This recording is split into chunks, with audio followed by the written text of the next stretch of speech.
All right. Good evening, everyone. Welcome to the Mountain View City Council regular meeting of December 9th, 2025. Please stand and join us for the Pledge of Allegiance.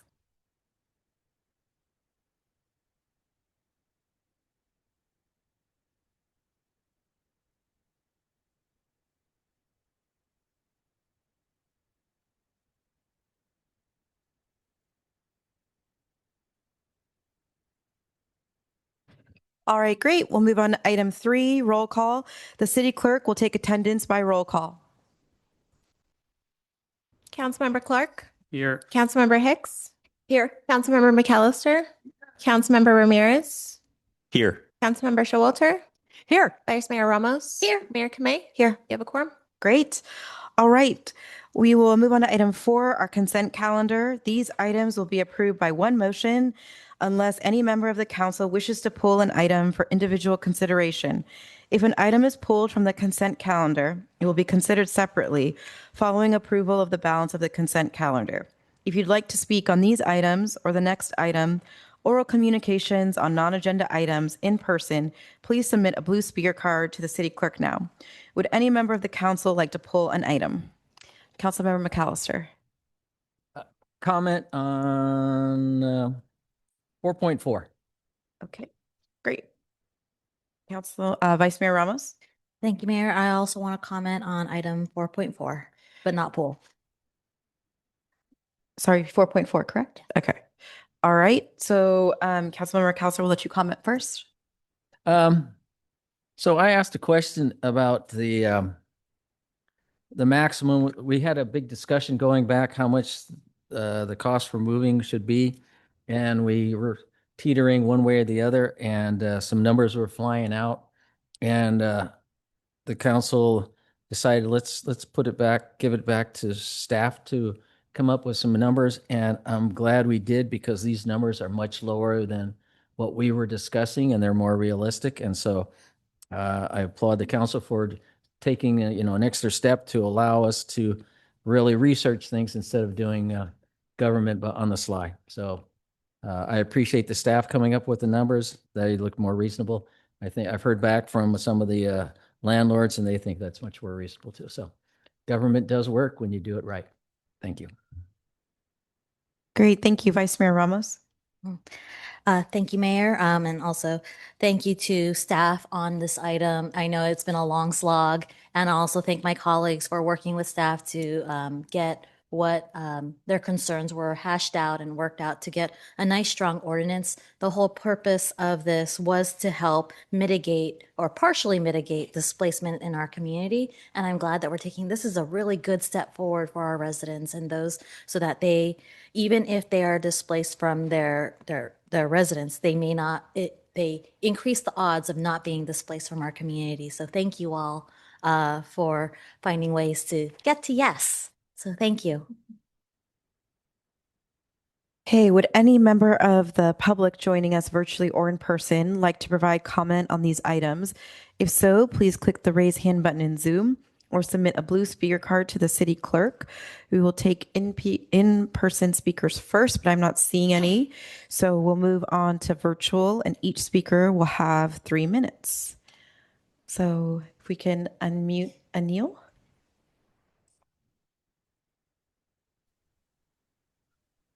Thank you, Mayor and Council. Anil Babar with the California Apartment Association.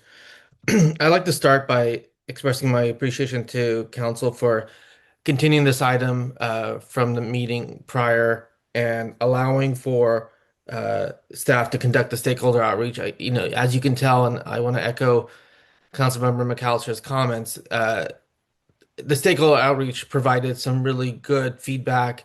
Um, and by extending the temporary displacement time frame from 90 days to up to 180 days, as well as placing caps on moving costs, especially according to unit size, I think this provides some good guardrails for the ordinance. These changes were the result of pure outreach. If council hadn't instructed staff to go back and conduct that, we would have a much more flawed ordinance. So I want to really underscore the importance of stakeholder outreach on every ordinance, which I think should be mandatory component when external folks, individuals, organizations aren't, businesses are impacted. That being said, I want to just reiterate one more time that this trail may still present hurdles to getting uh, maintenance done, renovations done, work done on these buildings, and I want to make sure that the council is kind of keeping an eye on how these will impact the property owners who want to do these necessary renovations but can't due to the added cost to because of this ordinance. Because every cost, whether it's the cost of moving housing a tenant in a different residence or the cost of moving a tenant, adds thousands of dollars of expense to every unit. But again, want to appreciate the listening that was done and the feedback that was heard, and we look forward to working with staff forward on future ordinances. Thank you. Great, thank you. So I'm not seeing any other public comment in the queue. So I'll close public comment and bring the item back for council action. And note that a motion to approve the consent calendar should also include reading the title of the ordinance and resolutions attached to the consent calendar items 4.1, 4.2, 4.4, and 4.3. Looks like we have a motion by Vice Mayor Ramos, seconded by Councilmember Ramirez. So I'll turn it over to Vice Mayor. Thank you, Mayor. I move the consent calendar, including item 4.1, adopt a resolution of the City Council of the City of Mountain View authorizing and directing the city attorney to compromise and settle the case of Alice Okuno versus City of Mountain View, Santa Clara County Superior Court case number 22CV405643 in the amount of $275,000 and authorizing the city manager or designee to appropriate the same amount to the city attorney's office liability insurance fund to implement the settlement to be read in title only. Further reading waived. Item 4.2, adopt a resolution of the City Council of the City of Mountain View authorizing and directing the city attorney to compromise and settle the case of Ella Kobzanets versus City of Mountain View, Santa Clara County Superior Court case number 23CV420311 in the amount of $400,000 and authorizing the city manager or designee to appropriate the same amount to the city attorney's office liability insurance fund to implement the settlement to be read in title only, further reading waived. Item 4.3, adopt a resolution of the City Council of the City of Mountain View reappointing Tina Fan and appointing Shweta Subramanian to the Environmental Planning Commission to be read in title only, further reading waived. Item 4.4, introduce an ordinance of the City of Mountain View repealing Chapter 36, Article 13, Tenant Relocation Assistance to the Mountain View City Code, amending Chapter 46 of the Mountain View City Code to change the title and add a new article governing tenant relocation assistance, and finding that these code amendments are not subject to the California Environmental Quality Act to be read in title only, further reading waived, and set a second reading for January 27th, 2026. Woo. Great, thank you. Let's vote.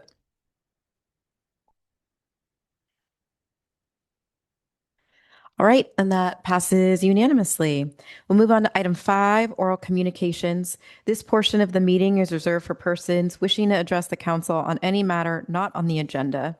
Speakers are allowed to speak on any topic within the city council's subject matter jurisdiction for up to 3 minutes during this section. State law prohibits the council from acting on non-agenda items. If you'd like to speak on this item or the next item in person, please submit a blue speaker card to the city clerk now. See, it looks like we have one person in person, and then if virtual, please click the raise hand button in Zoom or submit a blue speaker card to the clerk. We'll take our in-person speaker first, and that speaker will have 3 minutes. Albert.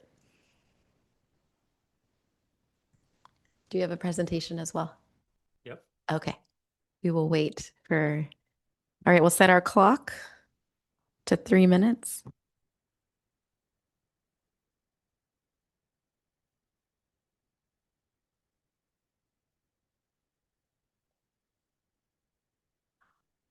Is the clock set? No. Okay. Okay.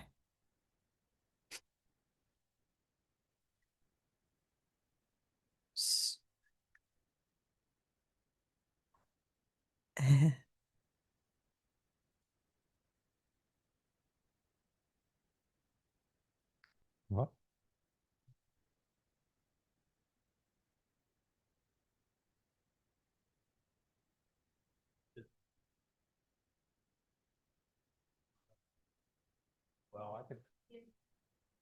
I'll still speak. I can send it later. You can forward it to them. Okay, sorry. Yeah, it's a little foul up there, but yeah, I wanted to give you an update on the RV situation since I've been taking counts of that regularly. Do you mind? I don't see the timer going yet. Oh, no, it's not going. Yes. I hear it telling you you're done, but you haven't even Okay, started yet. there. Okay, here we go. Okay. All right. Yeah, I wanted to give you a little update on the RV situation. I performed a count last week on Tuesday, and usually I show you this big picture of all the RVs, a simulated picture of 300 RVs in a parking lot. Well, that's reality now. We blew by 300. There are now at least 309 RVs on Mountain View streets, up from 297 about a month ago. And so it's continuing to increase, and you can see the trend just going up. I have a little graph I'll show you in my presentation. And this issue really hit home for me because after the last council meeting I attended last month, October 28th, I think it was, I went home and I neglected to close my garage door. And lo and behold, that morning at 5 in the morning, a man walked by down our street. We have him on camera. I have video of him, and he stole my bike that I've had since 1979. I've lived in Mountain View since 1983, and nothing like this has ever happened. And, I'm not saying people in the RVs are responsible, but there is a sizable RV population just 2 blocks from me on Tarabella Avenue. And so, oh, wow, you found it. Great. That's the graph. And yeah, next slide, please. Yeah, that's my bike, now deceased or happily living somewhere else. And then these are screenshots from video. A neighbor's camera on the left saw him walking by. And then I have 2 shots, one of him, coming up our driveway and then riding away with my bicycle, at 5 in the morning. And our neighborhood is not that, easily visited. It's sort of isolated. So, and he walked there, so he must be close by. But anyways, my point is, next slide, please. RVs, they're not just unpleasant to look at. There are real public safety issues associated with having a lot of homeless people living on our streets, as Supervisor Abe-Koga pointed out. Housed individuals are far less likely to cycle through our jails. Supportive housing reduces crime, things like that. And so, yeah, we need to care about them, but Mountain View has done more than its fair share, I think, compared to other cities with our safe parking lots and the affordable housing. I think it's time to spend more time on the residents and make sure we have a safe place to live and a pleasant place to live. And yeah, I know there's not much we can do right now because the Navarro agreement is still in place, but hopefully when that expires in about a year, we can really take some positive actions to reduce the number of RVs on our streets. Thank you. Thank you. All right. Any other in-person public comment on non-agenda items? All right. I am not seeing any, so we'll move on to virtual. James? Hello. Hello. James Kuzmal. I just wanted to, since I know no action gets taken on public comment, I wanted to briefly call out Mr. Jean's wildly inappropriate insinuation that our RV neighbors would be connected to increased crime rates. I know he claimed that there was not necessarily any connection, but by bringing those up simultaneously, he made a connection, and that is not appropriate. So thank you.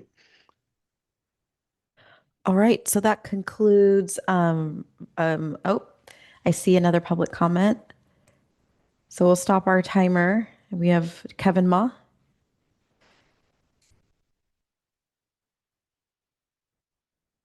Hi, Council. This is just a short message. The YouTube stream for this meeting doesn't work, so if someone can get to that, that'd be great. Thanks. Great. Thank you. All right. I believe that it's streaming via Zoom for those who would like to watch our meeting or hopefully can see our meeting. So we're going to proceed as I'm not seeing staff telling me I cannot. So, okay, perfect. We can keep going. So that concludes our public comment. So we'll move on to item 6, which is new business. Item 6.1 is our historic preservation ordinance and historic registrar update. Chinese translation services are available for this item. We'll now hear from our interpreter. 晚上好，今天晚上市议会讨论项目6.1关于历史保护条例和历史名录更新的事项部分有中文口译。如果您是通过 Zoom 参加会议的话，您可以稍后点击屏幕上出现的语言的 interpretation 口译图标，然后选择 Chinese 用中文来收听会议。当市长宣布您希望发言的项目时候，您可以点击 Zoom 中的举手功能，或者在电话上拨打星号9。来发言，谢谢 ，Thank you。 Great, thank you. So before we begin tonight, I want to acknowledge that we've heard concerns from property owners and representatives of property owners about sites associated with religious uses. Staff has evaluated these concerns and has determined that the city should not proceed with listing these properties without the property owner's consent. Staff will discuss this further in the presentation that's forthcoming. Given the need for council member recusals due to conflicts of interest, this item will proceed in the following manner. We'll begin with the staff presentation, which will be followed by public comment. At the close of public comment, the council will ask questions, deliberate, and vote on matters requiring council member recusals first. And then the council will ask questions and deliberate on the remaining items for discussion. So hopefully that is a clear process for us. Advanced Planning Manager Eric Anderson will present the item. If you'd like to speak on this item in person, please submit a blue speaker card to the city clerk now. We'll turn it over to staff. Thank you. Thank you very much. Good evening, Mayor Kamei, City Council. This item is regarding the Historic Preservation Ordinance and Register update. My name is Eric Anderson, the Planning Manager. I'm joined tonight by Christian Murdoch, the Community Development Director. This presentation will provide an overview of the background of this project, the key discussion points, and then a summary of next steps, including information on SB 79.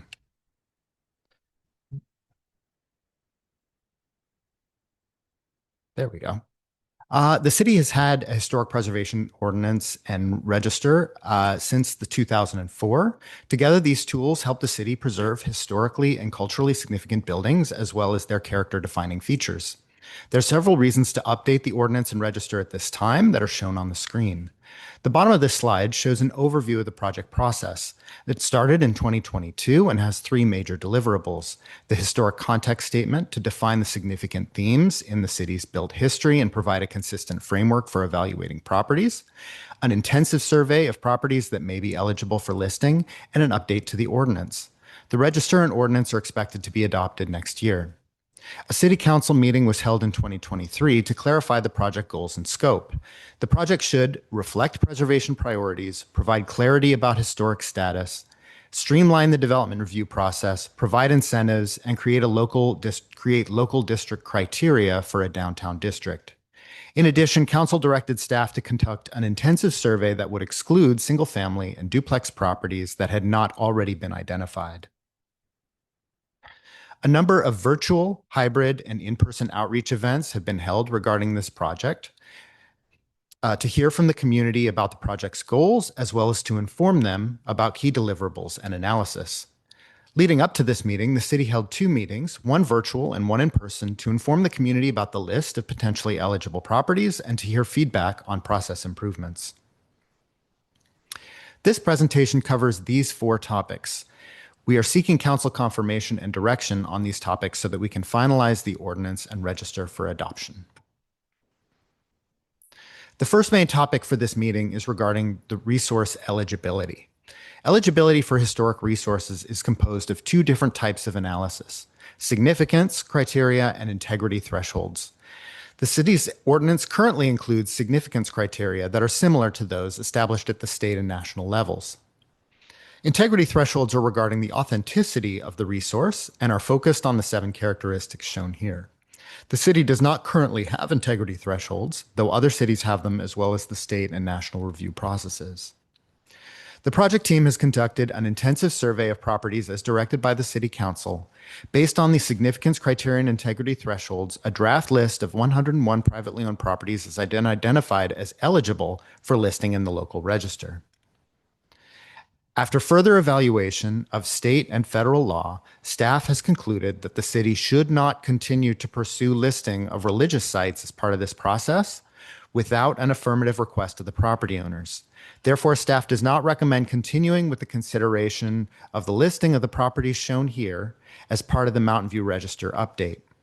One site is currently listed on the register, 1855 Miramonte Avenue, and staff will continue evaluating their request for removal and will provide more information in the future. Additional properties may also qualify subject to further review. Staff have the following recommendations regarding the eligibility and draft list of resources. Continue to utilize the city's significance criteria, adopt integrity thresholds, and include the draft list of eligible properties in the register, excluding the religious sites, subject to public review and the accuracy of published materials. The EPC supported the staff recommendation. The next topic, while most of the properties currently on the register are still eligible, 5 may not be eligible if integrity thresholds are applied. The staff recommendation is to develop a process whereby these properties have an opportunity to improve their integrity within a limited time before being removed from the Mountain View Register. They would need to submit an application with an analysis showing that the improvements would return sufficient integrity to be eligible for continued listing. If they have not met the deadline, they would be automatically removed from the register and any Mills Act contracts would be canceled. Staff recommends this balanced approach to minimize impacts to individual property owners from the loss of any incentives, such as Mills Act property tax reductions, while at the same time maintaining the integrity of the ordinance and associated incentives provided to property owners. The EPC recommendation included a 4-year period to submit the restoration plan, after which they would be, if they did not, they would be removed from the register at that time. A property owner submitting the application within 4 years would receive additional 3 years to obtain city approval and complete the construction. EPC also recommended that the city identify and adopt more proactive measures for the 2 downtown properties. The next topic is regarding the nomination, listing, and delisting process in the code. Currently, nomination of a property may be carried out either by the property owner or by the city council. And if the city council nominates a property, the following steps will only be carried out with approval from the property owner. There's then staff review and a formal listing action. The current code also identifies one formal delisting process. The property owner may opt off only on the 5-year anniversary of the designation. There's no public process or formal findings that must be met for this action. In summary, the opt-off process is not transparent to the public and may not eliminate obligations, especially under the California Environmental Quality Act. National and/or California Register properties are not automatically included in the register, and there is no process for nomination of local historic districts. The following are staff recommendations for this processes in the code. First, to remove the owner opt-off provision and the required owner approval with the council nomination process. Owners can still nominate themselves and apply for removal, but listing and delisting would be under the authority of the city council. The city council may consider property owner sentiment in this decision. Create a process for neighborhoods or districts to nominate themselves, subject to council approval. List properties in the register if an official determination is made at the state or national levels. Provide delisting procedures that consider findings, such as if there's an overriding consideration through CEQA. The EPC supported the staff recommendation with additional clarification and assurance that property owner negligence, such as failure to maintain a historic resource to the point that it becomes a safety hazard or economic hardship, should not be considered a valid basis for delisting a property. The next topic is regarding the development review process. The ordinance currently has 3 levels of development review for projects that would alter a historic resource. Additional planning permits are not required for various improvements that have limited potential to affect the character-defining features of a historic resource. The ZA reviews permit applications for alterations to properties on the register if the property is not eligible for listing at the state or national levels. And the City Council reviews permit applications for alterations to properties that are eligible for listing on the California or national registers, regardless of whether a property is listed in the Mountain View Register. In summary, there's a limited list of exempt alterations, which are not objective. There's no differentiation between major and minor projects. Projects on properties eligible for state or national register are required to go through the City Council, but this is not transparent to property owners. There's no clear process for demolition or other modifications that impact the integrity of a resource, and there are no enforcement provisions. The following are staff recommendations regarding the development review process. Clarify and adopt comprehensive list of exempt alterations. Define minor alterations, such as in-kind replacement of doors and windows, rear additions not visible from the front of the house, or modifications to non-historic features. Define major alterations, such as relocation, visible additions, and alterations that would alter or remove or obscure character-defining features. And create a process for delisting a property from the register, and incorporate enforcement measures. The EPC supported the staff recommendation, adding that the removal of original walls or reconfiguration of interior spaces along Castro Street should also be considered a major alteration. The project team has continued to work on these items shown on the screen and will provide an update when the project returns to EPC and Council. If the City Council wishes to create a downtown historic district, staff estimates it would take at least a year since the enabling legislation would need to be adopted first.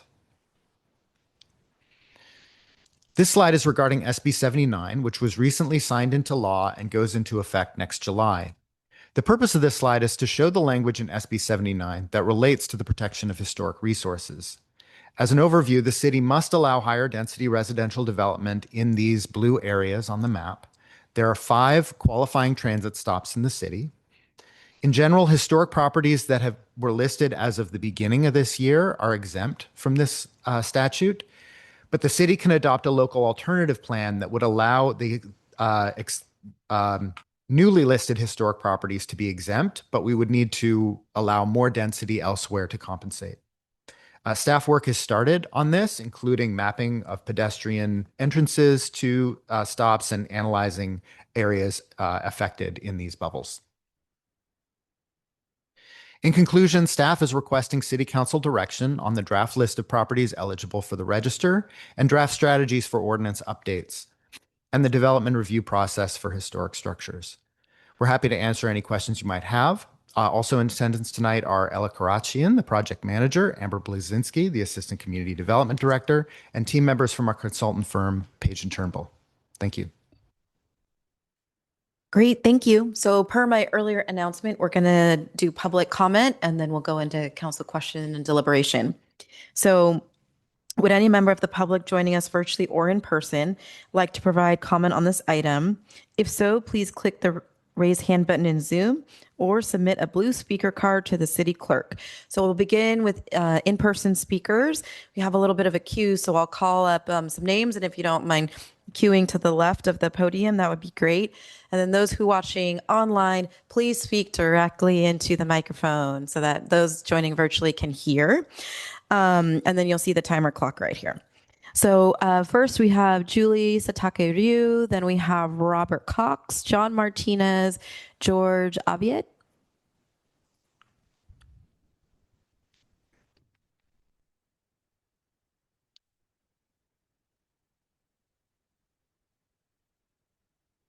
Directly into the mic. It's a little high. You're getting thumbs up from the back row. Okay, good. Thank you. My name is Julie Satake Ryu. I'm going to try not to watch that clock, and I'm president of the board of directors of the Mountain View Buddhist Temple. I'm also a longtime resident of the city and had a family business stock and nursery here in the city. Served on the tennis advisory board of the Mountain View Rec Department. It coordinated the Net Gain Tennis Program for public middle school youth up through 2021. And in fact, was here last night working the booth for the City of Mountain View tree lighting ceremonies and the holidays around the world on behalf of the Mountain View Buddhist Temple. The Mountain View Buddhist Temple has been located at 575 North Shoreline Boulevard since the late 1950s, after our Japanese American founders returned from incarceration camps from World War II. Since that time, we've continued to pursue our Buddhist religious practices and grown our campus to include a new worship hall, which we call the Hondo, and revise other buildings for education, social, and religious purposes. We have faithfully maintained and updated our structures, both to meet current codes as well as to service our 350 plus Sangha community members, affiliated and related organizations. While the process of updating the Historic Preservation Ordinance began in 2022, we at the Mountain View Buddhist Temple were only aware of this process and the potential inclusion of our property in August 2025, when we received a letter. We were immediately concerned and attended meetings as described by the city staff. We voiced concerns as to whether we would be able to opt out, be listed, as well as just to understand the implications of being listed. The Mountain View Buddhist Temple believes that the encumbrance of a historic designation would significantly negatively impact the ability to pursue our religious mission. Therefore, we at the Mountain View Buddhist Temple appreciate the removal of our property from the draft report by city staff and the city council for inclusion on the historic register. I would also like to recognize any and all of our temple members and supporters who are here to support the Mountain View Buddhist Temple by having those in person stand to be recognized. And if you are here online, wave your hand. I'm waving for you to express our support for being removed from the updated historic register due to the substantial burden on our religious practice. Thank you. Great. Thank you. Robert, I think you have a presentation. Yeah, I have a presentation. You're going to have to lift it all the way. Yeah. Right. Okay. Can I start? All right. I'm Robert Cox from Livable Mountain View. I'm here to talk about why we need a downtown historic district now. Next slide. Robert, do you mind saying that you're speaking on behalf of individuals? Oh, I'm speaking on behalf of a number of individuals here with the Livable Mountain View. Thank you. Okay. Senate Bill 79 could eliminate our historic downtown. If you look here, the blue area is the impact circle approximated by us that covers up the historic retail district. And it means that 6 to 7 story buildings would be allowed in this area by right. It provides a strong financial incentive for the property owners to assemble their properties, redevelop them as housing. And it could mean that our downtown would no longer be a retail and restaurant destination for the enjoyment of our city or an extreme generator of property tax revenue for its maintaining what we need in our city. Next slide. So what's the answer? Senator Wiener has it himself, the SB 79 local alternative plan. In a talk at the district, he said that cities have the ability to craft their own alternative option that implements the goals of the bills, but does it in a way that works for the city. Next slide. We have presented a 3-point plan, a local alternative plan, and the third point is the establishment of a preservation area as an official historic district for our local register. Next slide.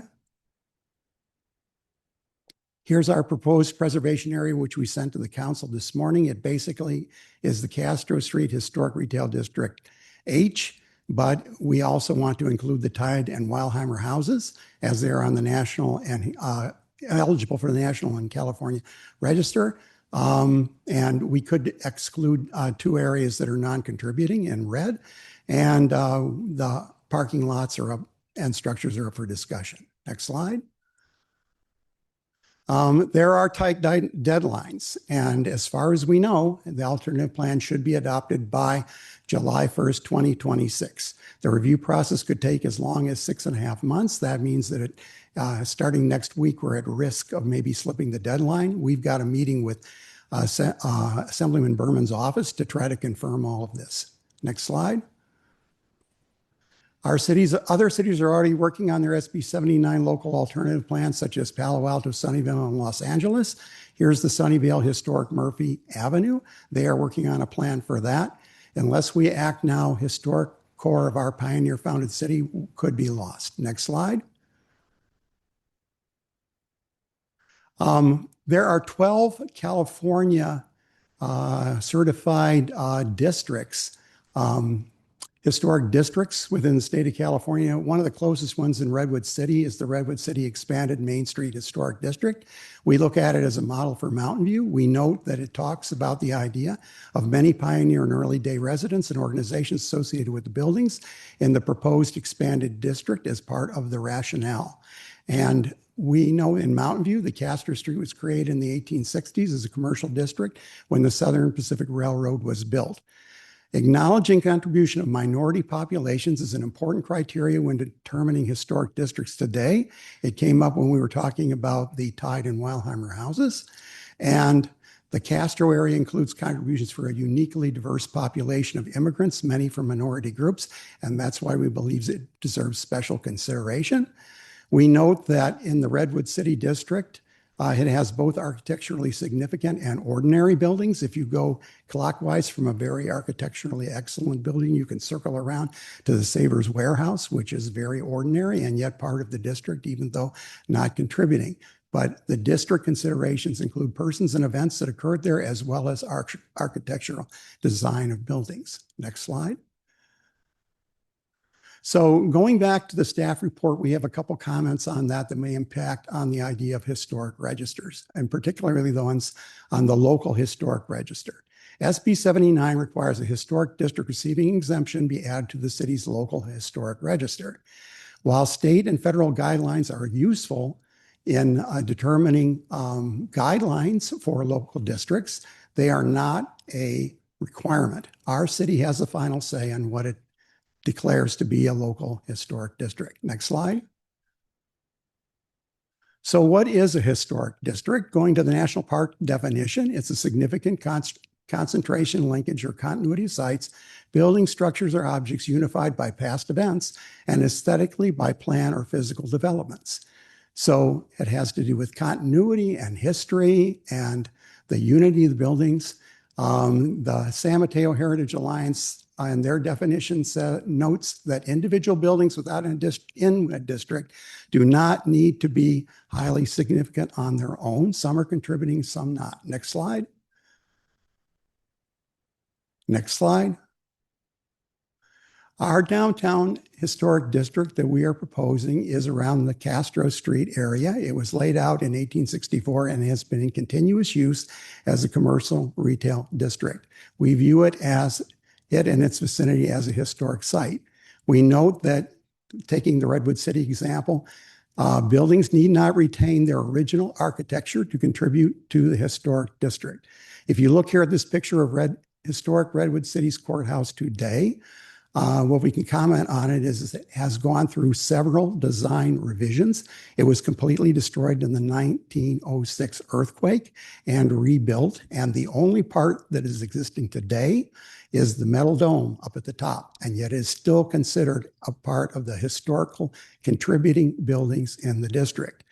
Finally, we want to say that a proposed historic district needs to be judged as a whole rather than by each of the buildings individually. Next slide. Next slide. Who can nominate a historic district? The staff report talks about the idea of historic districts being nominated by owners. And while we support the idea of doing that, we also note that by law, city council, city development staff, or citizens organizations and individuals can make nominations for a historic district. And so since we believe quick action is needed to create this historic district, we are recommending whatever is the speediest method to do it. Next slide. So finally, just a final slide here with a call to action. A historic district encompassing the downtown retail district and its vicinity should be defined and placed on the city's local historic register to take advantage of SB 79 historic protections.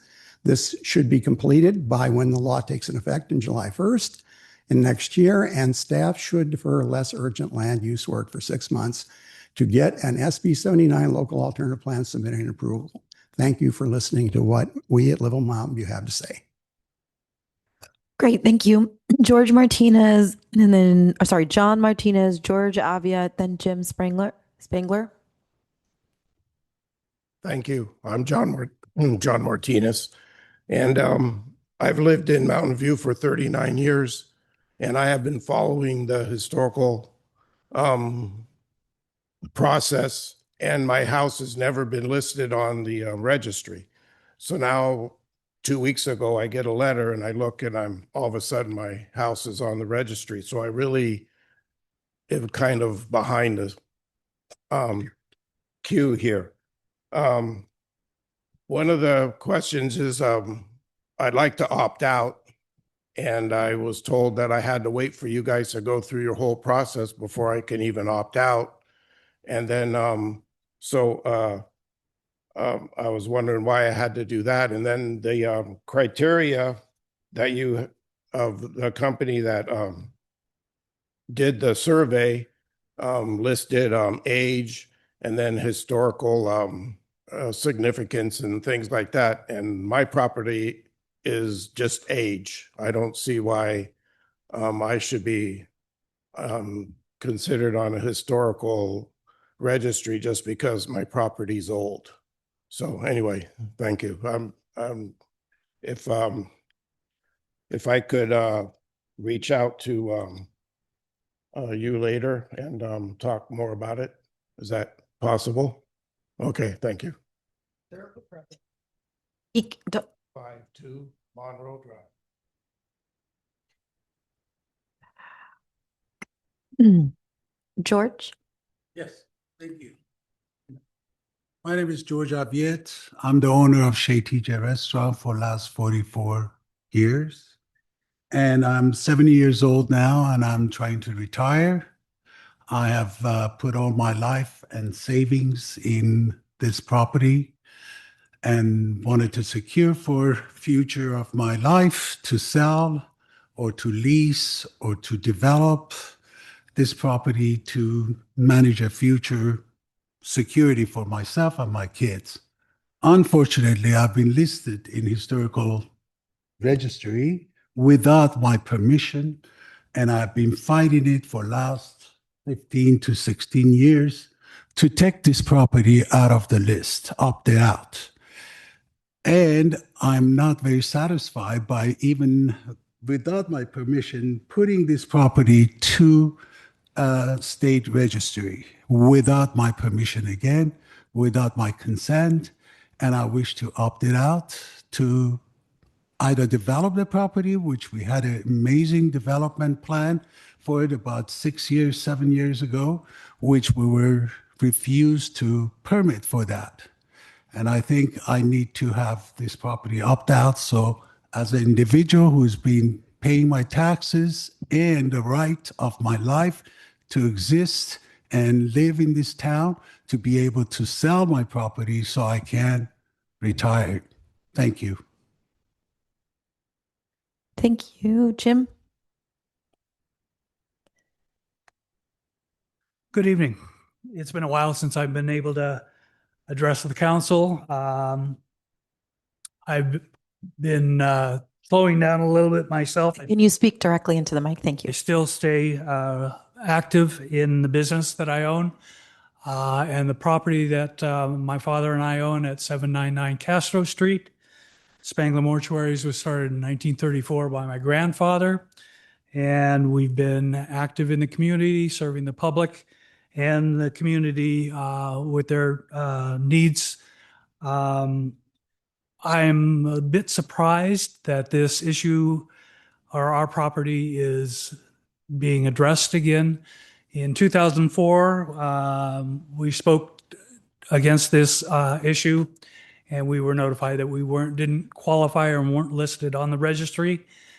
The notices that have gone out have been going to my 91-year-old father, who just lost his wife about 3 months ago, and I was not aware of any of the notices. So it rather surprised me that we were being considered again.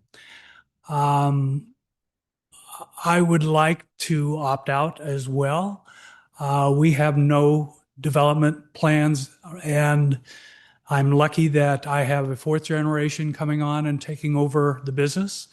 We plan on serving Mountain View continuously for the next 30, 40 years, if at all possible.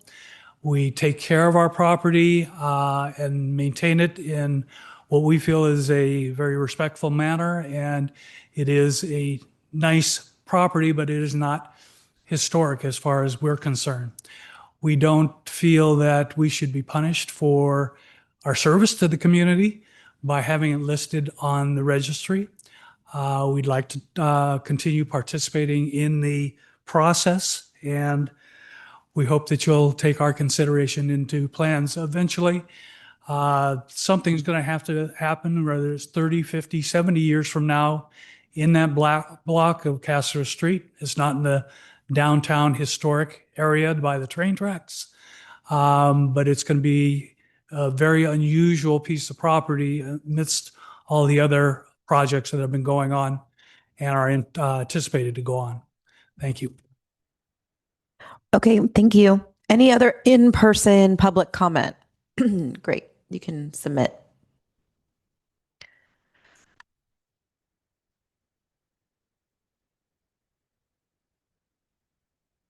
Yeah, good evening. My name is Massimo Prati. I've been living in Mountain View for about 34 years now. And my residence is the Minton home. In early 2000, when the council first looked at endorsing an ordinance, we opted out. We opted out because the ordinance at the time lacked incentives that made it financially worthwhile to stay on the register. And it was a good move, quite frankly, given the math that was offered to us at the time. I'm surprised to come here in December 2025 and see that incentives are still being investigated and looked at. They should have been the first thing to be explored and put on the table before this council. What I'm hearing tonight from many people is the financial distress that this ordinance could cause without proper incentives, without the freedom to handle their properties in the way that they would like. And I've heard issues around financial security. That is really all it's all about for us as well, is you can walk by our house and recognize that its historic significance has been preserved and beyond. But I think it is important if the council is going to adopt this ordinance and force people on a register without the proper incentives or without the financial security that they need in order to maintain their property, in order to maintain their financial security, I think this ordinance will fail. And that is a concern, as I am an endorser, believe it or not, of historic preservation. But I don't see any, again, I use the word incentives or progress in this ordinance. It seems to me that it's stuck where it was 20 years ago. And the exercise has been worthwhile. It has shown that much due diligence in terms of identifying new properties and evaluating historic significance of properties in Mountain View. And I think that effort is commendable. But what I don't see going with it is an ordinance that makes any sense vis-a-vis 2025 and the challenges that we all face, we all saw. And there was a presentation about SB 79 and the need to, and a call to action. It's something that's being looked at right now. We've known about it for months, and it should have been addressed earlier. So I'm speaking to you with great disappointment that it has gotten to this point. Thank you very much for your attention. Thank you. Melanie Kay? Yes, Melanie Kay. I've lived in Mountain View since 1981 in the same little house in the same little, I like to say, historic street. Yes, you've all heard from me. I did send a letter. I just wanted to speak this evening because it feels as though the real question is, what is the value to having an historic district? What is the value of proclaiming a property or a place of historic significance? What is the value the city does bring to this picture? It seems that we're hearing that there is a lot of confusion. What do I get if my property is historic? So my question is directed at the city. Who are the personnel that are directly involved with this process? Is it simply, and it isn't just simply, of course, are we counting on an outside group to tell us in our fair city what is and is not preservable? Are we not capable of having a group designated who live here, who recognize the value of the community and not just of significant buildings via someone famous lived there or it was a famous architect? What we have here is a community in Mountain View that was based on the working class people who built it. Not a university, not famous architects, but a very strong community. And when you see those bubbles on a map, those bubbles are centered mainly around the small historic community that was not only commercial, but those people who built that lived a block or two or three away. This is what we have. This is what Mountain View was built on. And if we lose this idea because there are no positive aspects of being on this, you can hear the fear in people's voices. Oh, if it's historic, what happens to me? And you can already see and feel it. So I think we need to look as a city at what is the value of historic preservation. Take it to heart.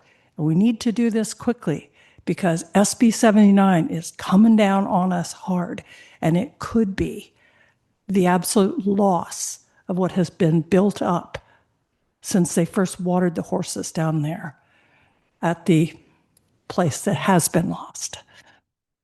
Just, we need a city committed to this in a positive way. Thank you. Caroline McCormack? Good evening. I do not come here very often. The last time I was here was probably in 2014, because that's when I opted out of the Historical Society.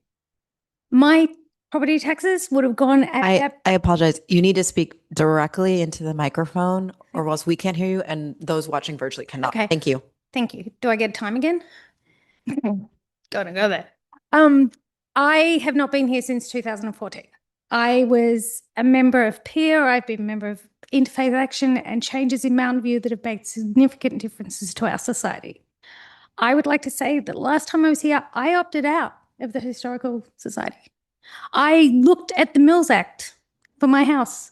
I would have saved over $6,000 a year 11 years ago in my property taxes had I chosen to participate. I have maintained my house. I have a really nice house on Bush Street. My house is a Victorian, and we have maintained that structure. Like many people in my neighborhood, I have created a community here. I know most of the people in this room, right? However, you are not giving us any clear definitions of how we proceed to either opt in or out. You have not given us any clear definitions of what you're intending to do to our community. People here are concerned about how their community is going to change. I live next door to the Awada House. It was built in 1921, but the original city plans don't have it there because I was at the bad end of Bush Street. I'm at the cheap end. I'm down in the Minton Lumberyard. So it's on the property insurance plans, as I found out today at the Historical Society, but it is not on the city neighbourhood street plans because I live in the bad end of town. You choose, through this historical ordinance, to send me a letter that I have to pick up from the mailbox. I had to go and get it. It was a certified letter. There are people in this town who don't get to check the certified letters. One of the people sitting next to me said, "Oh my God, did my mother get that letter?" The marketing and the information you are sharing to this community about what you're doing here is not apparent. You did not have a public information campaign about what's going on. And I would say that most of the people that you've never seen here before tonight, like the people on Monroe Street, had no idea. So I'm saying to you, the city council that we elect, you need to tell the public what's going on. You need to be more open about how we change it. Like I said, I could have saved myself $70,000 over the last 11 years if I'd known you were going to make me do this anyway. We care about our community. I didn't buy a historic house. I bought a house that I thought was beautiful and I made it look historic because I like living in a small community. Thank you. Thank you. Any other in-person public comment? All right, we're going to move on to virtual. And we have a queue there as well. So first is James Kuzmal, then Daniel Holsey, then Tushar Pankaj. James? Oh, yeah. Hello, this is James Kuzma. I'm speaking to Mountain View YIMBY's letter on this item. Our priority here is to ensure that we honor the most important aspects of Mountain View's history by prioritizing the preservation of critical historical resources while respecting Mountain View's history as a destination for those seeking opportunity. As with all things, the way that we implement these sorts of policies matters immensely. Staff have rightly called out a variety of procedural concerns that deserve addressing, including ensuring that we maintain a historic registry that makes compliance with the state-mandated secret review simple and straightforward for both property owners and the city itself. With that said, both the way that we select the actual set of properties included in the registry and the constraints imposed on such properties matters a lot. And if we review the actual list generated by Page and Turnbull, there are a lot of properties on the list whose entire justification for inclusion seems to be that they are well-preserved examples of architecture from time periods where Mountain View is growing significantly, as you can tell from some of the comments from property owners today. While it is appropriate to allow these property owners to take advantage of the Mills Act compensation to maintain these properties because they do contain some historic significance, and while it would be appropriate to maintain an accessible list of these properties for members of the public with an interest in history, it is not appropriate to force property owners to maintain a specific facade that is, to be quite frank, of marginal historic significance, while we have other buildings in the city that are of substantially greater historic significance. For similar reasons, a downtown historic district would almost certainly be inappropriately broad and would likely prevent more people from being able to live, work, and bring their vibrancy to our downtown and our city. More significantly, historic resources should be considered for acquisition by the city itself if they are truly that historic, as we have, well, as exists with the Adobe building and the Reinsdorf house. It is frankly not clear to me that there are any such properties in the city right now, but there may be. They're just not called out effectively in the Page and Turnbull report. And when it comes down to it, Mountain View's history is one of its people and the people who will come here in the future. Let's prioritize that history and make sure that we are putting people ahead of building facades. Thank you. Thank you, Daniel Holsey.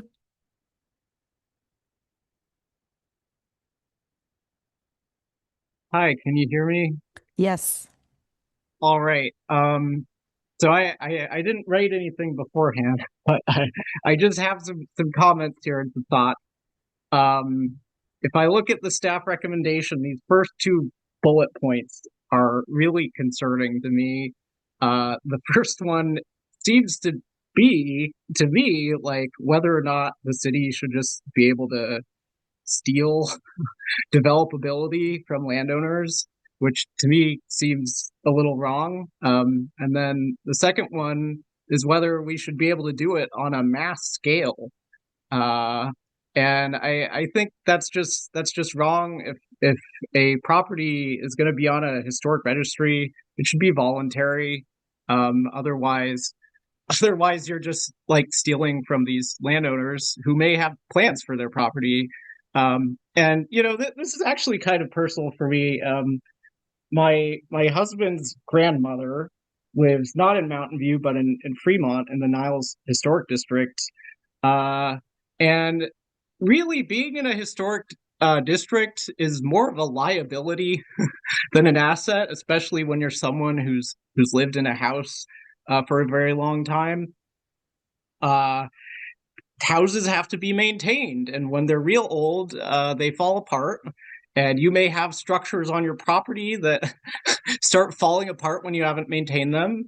And then, if you're in the position of trying to take care of these people and take care of the property, being in a historic district just raises all sorts of questions about what you can and can't do. And so we got to be real careful. Don't create these historic districts just because people like the vibes. It needs to be voluntary, and we need to recognize that people are actually living in these houses, and they are trying to use them, and they're trying to contribute to their community. And we could be turning land assets that people own, into liabilities that they don't know what to do with. So thank you for listening to my comment. Thank you. Matthew Marting? Hi, can you hear me? Yes. Hi, good evening. My name is Matthew Marting. I'm a renter. I live near Rangsdorf Park. I'm just concerned that a lot of the buildings that could be put on the historic register just happen to be old. And if we preserved every building that happens to be old, we would never build anything new. And that might be what some people want, but I don't, because we have a housing crisis. We need more housing, and downtown, right by the train station, is the best place to put it. Someone earlier brought up the importance of community. My closest friends recently talked to me about how they are thinking about, long term, they might leave, move somewhere else because it's too expensive to live here. They can't necessarily see themselves staying here long term. So, when we're thinking about community, it's not just what we currently have, the way things currently are. We also need to think about, the opportunities that may be lost by not building the housing that we need. Thank you. Thank you. Kent?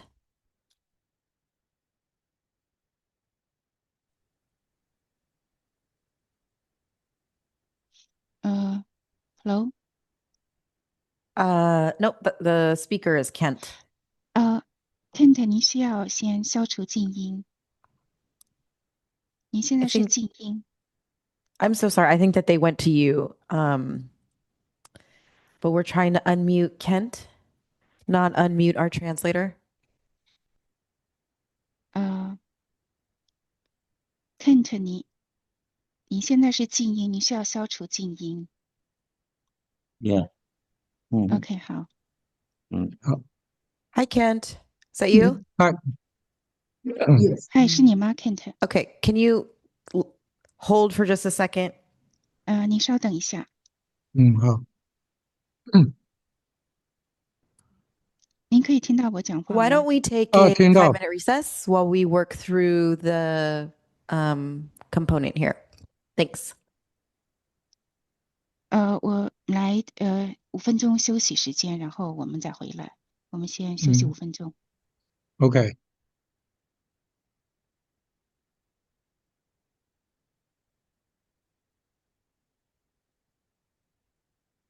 我一段反对人。我觉得反对人的定义我有好条件。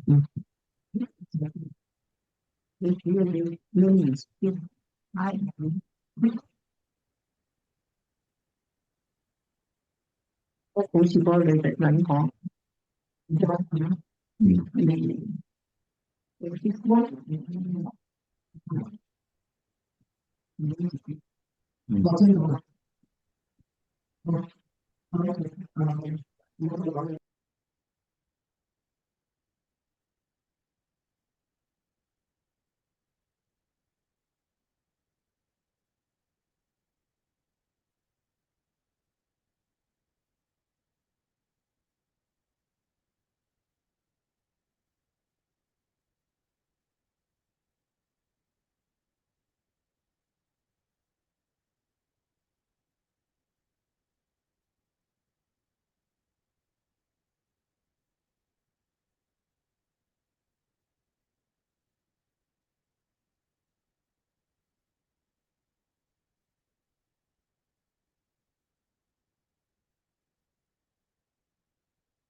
You get one too.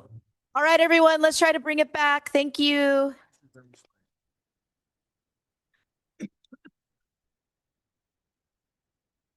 All right, so I think what's going to happen is we're going to put up 6 minutes and we're going to have simultaneous translation.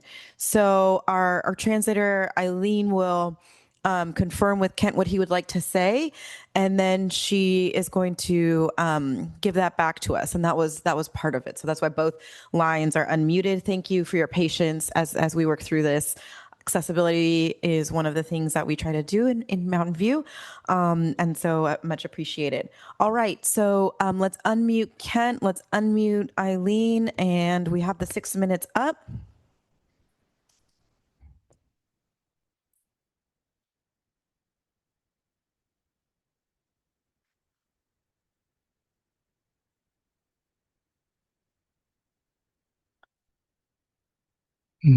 好，我自从这个1992年到2018年，我就租用了这个134号Castle Street 这个 building 呢作为一个中餐馆。那您稍等哈。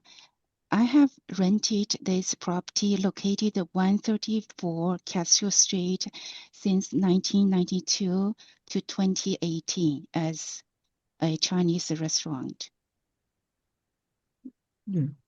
134 Castle Street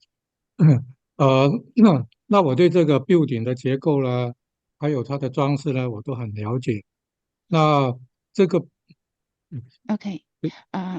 Okay. So on 134 Castle Street, so I have a very good understanding of this building about the structure. 在我这个装修的过程里面，我就发现它的材料都是很普通的。Okay. I found the material of this building is very normal when I did the remodeling of the building. 然后结构呢也没有什么特别的地方。And nothing special about the structure. 在外面的设计呢，有点不像这个古代的。And the exterior design does not look like an ancient style. 也不是古典跟现代结合的样子。And nothing shows a combination of ancient and modern structure. 也门面那个装饰的都是一些很普通的材料。And then the materials to about the facade design is very ordinary materials.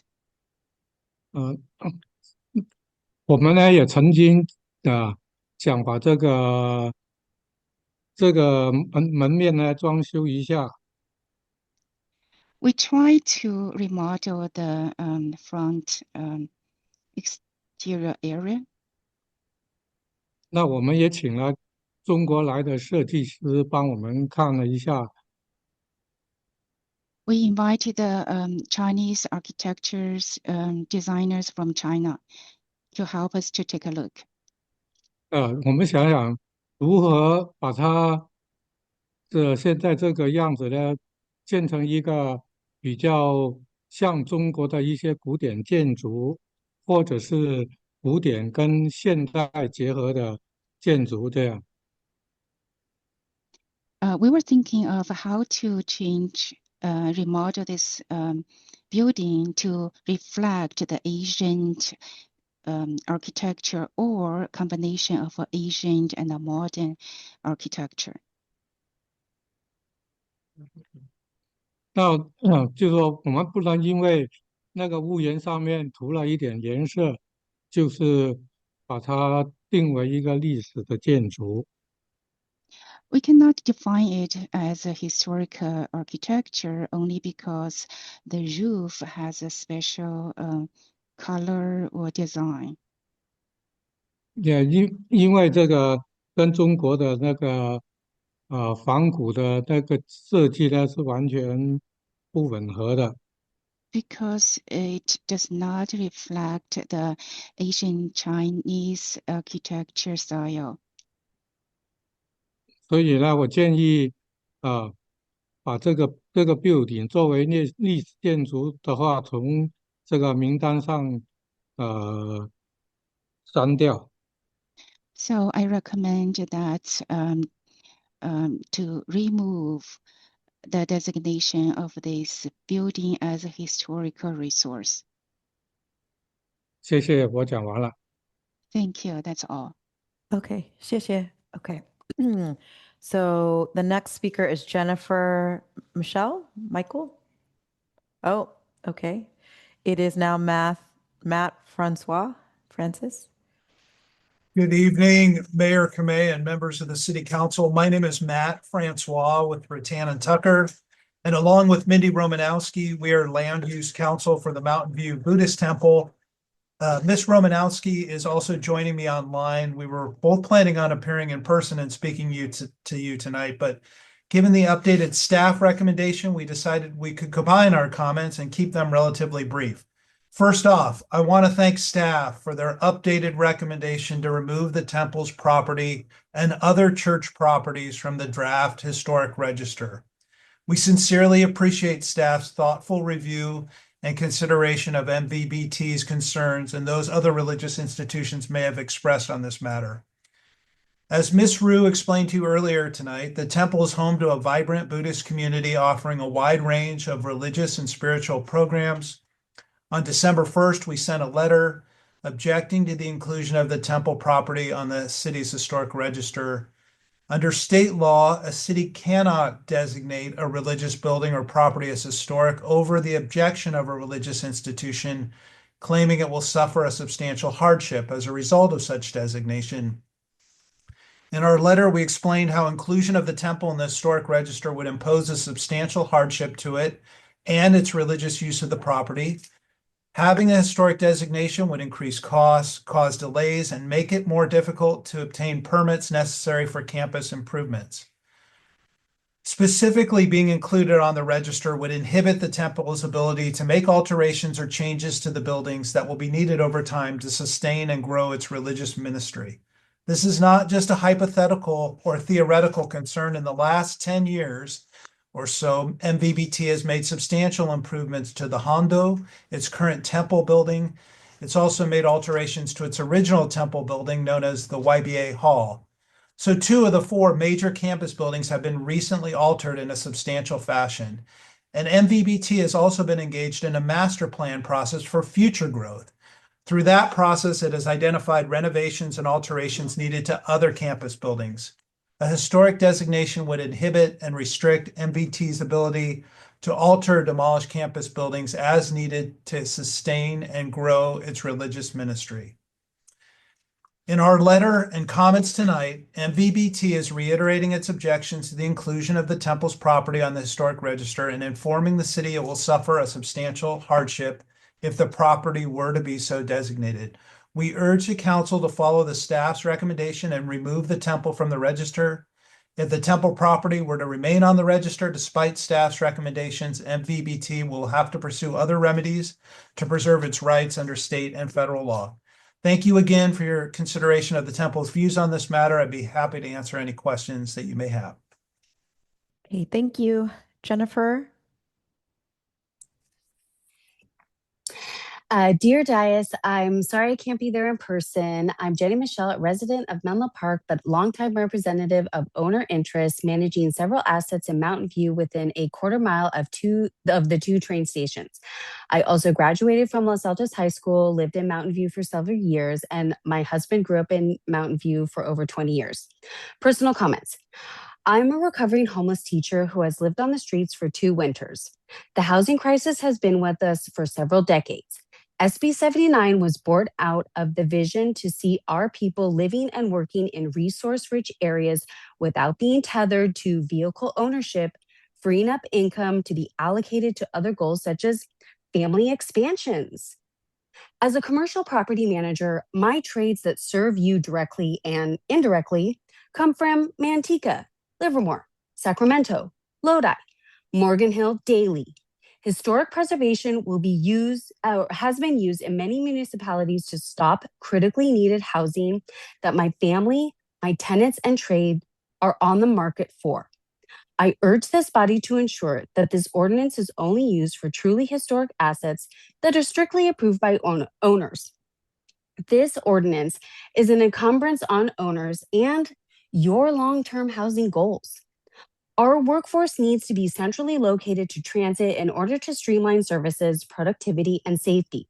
How many people do you know working 2 full-time jobs, only sleeping for a few hours a day? More people in our city means more economic stability for all stakeholders. Hashtag maybe one job can be enough, right? If we want to reposition our assets to take advantage of housing density bonuses, why limit our investment strategies that help you achieve your AFFH housing goals, right? Finally, our middle school age son will be on the market for housing soon. He has selected Sunnyvale as his ideal city because the recently activated mixed use development downtown at the train station is awesome. Sunnyvale has a competitive advantage over us. Let's allow the state statute SB 79 to work in our favor and limit the historical preservation ordinance to remain competitive for our youth and workforce. And there is one community member that couldn't be here. Because of the issue with the translation, Tushar Panjak. He's been a resident for 5 years and he is calling out that he wants to live in downtown on top of retail stores. But right now, that would not be an option with this ordinance. Thank you for your consideration. Thank you. Kevin Ma.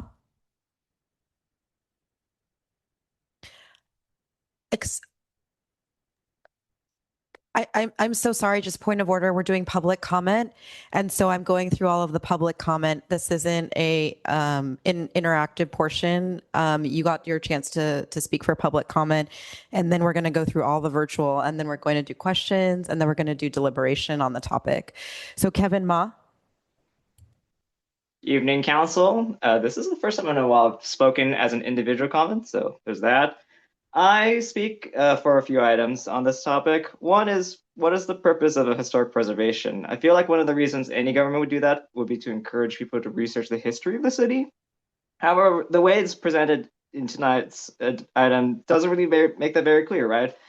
Once we make a property on the register, how does anyone know it's on the register if they had to look in the first place? There's no, marker on the site, and I'm pretty sure if I tried to look at the site in person, I might be accused of trespassing or scoping for a burglary. Who knows?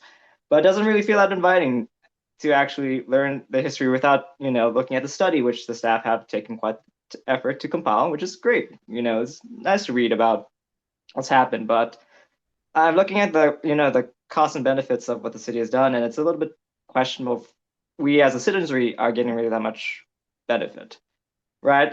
A few commenters have brought up about the significance of some of these sites. Like, if we're being honest, I don't think we'll bring in anyone from even our neighboring towns to see some of these sites because they're not really that interesting. Sure, they might indicate a history long gone, a history when El Camino Real was was an actual highway, or back to our pioneer roots, but it's not the greatest demonstration of that, I'd say. If anything, it might seem a little bit hoarding because, for all the council members, would you visit these sites on your own? I don't know about that. People have brought up, concerns about development, right? All of these sites on proposed register were developed at their time, at their desires, and it's a bit tricky to say whether we should foreclose our future on those sites because the actions of the past, right? Back to the old. Whose history are we trying to preserve? Is that the right one? I don't know. I will say perhaps a rejoinder for some of the members who are trying to use the historic designation for downtown to prevent state laws like SB 79 coming into effect. Those laws are beginning to distinguish between historic sites and historic registers, historic districts, where, like laws like SB 9 have been modified to specifically point out sites in particular.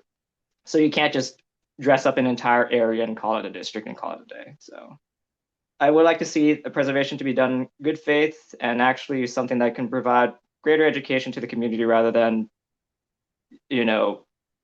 trying to prevent the future from happening. Thank you. James Barrett. Yes, good evening, Mayor Kamei, Council. I'm here on behalf of Yuju Kao, the owner of the property at 895 Villa Street. And Ms. Kao presented this letter to me, and I actually went to the website and reviewed the ordinance, the old ordinance, and the designations. And what I realized was there were some things that were still vague. Miss Cow has owned this property for nearly 40 years. She's put her life and blood into having a business there for 30 plus years, having her children recognize the property. And what we have here is an ordinance that is a very good intent, but it just needs to be clarified. When you have a business that you put your heart and soul in as an investment for your future and your children and your grandchildren, you're hoping that you can benefit it from at some point. And at this point, the ordinance doesn't define how the historical designation is going to allow her to be able to utilize the property for what she had invested for nearly 40 years ago. So what I recommend is that this ordinance be designed to allow a specific ability to opt out, a delisting condition that you can set the rules to, but I believe that what I've heard the speakers tonight, that has not been clearly defined. And I believe that the citizens of Mountain View really want an historical preservation, but the cost, as was brought up previously, has to be shared equally. And if the property owners that are part of the Mountain View fabric can't see a benefit from a historical preservation, they should be allowed the opportunity to opt out. Thank you, Council, for your time tonight. Thank you. Louise Katz. Thank you, Mayor.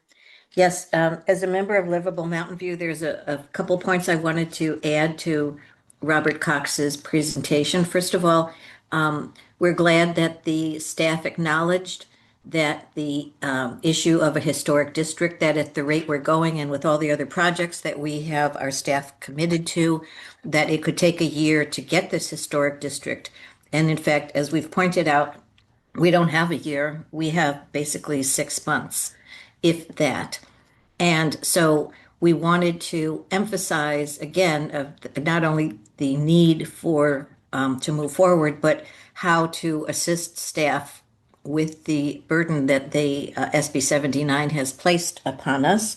We like to try to come up with suggestions and solutions and not just identify problems. So we noted that under the property issues, we would recommend that we put on hold and delay for 6 months the R3 zoning district development standards, because that is not part of the housing elements. There is no requirement and no state mandate to have this done at this time. That the whole concept is that we can move forward, but first we need to do what the state has mandated we do quickly.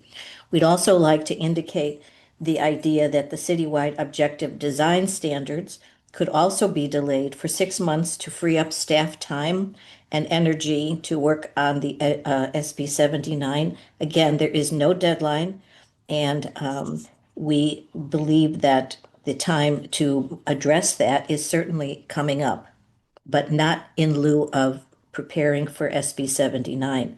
We'd also like to mention the dark skies ordinance, which again, to free up the work of Diane Pacholi, who we understand would be instrumental in working on SB 79. We would very much like to see her be able to devote her time and talent to this. And also the question of using consultants to take care of the various kinds of technical issues that the staff either is not prepared or does not have the time to do. It really needs to be very much a team effort. And also just like to mention that for those who were speaking, that there seems to be some confusion between the ordinance and SB 79. SB 79 and using the historic exception in the alternate plan is not going to stop housing. Senator Weiner would never have put it in the bill if that was going to happen. It is, in fact, going to ensure that housing will be built, perhaps even in excess of what could have been built on Castro Street. It just moves it, and it moves Thank it within you. areas that have. Thank you. Your time is up. All right. The next is phone number 209 and then ends in 227. Hi, yes, my name is Marie Silvera. I'm calling on behalf of IFES Hall at 432 Sterling Road. We would like to opt out and be removed from this list. We are an active religious organization that continues to use its property for community gatherings, cultural events, and religious-related activities. Assigning a historical designation to a functioning religious facility may impose significant restrictions with us and administrative burdens that may interfere with the ability to operate and maintain our building, adapt to its space, or meet the evolving needs of the congregation. That's all I wanted to say, and I hope that it goes, that we opt out and we could move forward. Thank you. Thank you. Eni, you? Hi, my name is Aini, and I was born and raised in the area. I went to Mountain View High School, spent a lot of my childhood in downtown Mountain View, and I'm here to speak on behalf of 134 Castro Street. My family opened a restaurant, a Chinese restaurant, the same year I was born. So while this building will always have a special place to me, the evidence that's presented and gathered doesn't support elevating its status to a protected historic landmark. I'm a first generation Chinese American. I've experienced firsthand the importance of for kids growing up in Mountain View to have accurate representation they can relate to. And because of this, I strongly believe this building doesn't fully represent the contributions of our community and what it means to be a Chinese American in Mountain View today. The city's evaluation clearly states that the property does not meet any criteria to be listed in the National Register or California Register. The architectural features that are listed. Hello? Yes, go ahead. Oh, sorry. The architectural features that are listed are common and fairly cliche examples that are found in almost any city that has a Chinese restaurant. So it doesn't necessarily represent what a modern view of that would look like.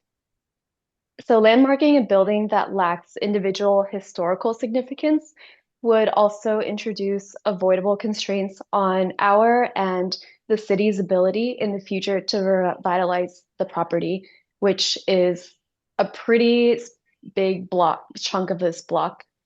It wouldn't have the ability to adapt to the space in ways that would better serve today's community needs or to support the evolving needs of our people or the downtown community serving purposes.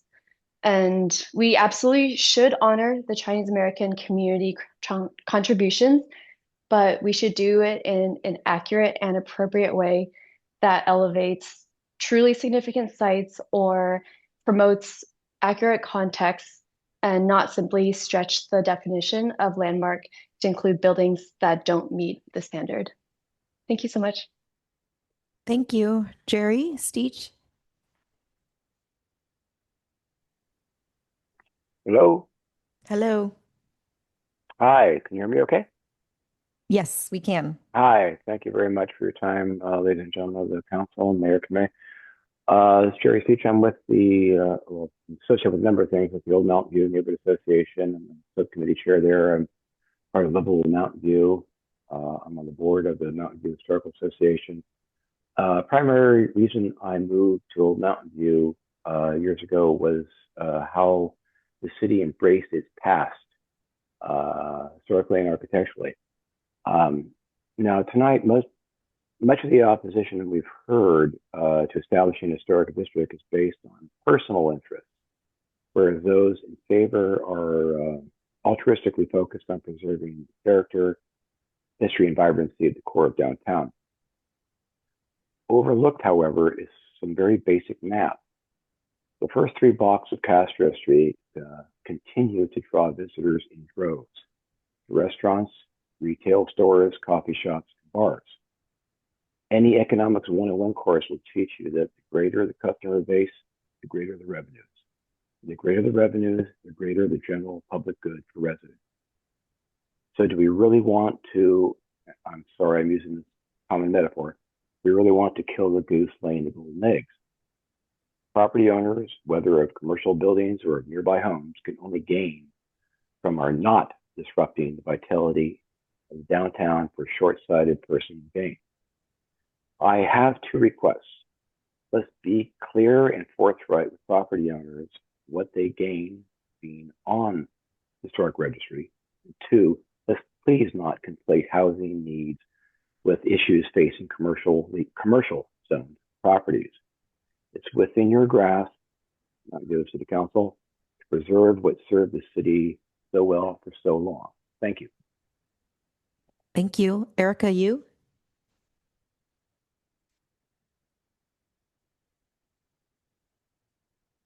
Hello. Hello. Hi. My name is Erica. I grew up, worked, and lived in the Mountain View, Los Altos community for most of my life.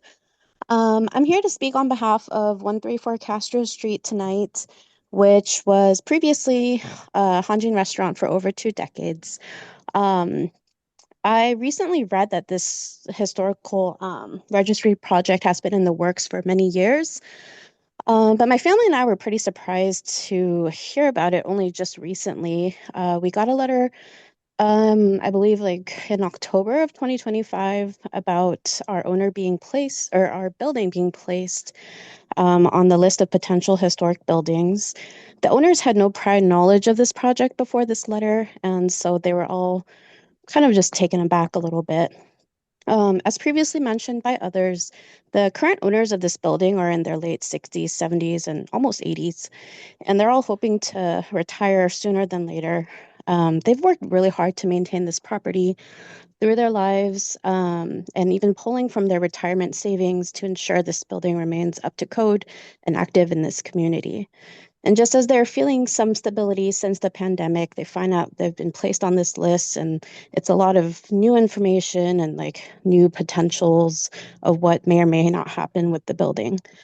The addition of their building to the registry will bring kind of like another big hurdle to their future plans of selling, remodeling, or any visions that they may have for it. While I respect the diverse roots of our community, I feel as this building is solely placed on the list because of its age. There's not too many other significant historical aspects to this building. The outside attached decor is basically like an attached decoration. Like it looks ethnic when you look at it, but it's not actually culturally accurate or a part of the building itself. The owners would kindly ask to opt off of this list. I believe ultimately it is important to preserve our history, but in an accurate and meaningful way that actually benefits our community. And ultimately, the choice should be to be added onto the historic registry should be up to the owners of each building in our community. Thank you so much for your time. Great. Thank you. All right. Last call for any in-person or virtual public comment for those who haven't spoken. Hello, David. Well, on Zoom in line, but Your hand went up and then it was down. So it's very I thought he's here. He doesn't have anything to say. so Mayor Kamei and Council. I'm David Watson. I've been a resident here of Mountain View my entire life, and I don't have any financial interest in the historic preservation. I live in a new house that I built here. I value that Mountain View is a place of innovation and change. When people ask me if the city has changed in my lifetime, I say yes, proudly. That's why I oppose creating a historic district without property owner consent. You just heard from Mr. Aviette. Nice. His story shows exactly what forced historic designation does to real people. You're considering doing this to a whole district of property owners. The definition of historic resource here is too broad. Under this framework, essentially any 50-year-old building without substantial alterations can qualify. This approach doesn't preserve unique historical treasures. It just freezes ordinary old buildings in place. Livable Mountain View's own materials admit this is about circumventing SB 79's requirements. But do not mistake current loopholes for permanent shields. The legislature is essentially responding in real time to cities that try to use loopholes. Every time a city weaponizes historic status to block new homes, the state responds with stricter enforcement and new legislation to close that path. You're inviting the legislature to further override local control. When cities use protectional tactics to block housing, HCD and the Attorney General have sued and won. Pursuing a transparently protectual designation is a waste of staff time and taxpayer money on a legal battle the city will lose. The only thing you will succeed in doing is eroding the financial security of longtime owners like George, turning their assets into liabilities in the name of preservation. If we want to honor Mountain View's history, we should commemorate it. Plaques, signs, heritage trails. The story of Castro Street can be told even as the buildings evolve. What matters is the history itself, not freezing structures in amber. If the city wants to preserve specific buildings, we, the city, should bear the cost, as we do with Rengstorff House. I really like Rengstorff House. I got married there. But we should not force property owners to subsidize the community's aesthetic preferences. It's the people, not the buildings, that make Mountain View the city that it is. Thank you. Great, thank you. And you'll submit your blue card. Thank you very much. All right. So that concludes public comment, both in person and virtual. So we'll take the item back for council questions and deliberations. The council members with a conflict of interest will make their recusals now. Councilmember Hicks, do you have an announcement to make? I do have an announcement to make. I am recusing myself from any discussion concerning 12 properties for inclusion in the historic register due to the proximity of my personal residence to these properties. Mayor, may I just briefly, for the public, for those of you who are not able to see, staff will be placing the 12 properties momentarily in a presentation. However, for the minutes, the addresses are 537 Bush Street, 444 Castro Street, 501 Castro Street, 655 Castro Street, 799 Castro Street, 334 Church Street, 595 Church Street, 624 West El Camino Real, 425 Hope Street, 782 Hope Street, 472 View Street, and 680 Yosemite Avenue. Yeah. Great, thank you. I'll turn it back to staff. Thank you, Mayor. So the purpose of this portion of the meeting is to hear if the City Council has any questions or concerns about individual properties that may be affected by council member recusal.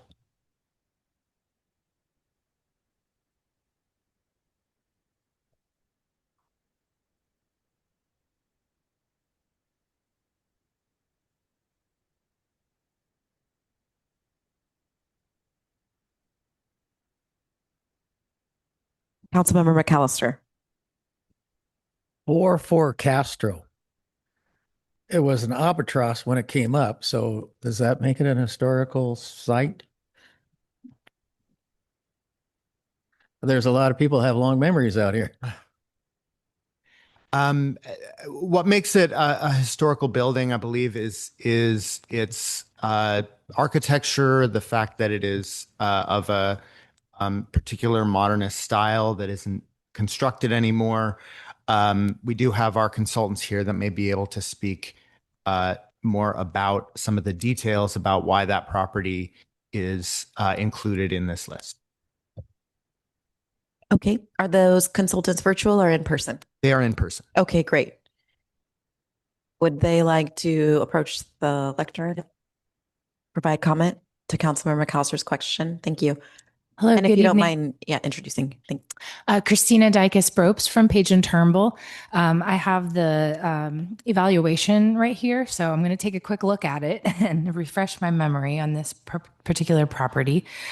Excuse me. This building is significant as the first and only high-rise in Mountain View and as a notable work of innovative structural engineering and late modern design. The property is eligible for listing in the National Register, California Register, and Mountain View Register for its construction date of 1971 when the property was completed. Before that, there's some historic context about when it was completed. I believe that it was an unusual construction method from the top down, which for those who were here probably remember that. And we did consider, mid-century architecture. We evaluated properties that could have been built up through 1980. So happy to ask for any kind of opt-out on this one. Don't believe so. No, we haven't received any comments from them. Okay. That's it for this one. Great, thank you. Councilmember Clark.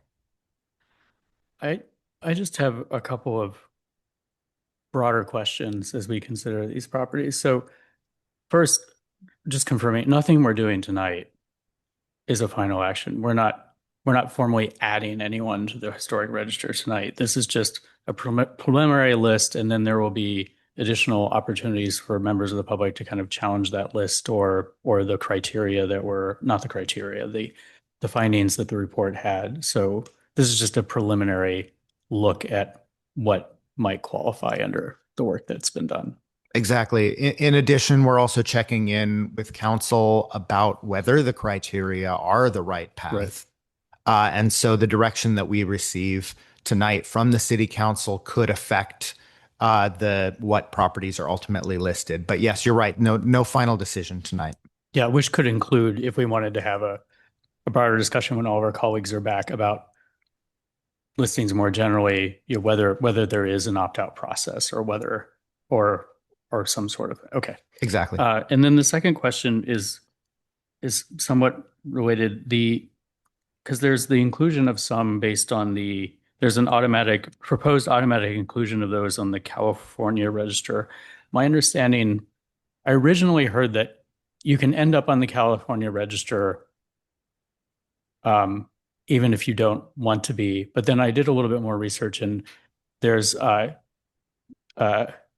you can object, right? There's a period during which you can object. So they don't require owner consent, but you also have a period during which you can object. And if you object, you don't necessarily end up on the California Register.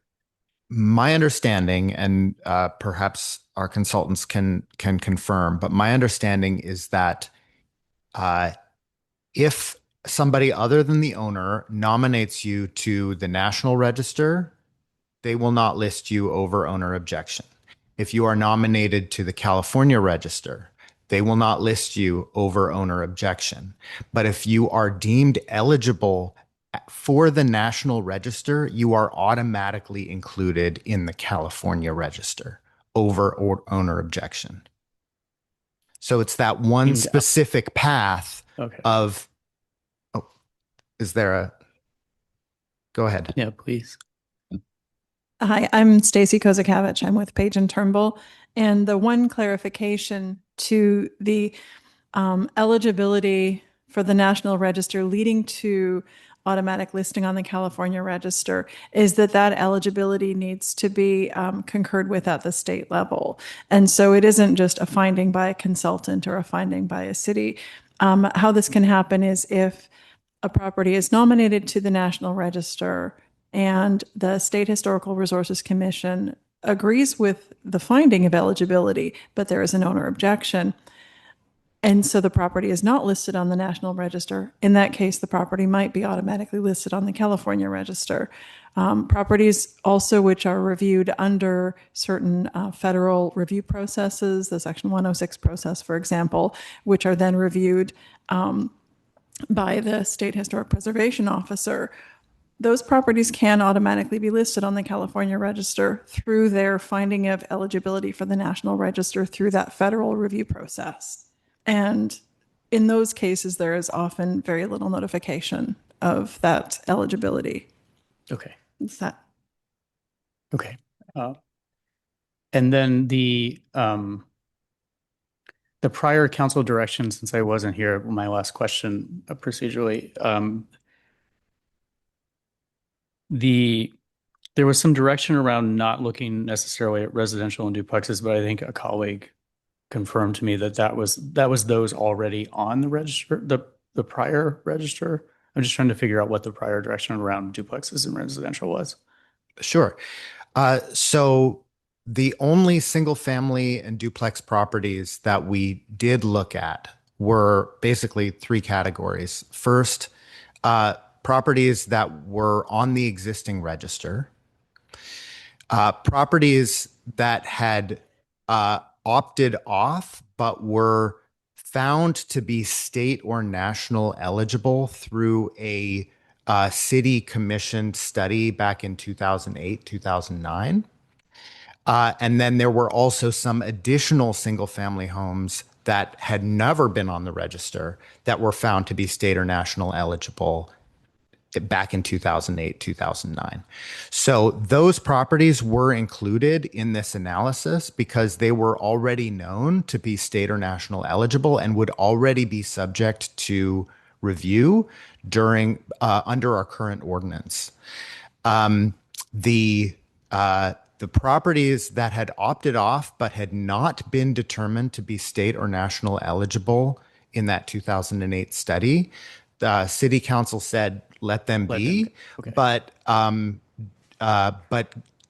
do some outreach to try to give them some incentive to opt on to the register. So some of the residential properties that we're seeing up here now are up there because, for example, they probably would already have to go through a special, that special CEQA analysis because they're eligible for the California or federal register. Exactly. They just haven't been added to ours because we don't currently know. Okay. Thank you. Yes. And would also require a historic preservation permit already. Yes. Councilmember Ramirez. Thank you, Mayor. I think Councilmember Clark asked questions that are substantially similar to the ones I was going to ask, but I'm not as smart as he is, so I'm going to ask them again, but using different words. So so all of these or some of these, the residential, not 444, can you sort of break down the categories that you just shared with Councilmember Clark?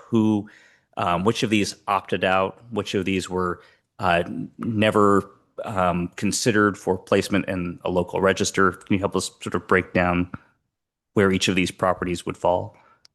Sure. So 537 Bush Street was an opt-off property previously. So you said you did not want to hear about the commercial properties. So 444 Castro and 501 Castro, those are new properties, but they're 655 Castro was not previously identified, but that is a commercial property. 799 Castro was not previously identified, also a commercial property. 334 Church Street was previously opted off.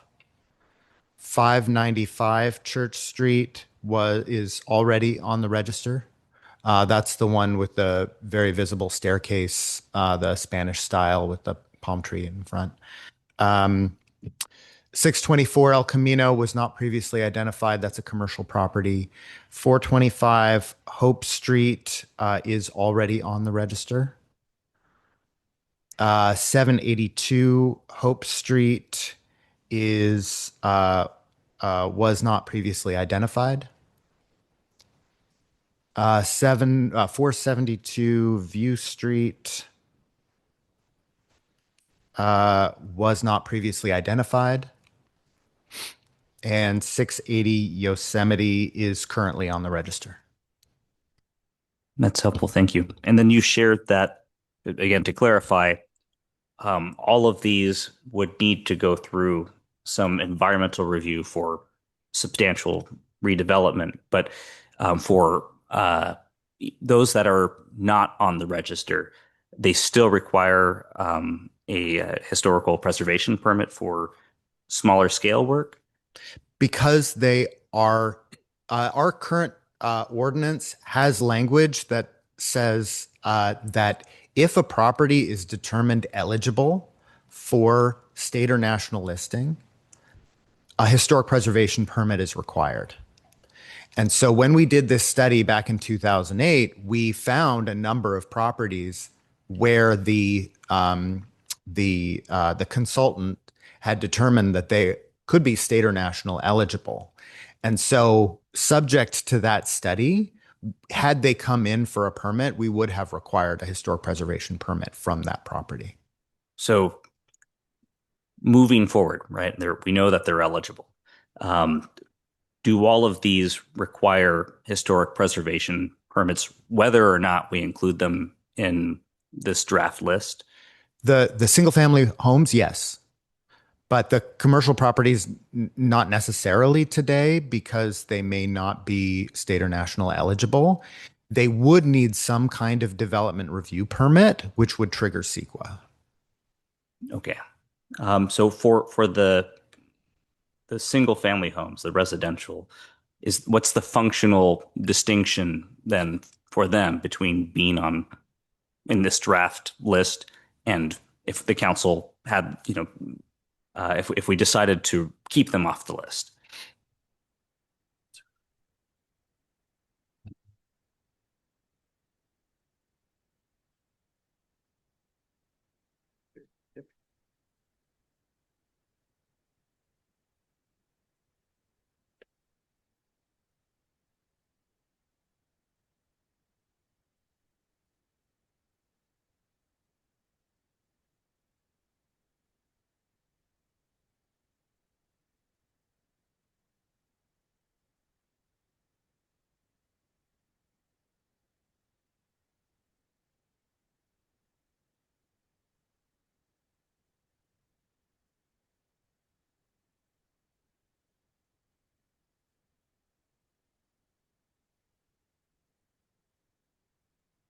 Thank you for waiting.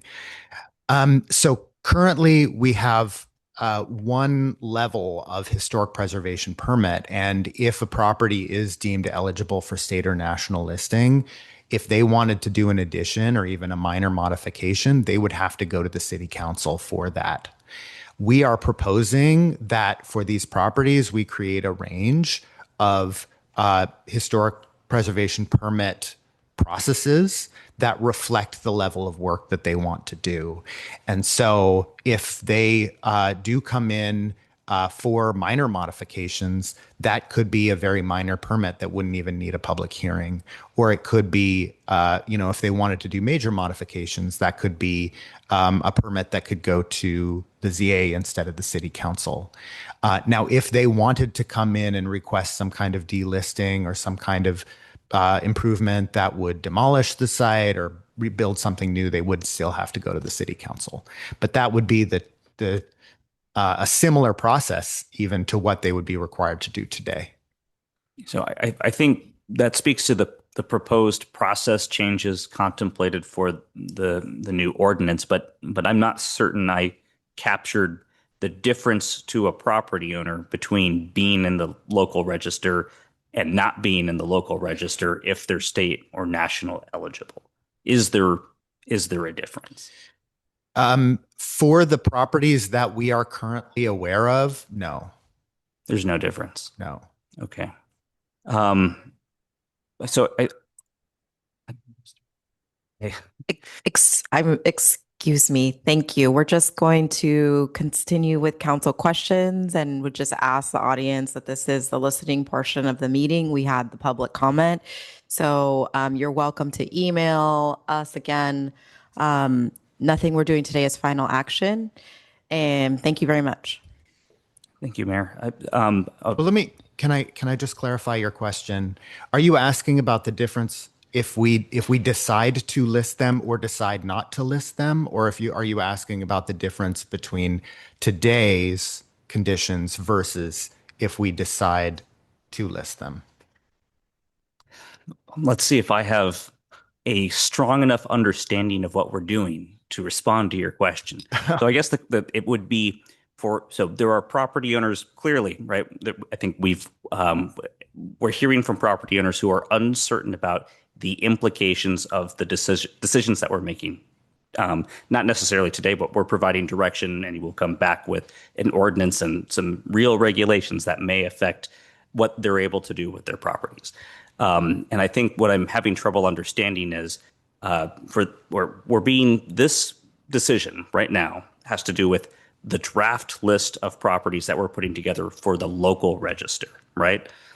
Mm-hmm. Now, what the properties that you had shown on the screen earlier are properties, excluding the commercial ones, for the single-family homes, the residential. Those are properties that are eligible for the state and national register, not for the most part, right? Not in our local register. And what you've shared is because they're eligible for the state and national registers, they're required to go through some additional level of review, right? And get a historic preservation permit. So I guess the question is, if we say, we're hearing the property owners, we don't want to include them in the local register, we take them off this draft list, what does that actually mean for the property owner? Yes. Okay. I understand the question now.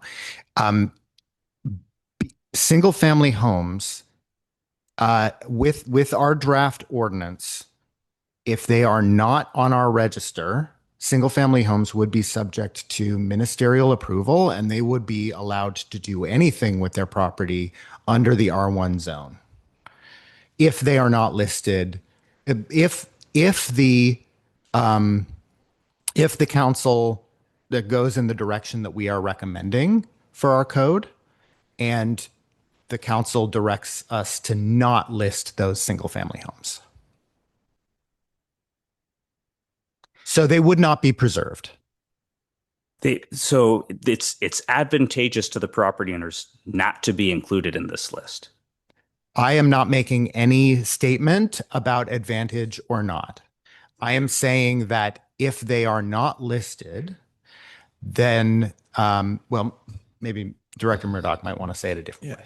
Thank you, Eric. Good evening, Honorable Mayor, Vice Mayor, Council. Christian Murdoch, Community Development Director. I think part of the challenge in answering the question is that multiple variables are involved.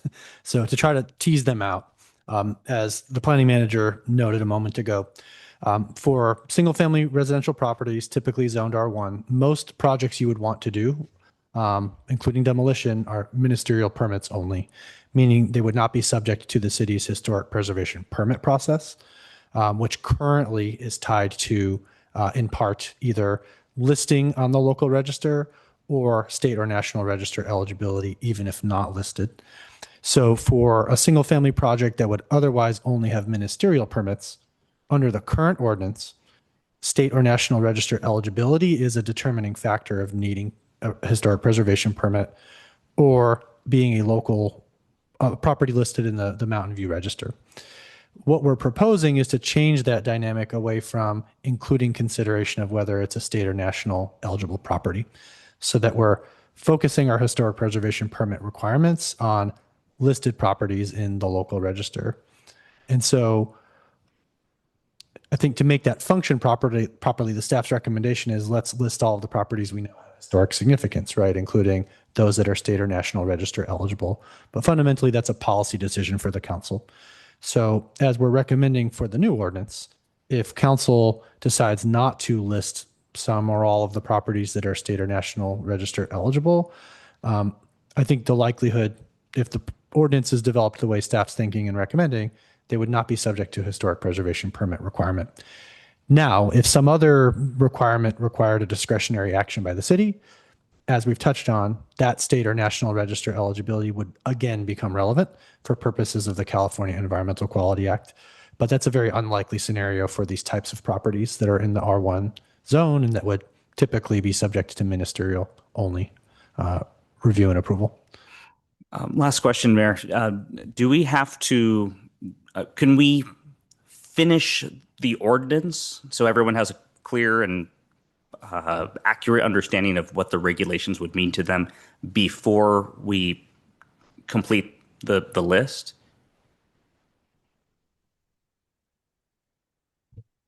I believe that's possible. Currently, we are anticipating a process that's concurrent. So effectively, we would have the council agree on all of the ordinance parameters and then simultaneously decide, at the same meeting or at a meeting to follow very shortly thereafter, which properties to list. It's very much possible to break those apart and to provide more time and space between them. There would be other, staff resource and work plan management challenges to work through if in that scenario, but functionally, it's possible to do that. That's helpful. Thank you. Thank you, Councilmember Showalter. Yeah, just with our questions focused on this list, I just wanted to know, has anybody on this list requested to opt out?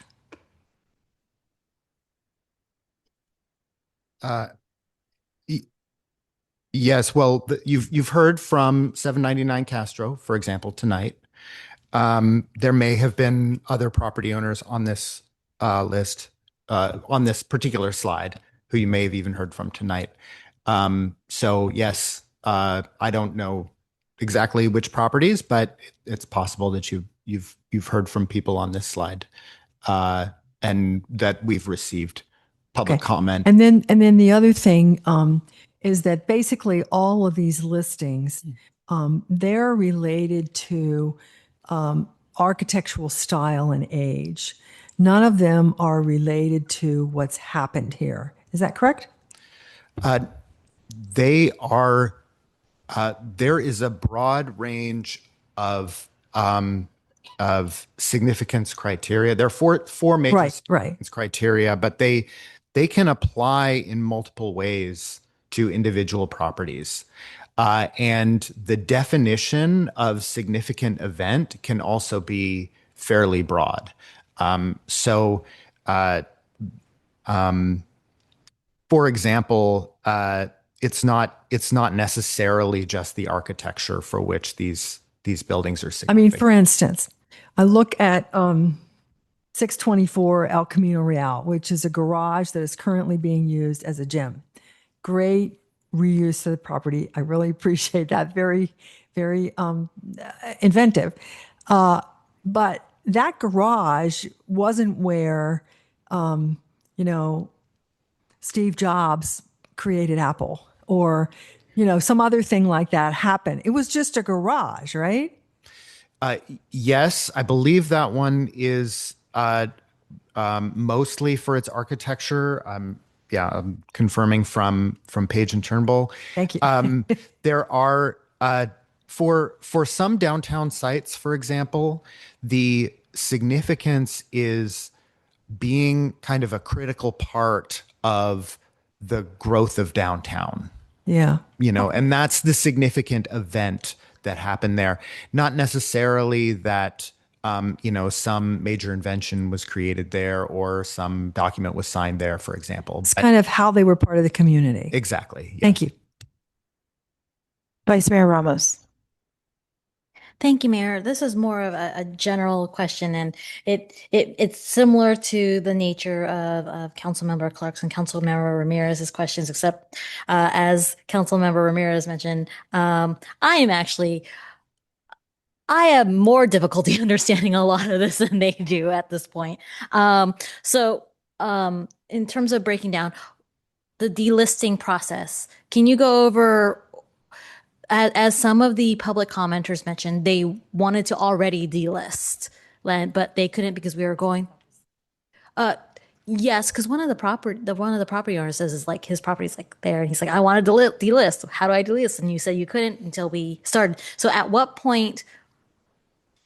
What is the earliest point they would be able to delist, based on what the staff's recommendation is going to be?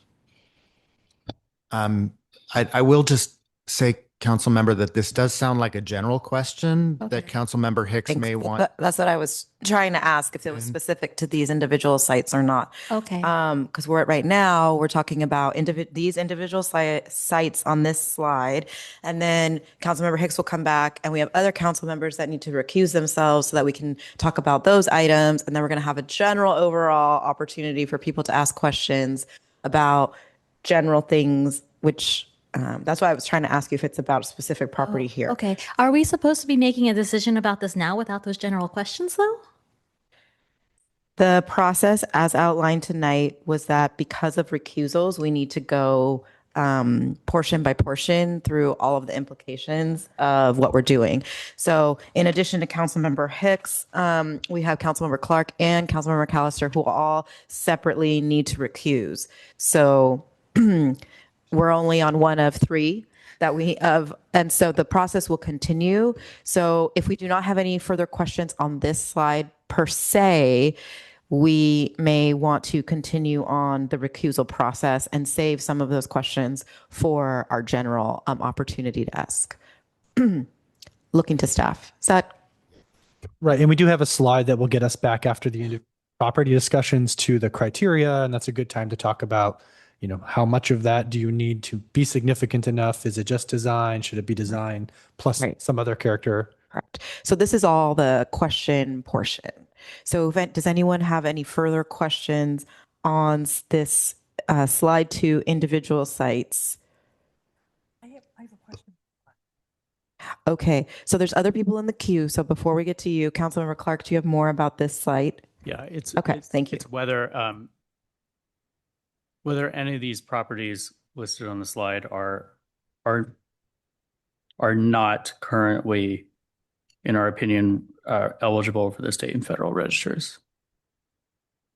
Is the finding from the consultant that these would be most likely eligible for state and federal register listing? We have that information. I think it might take a second to look up for the commercial If properties. it's in that report, I can go read it again. But. Yeah, I will say that for the single family properties, yes, for all of these single family properties, the consultants confirmed that they would be eligible for state or national. Okay. Okay. And then just process wise, if we wanted to have a treatment, is the segregation of the decisions, that's just property by property. If we want to talk later about how we globally treat the properties on the list that don't target specific properties, we can do that later with everyone, including me. Yes, that's right, Councilmember Clark. Okay, thanks. Great. Thank you. Okay. Councilmember McAllister, do you have a question about the slide? I'd like to take Councilmember Showalter's question and reverse it. How many people asked to be on the list? We had a number of people showing up at public meetings, happy that they are listed and happy that they are their property is being recognized.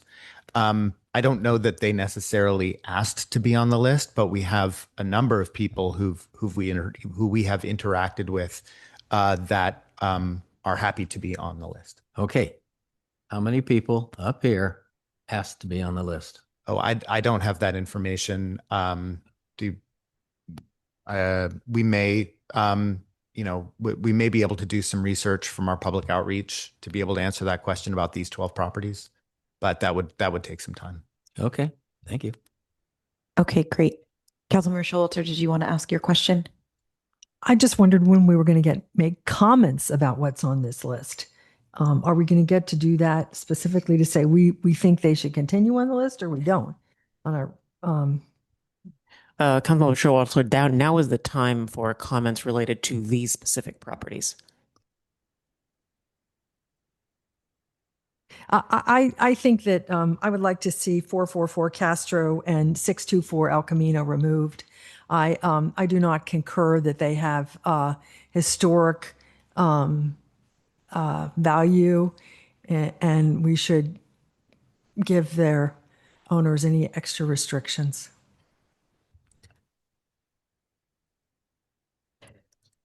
Council. Yes, I believe that was staff's direction. If there are any of these 12 listed that council is curious about, I think, not having on this list, then now is the time. Okay, Councilmember Ramirez. Thank you, Mayor. Right now, I'm able to be persuaded, but I'm actually I would prefer to suspend work on the local register until we've completed the ordinance. So that way we have an opportunity. Everyone will understand what the new regulations will be, and we will have an opportunity to work more closely with the community and the property owners. So we can avoid, I think, some of the level of frustration and angst. So I think I don't feel comfortable with arbitrarily picking and choosing what's in the list, right? Either we have a set of criteria and they apply or they don't. It doesn't feel good to just say, you didn't show up to the council meeting, so you're on the list, but you showed up and so you're not on the list, right? That doesn't feel equitable. So I could not support any determination about the list at all until we've completed work on the ordinance. Okay, thank you. Councilmember McAllister. I agree with Councilmember Ramirez.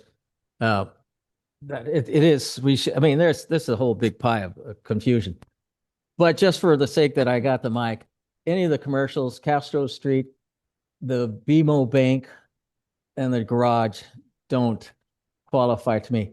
If we wanted, I guess I could do that later on the general comments, but if we wanted to recognize any of these, we could do like in Salt Lake City that has plaques on the walls or plaques in the ground to say this particular part, this something happened here and it's a point of interest. And that could be used for all the other properties that we see going on. So I'll come on later on those. Okay, so I'm hearing at least two council members saying that they would like to focus on the individual sites after we've crafted the ordinance. So, Councilmember Clark. Slightly different version of that. I'm not comfortable sort of picking and choosing properties here tonight, but I will have a suggestion later when we're all back as to how to handle the register that isn't quite suspending work, but is a hybrid of that. Okay. Any others like to make comments? Okay, so I'll comment. I haven't had a chance yet. So I think that I'd be curious to hear Councilmember Clark's idea of how we might handle the individual sites. I do find it difficult to move forward picking and choosing. I think particularly because I guess it's twofold. One, unfortunate that not everyone got the notice, but I guess good that people did eventually get the notice. But we would love to hear their input. And so before moving forward with sites, I just want to make sure that all of those who might have implications would be able to have the opportunity to comment one way or the other. And it sounds like perhaps that we haven't had that opportunity. So I am not hearing consensus on moving forward with this list of 12 sites.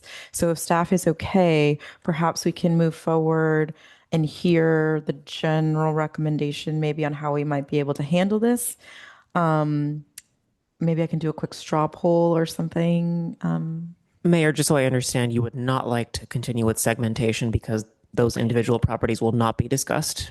And instead, you're going to fast forward to the general discussion? I think it's more of a table than a fast forward. Okay. I didn't hear any consensus on any of the sites. I heard at least two feeling a little bit reticent on moving forward on this list, and then I 2.5. I'm going to put Councilmember Clark as the half, and then I count myself. So maybe that's almost a majority. It's 3.5, 4-ish. So I looking to staff on how we might be able to power forward. What might be a way? Sure. Thank you, Mayor. I think what I heard amidst the discussion was a lot of questions and ideas on different approaches for the individual properties. I think there seems to be interest from the council to move forward with discussing the ordinance and the criteria that would inform future listing decisions. So I think for now we can sort of break apart and segment the ordinance discussion from the register discussion. Perhaps the ordinance discussion will then make you feel more comfortable on coming back, and we may have to segment, for conflicts of interest at that time, or we just push off the decision on the property listings in the register until a future date. There will be timeline impacts to conclusion of this work plan item as a consequence. We can talk more when the council's ready, but the discussion tonight can continue just on the ordinance. Okay. So, because is the segmentation all about sites? Yes, Mayor, all segmentation is about different Okay. sites.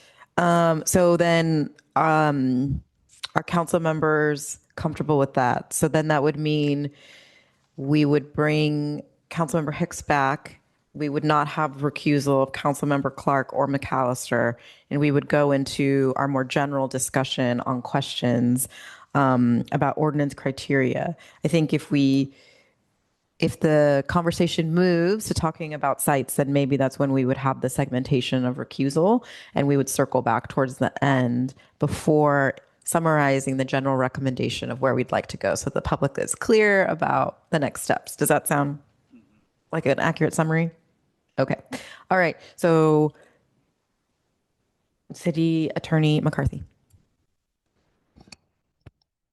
Thank you, Mayor. So I just want to also add that I am hearing a lot of discussion about council members being interested in the non-technical aspects of whether a property would be historic. So whether it's an event or a person or essentially looking at something beyond what you have up here, which would mean maybe these properties or others don't make the list at all. So you have a much narrower, smaller, shorter list of historic properties. So that, would be something that I think you should think about or at least discuss once the full council is here. Because honestly, in terms of timing wise, if we are not to consider a local register this evening, and it sounds like there might be interest in that and doing a more phased approach, it will just take some time to do that because of all the other projects slated this year. And we're probably likely looking at 2027. I just want to get that on the record now.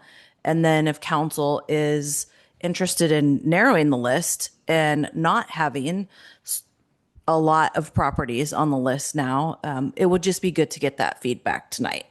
That will help staff because right now I think there's 60 some properties on the list now? Can you clarify how many, what's the number on the list? I believe currently on the register, there are between 40 and 50. Okay. The proposed list, minus the religious sites, would be about 90. Okay. So that's where I was maybe getting the smaller number. So that would be something for council to consider. Maybe the historic residence that the city has or the ordinance is just a very small list, if that's something that council's interested in. So I just want to put that out there for you all. And Mayor, if I could briefly just add on to the city manager's remarks, based on the other public comment we've heard tonight, one of the implications, however, is that SB 79 affords certain protections to properties that are included in a local register. And so delaying work on the local register could limit the number of properties the city could potentially exclude through a local alternative plan. I think what I would say about the site list that I struggle with is maybe we can have this as a general question, but just like the delisting process or the opt out. So I think I would be comfortable creating a site list, but it's a bit nebulous right now on what that delisting or opt out process is. And that's where my discomfort is, where we need to provide clarity to the public on what that is. So if the idea is we need to decide about a local register or not, there needs to be, I think, an opportunity for conversation on opt out and delisting. So, but that has to happen with the full council.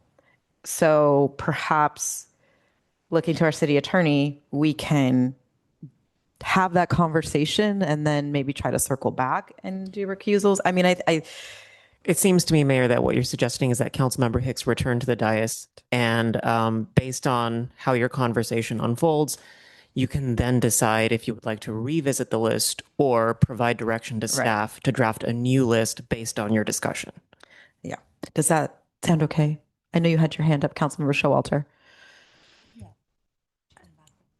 I think that there's really two things going on tonight, at least, maybe three or four.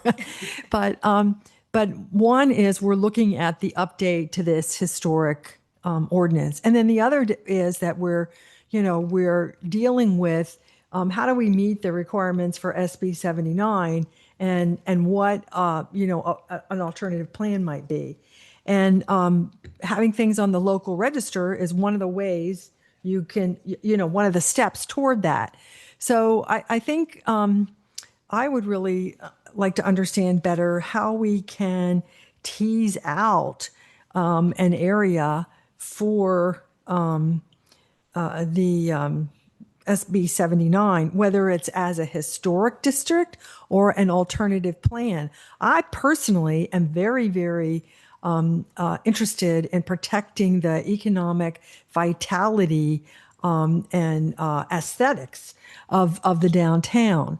But that's not necessarily a historic district. So we haven't really talked about that yet, but I think those two, I don't think these two subjects rip apart very easily. So I'm very confused about how we're going to make progress if we just talk about the ordinance and we don't talk about SB 79 and what we need to do pretty much right now at the same time. So that's where my personal confusion is. Okay. Councilmember Hicks, welcome back. Thank you. Trying to figure out what point we're at. TV didn't work in there. Oh, okay. So the council, let's see if I can accurately summarize this. The council had discussion about 12 individual sites with which you had to recuse. I think in that conversation, we had more questions and we wanted to get into general questions, but you were not here to have those general questions.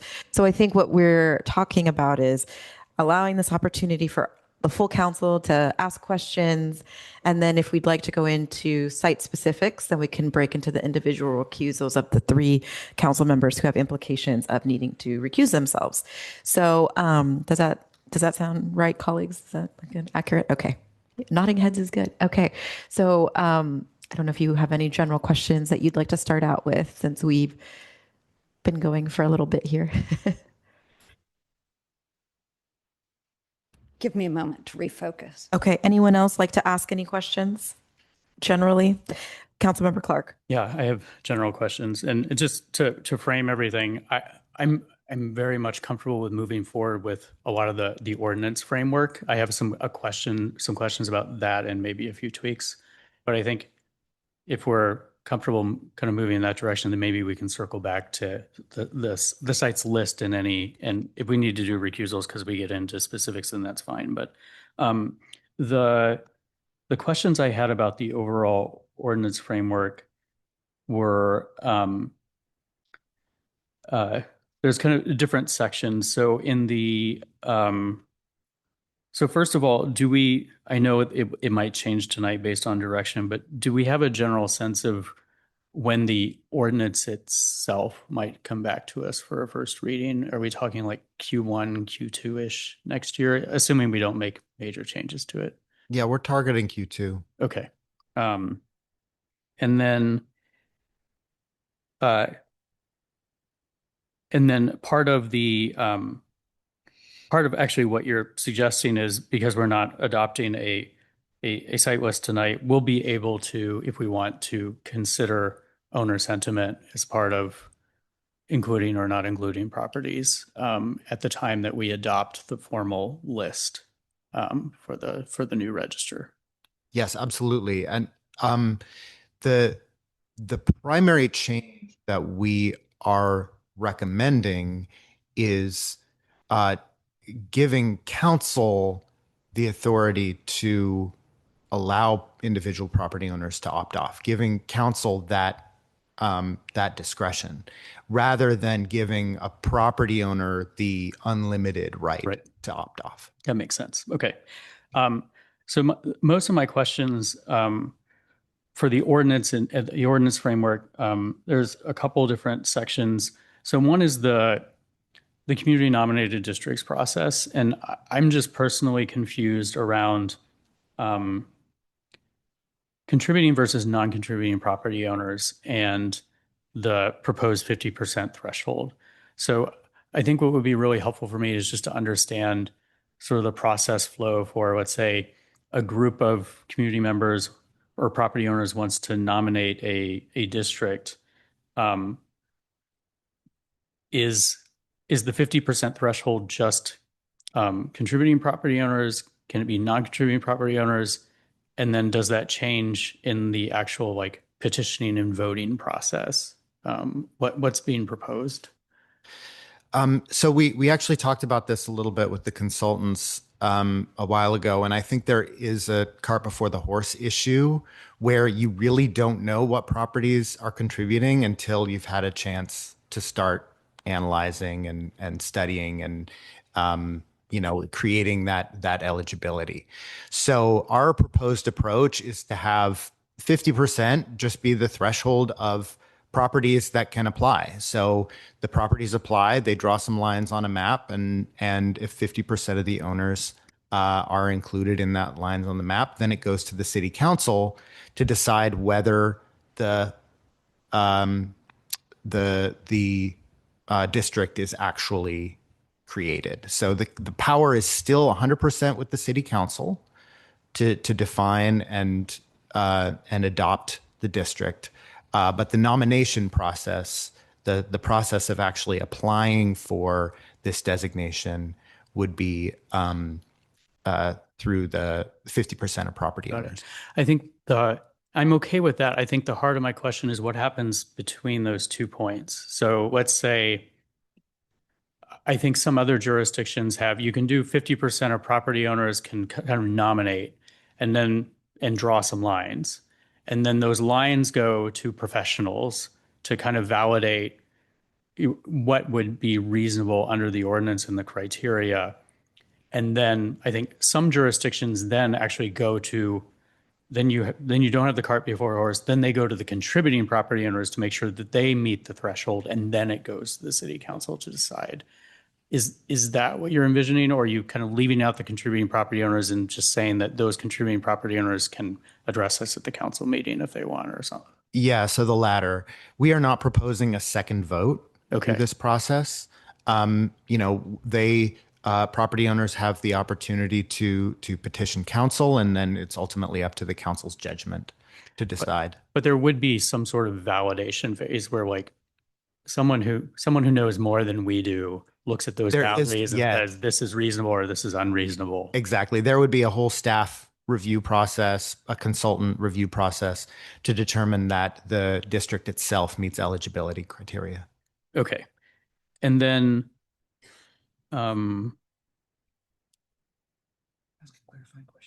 yeah, go ahead. Thank you. Sorry, through the mayor. So a quick follow-up to Councilmember Clark's question. So if the technical experts determine that a historic district is not eligible, does the council still have an override, or does the process stop there and it would not go to council for consideration? That would depend probably on the applicants. There's always an opportunity once the applicants hear this is a DOA proposal, they may wish to withdraw the application. But it sounds like they could decide not to withdraw, and then the council could create a historic district even if technical experts determine that it doesn't meet the criteria. I think that's a process mechanic we haven't worked out yet. If there's council direction to consider how we would ensure all of these nominations that have 50% and are studied come to council for determination, that's helpful feedback. I think it's important, whether it's individual property listings or districts, the staff recommends that we ensure that there's sufficient, technical evidence, substantial evidence to support a district, right? So that it's not an arbitrary use of this district tool. But ultimately, council interprets that evidence and that information and weighs it as the council sees fit. So as long as something's there to describe, historic substance to a district, I think the council likely has a lot of broad latitude and discretion to form the district or to reject the district. Thank you, Mayor, and thank you, Councilmember Clark. Yeah, I think that my assumption is that how it would play out is, there's a nomination, there's a review process, the lines are kind of refined based on the criteria, justifiable criteria, and then, the council would then say, okay, yeah, those boundaries in that district in the petition make sense. Or if the community wants to make an argument that there really is a legitimate reason to have the lines expanded, then they could make that argument. It'll ultimately be our decision, I think. But and then the last question, which is kind of a slightly different, it was about an EPC recommendation on considering interior floor areas a major alteration. I didn't have a chance to watch that EPC meeting, or at least that portion of it. And I'm trying to figure out, so one example, the LGBT community in loving form, ripped itself apart over the Castro Theater in San Francisco when they wanted to redo the seats. So not the exterior of the building, but the seats. And so that gets into like interior alterations, and I don't want to be in that world. So I'm trying to figure out if their recommendation was major interior alterations generally, or if they were really just cared about the consolidation of interior floor areas. And it sounds like that was a recommendation they made that wasn't staff's recommendation. Like your recommendation at the time was just to maybe not take into account the interior stuff. No, that was a new direction from the EPC, Okay. new recommendation from the EPC. We would have to take a look at that and see whether there are whether there's a foundation for that in historic review. I think their primary concern is really about the rhythm of downtown and the kind of frequency of different businesses along Castro Street. And that's certainly something that we can draft standards for in the downtown precise plan. I believe there may already be standards for that in the downtown precise plan. But we would have to look a little more closely to see whether there's a nexus there and the historic preservation ordinance. Right. And I think is mentioned perhaps in the response to the council questions, the concern from EPC seemed to be focused on the downtown and possibly even Castro Street specifically. And that would be the only area that sort of has a relationship in this process to interior modifications. And so it would be a unique twist in our standards to just look at those properties, given none of the properties we've identified have the historic character tied to interior uses or aspects of the buildings. And so it would be an anomaly, but it's something we can look into further if there's council interest. Right. Okay. That's all the questions I have about the ordinance overall. I have comments later, but I'll let everyone. Great. Thank you. Yes, we are still in questions. Vice Mayor Ramos.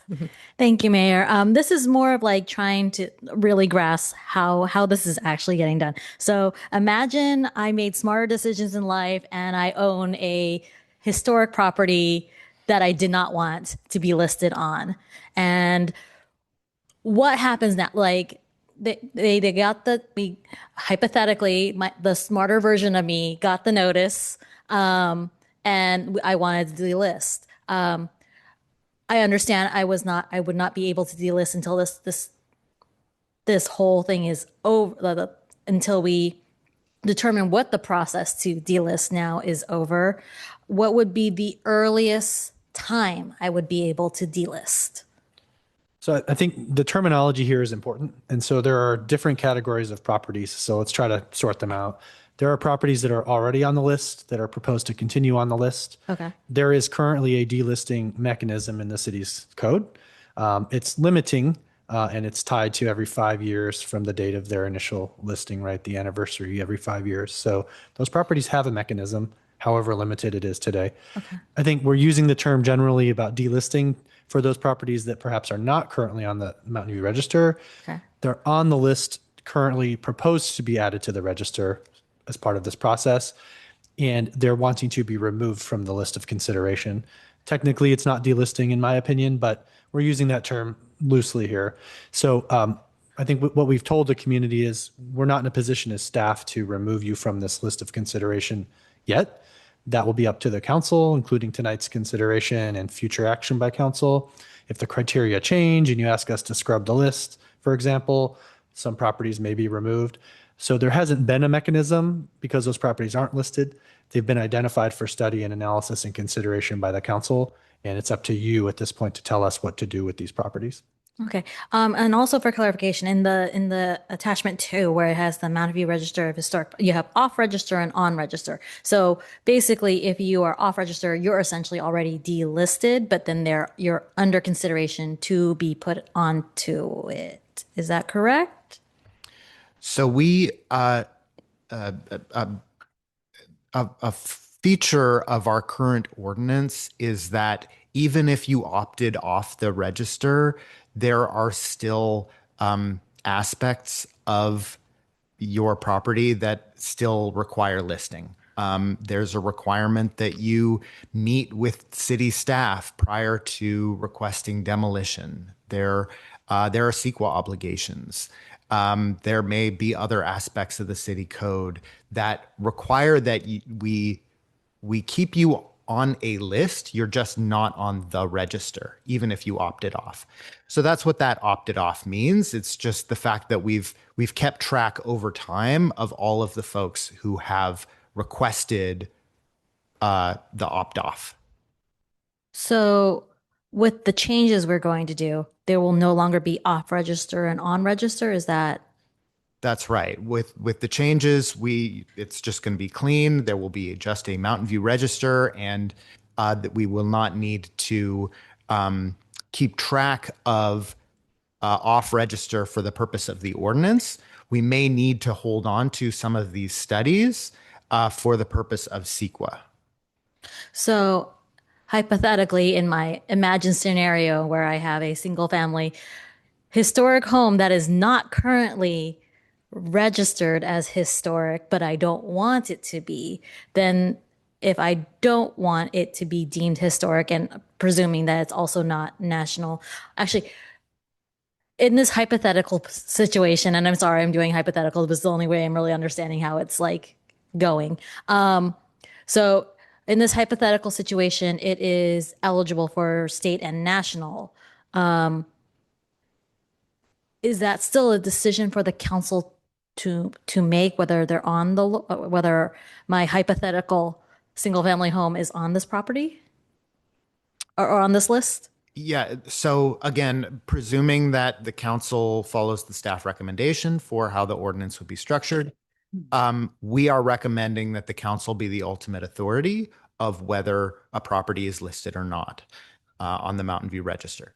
That does not preclude potential CEQA consequences of that decision. So if a property is currently subject to protective permit requirements and council adopts an ordinance that would effectively strip those protective permit requirements away, there may be CEQA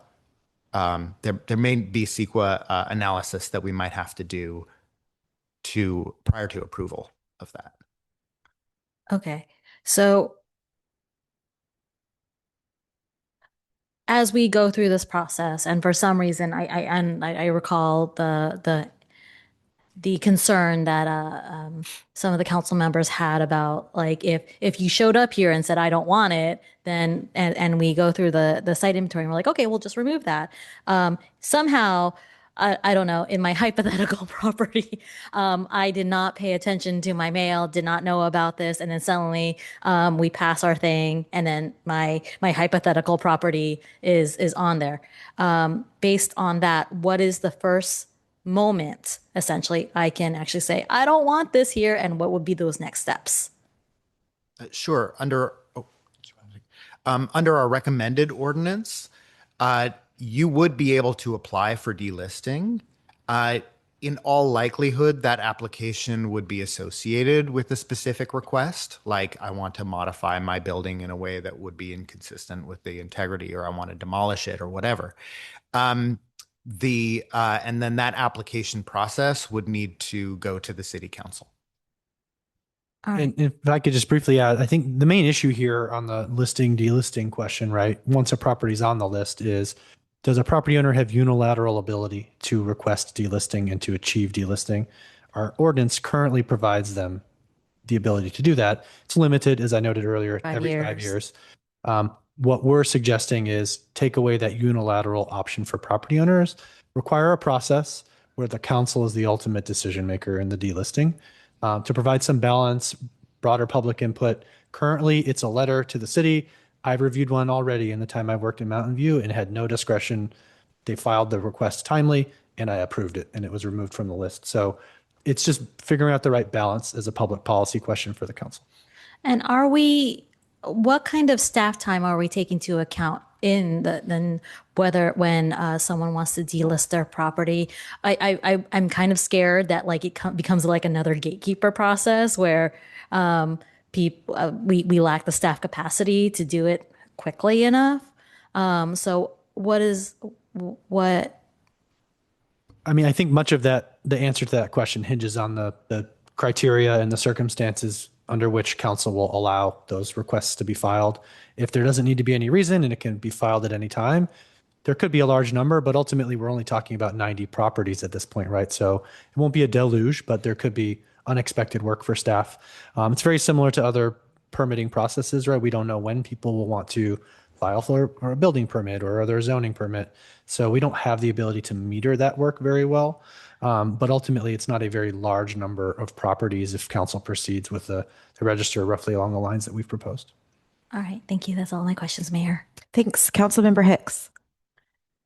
So following up on the vice mayor's question first, still with her hypothetical home, I suppose and I'm hesitant to use some of the language because there's various lists, but she removes herself. She's no longer on the register, but you have her on a list. I imagine that's to keep her up with news such as that might be relevant to her, changes in state and federal law maybe, or changes in incentives so that she might want to opt on. Is that the reason that you keep her name and address?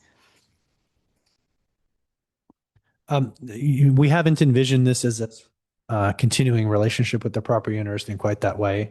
The issue is really for upholding the city's other obligations under state law, notably the California Environmental Quality Act, CEQA, such that if we know, based on evidence, that a property has state or national register eligibility, and they come in for some discretionary action from the city, we're bound by law to consider that in the environmental review process and undergo a CEQA process. I think the circumstances are slightly different if that hypothetical property was not state or national register eligible, but was considered for local listing in the register for other reasons, right, unique to Mountain View. Then there may not be any sort of ongoing burden or need to have them on a list for any purpose because the council's decided they're not on the local register. And so they're not relevant for historic preservation purposes. Okay.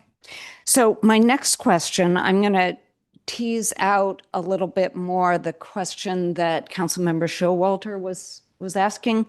Actually, I'm going to go back.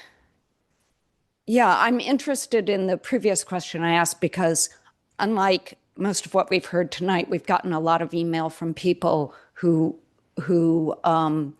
either want to be, and you've gotten messages too, people who want to be on or want to take advantage of various incentives, mostly the Mills Act. So moving on from that, I want to tease out a little more the question that Councilmember Showalter was asking.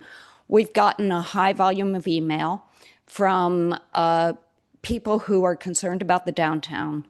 And I think they're concerned about multiple kind of, as Councilmember Showalter was saying, interlocking characteristics of the downtown.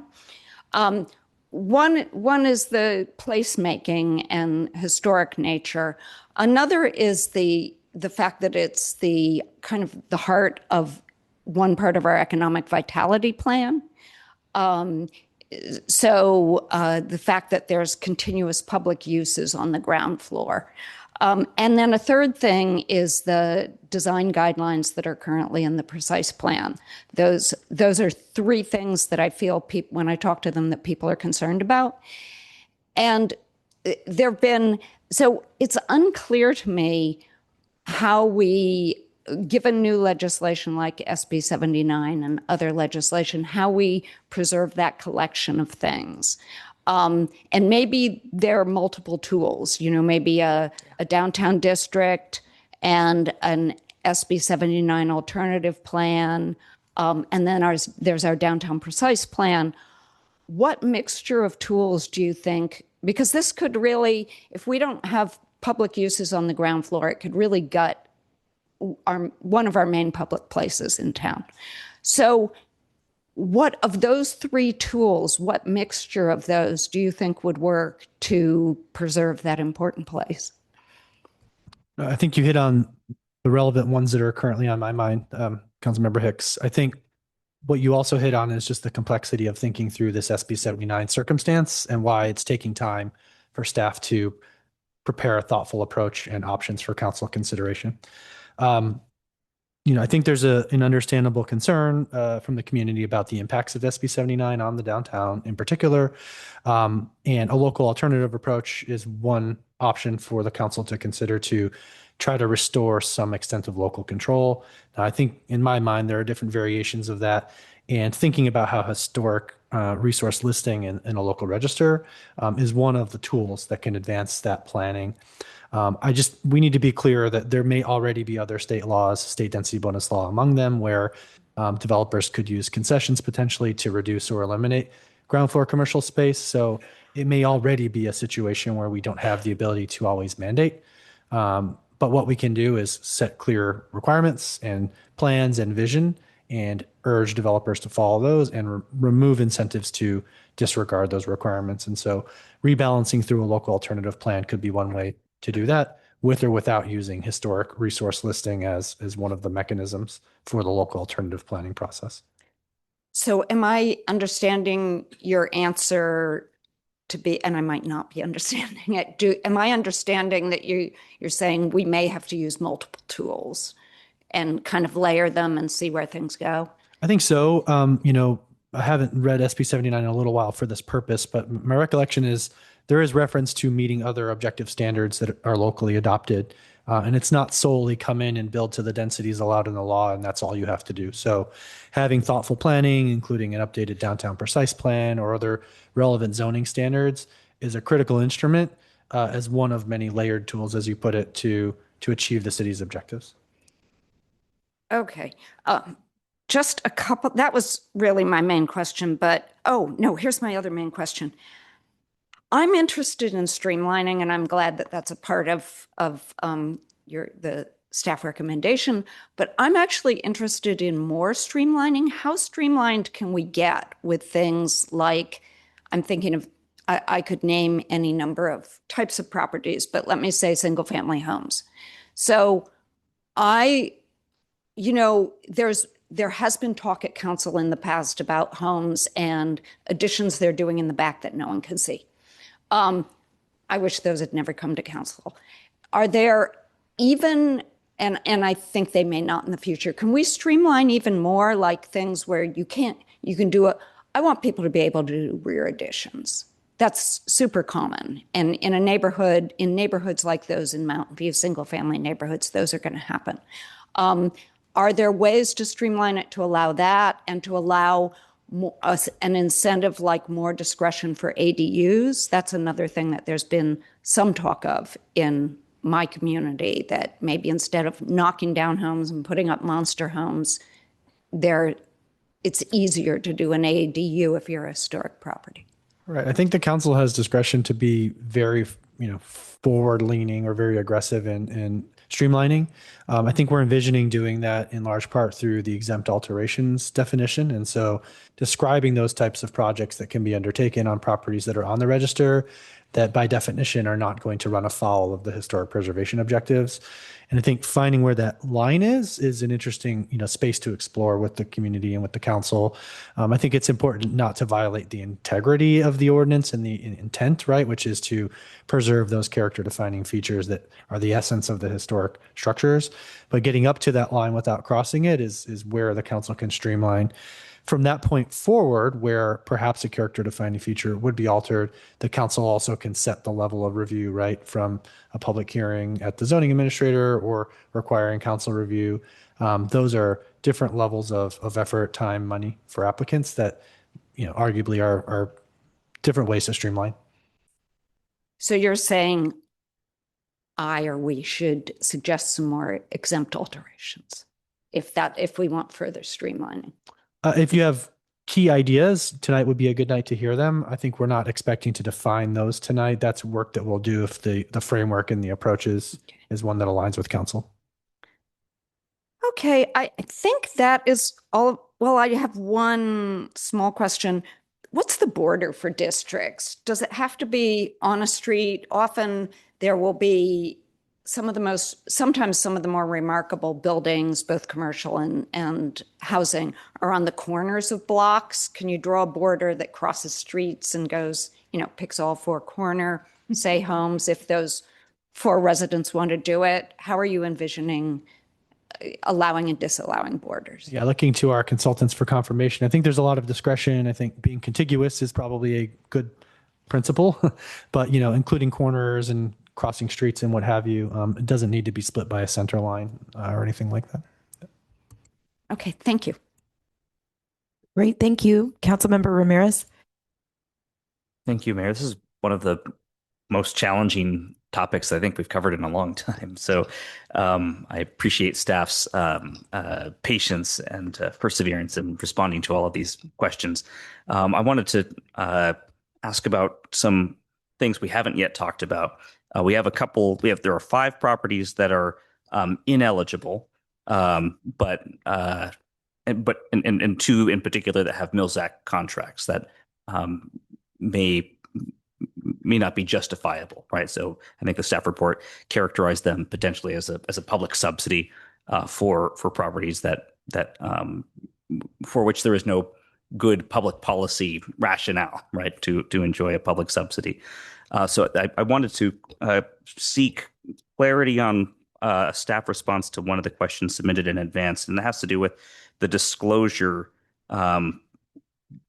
when one of those ineligible properties is transferred, and in particular, if one of the properties with a Mills Act contract is transferred. So it sounds like the seller would merely have to disclose that it has a Mills Act contract, and not necessarily that Mills Act contract is likely to be terminated after the conclusion of the grace period, if the council approves the grace period. Is that right? I don't know if we can answer that very detailed, nuanced aspect of the disclosure requirement. I think disclosure tends to involve, risk mitigation. And so it's typically a good practice to disclose as much as you know about a circumstance, right? And not to withhold material information. Fundamentally, that's a decision for the property owner in relation to meeting the minimum legal obligation and then deciding if there's more to disclose to ensure that nothing's been inadvertently or inappropriately omitted. Okay. I'm going to mull that over. Related to that, one of the things I was interested in understanding is whether, as part of this grace period process, we can require the property owners up front to basically elect into that process, right? So if they have no intention of getting into compliance, of renovating the property to restore the character defining features, then a very lengthy grace period doesn't really make sense, right? That's a public subsidy. I'm sure every owner of an ineligible property would also love to have that property tax relief. So it's hard for me to justify that. Is there any way we can devise a process where we say you must, you have to let us know up front whether you intend to submit an application, and if they say yes, is there a way to sort of enforce that, right? So if at the conclusion of that grace period, where they've told the council, we intend to go through this process in good faith, right? Then is there anything that we can do if they ultimately determine, if they don't follow through? So I think the council can set the process and the requirements and the timelines for this, off ramp, if we'll call it that, from listed properties to being delisted properties in this case. I think, when you're considering putting yourself in the property owner's perspective, considering undertaking a sizable project that would restore historical integrity, it's a major investment and one that you probably, won't be able to come around to understand and make a decision within a few months. Just deciding whether you're interested and then engaging an architect, having them do their work, come up with cost estimates, refinements, what have you. I mean, easily that could take a year or more in my mind, from sort of initial idea conception to, a valid potential proposal. And so the council can make it as short as it would like, but I would recommend not making it so short that the sort of default answer in most cases is going to be, it's not worth it or it's too risky. Okay, fair enough. I also wanted to ask about incentives. I think one of the most challenging aspects of this work for property owners who may be subject to these regulations is it's not clear what the incentives are. And that was on the list of additional topics for future discussion. So I was curious to know when would be the appropriate time for the council to weigh in on appropriate incentives.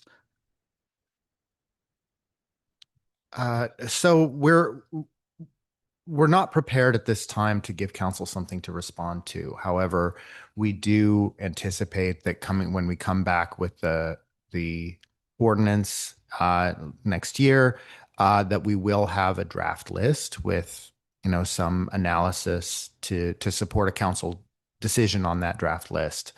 There are certainly ways that we can create better certainty around our current incentives.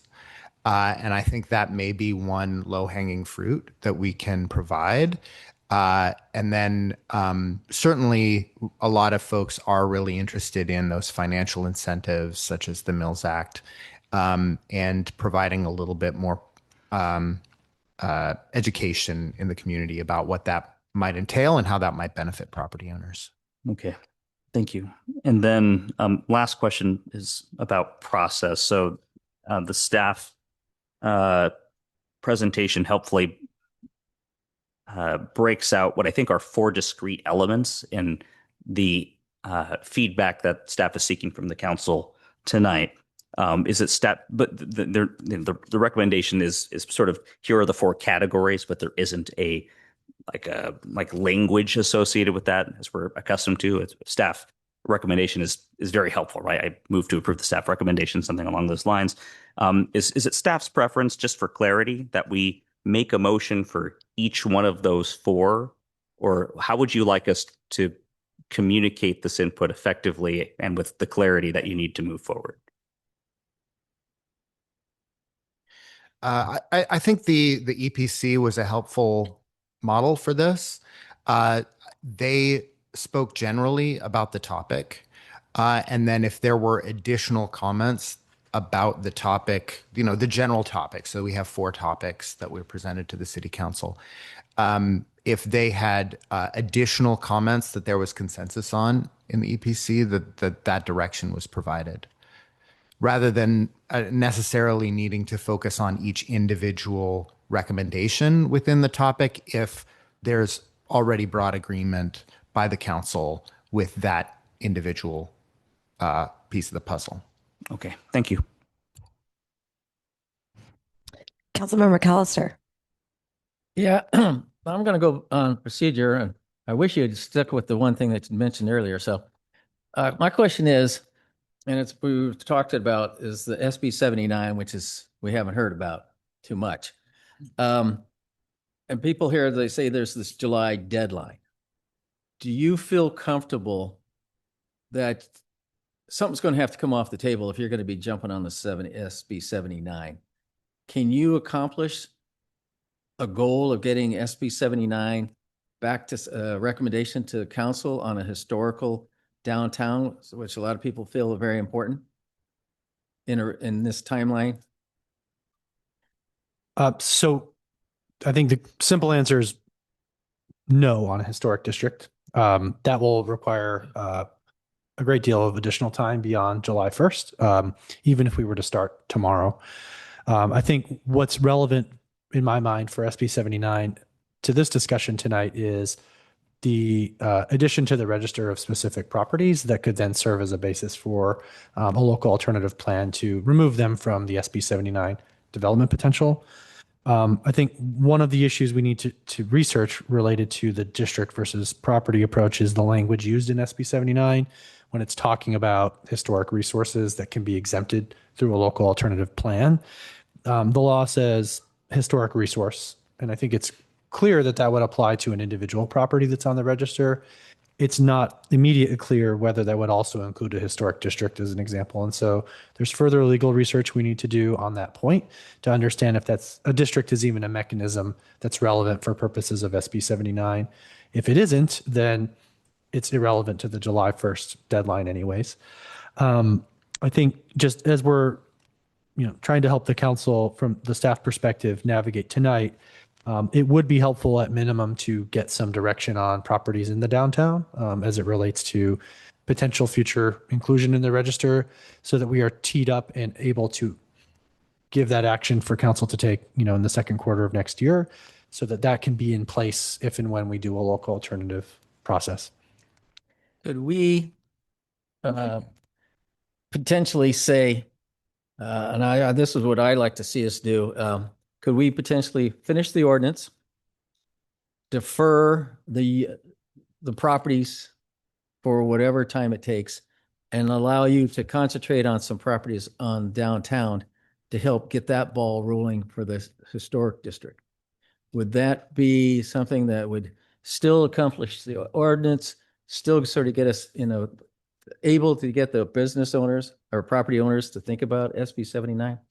And that way, I think Councilmember Ramirez said somehow this would just sort of clear the air a little bit to get actually what's going on, because we sort of woke the sleeping dragon here tonight, so that people were just going, whoa, let's get this thing resolved. So can we let things, get the ordinance, let things settle down a little bit, and then you could say, okay, the people downtown, if we want that direction from council to say, let's look at SB 79 and those properties and concentrate on those people to say, here's what we got, and then go back to 2027 for the rest of the properties. So I think certainly staff can continue work on the ordinance with separating out the register update. That work was already going to be done. If we get council direction tonight, second quarter of next year is when we anticipate bringing that for final action. I think we can, continue to have a list of properties that could be added and maybe get some direction from council tonight on the register, maybe different options for that. Whether it's ensuring that architectural design is paired with some other characteristic as an example, that really maybe more holistically reflects Mountain View's history, and just maybe give some direction to staff on how you would like to see that register, either more inclusive or a much shorter list as the city manager described. And then have the option to act on that register, but not necessarily be obligated to do that in second quarter of next year with the ordinance. Reason being, as we've discussed, listing these properties will give maximum flexibility to protect them from SB 79. Not having the register in a position to act on it, in the second quarter of next year, would potentially put a number of properties would allow them to remain subject to SB 79. Okay. If we're still, this is a pretty comprehensive ordinance revision from Chris's and my time. Shouldn't we allow it to, if we defer the properties, like it was mentioned, that we give time for the public, the property owners and staff to, okay, let's filter everything down and tighten it up.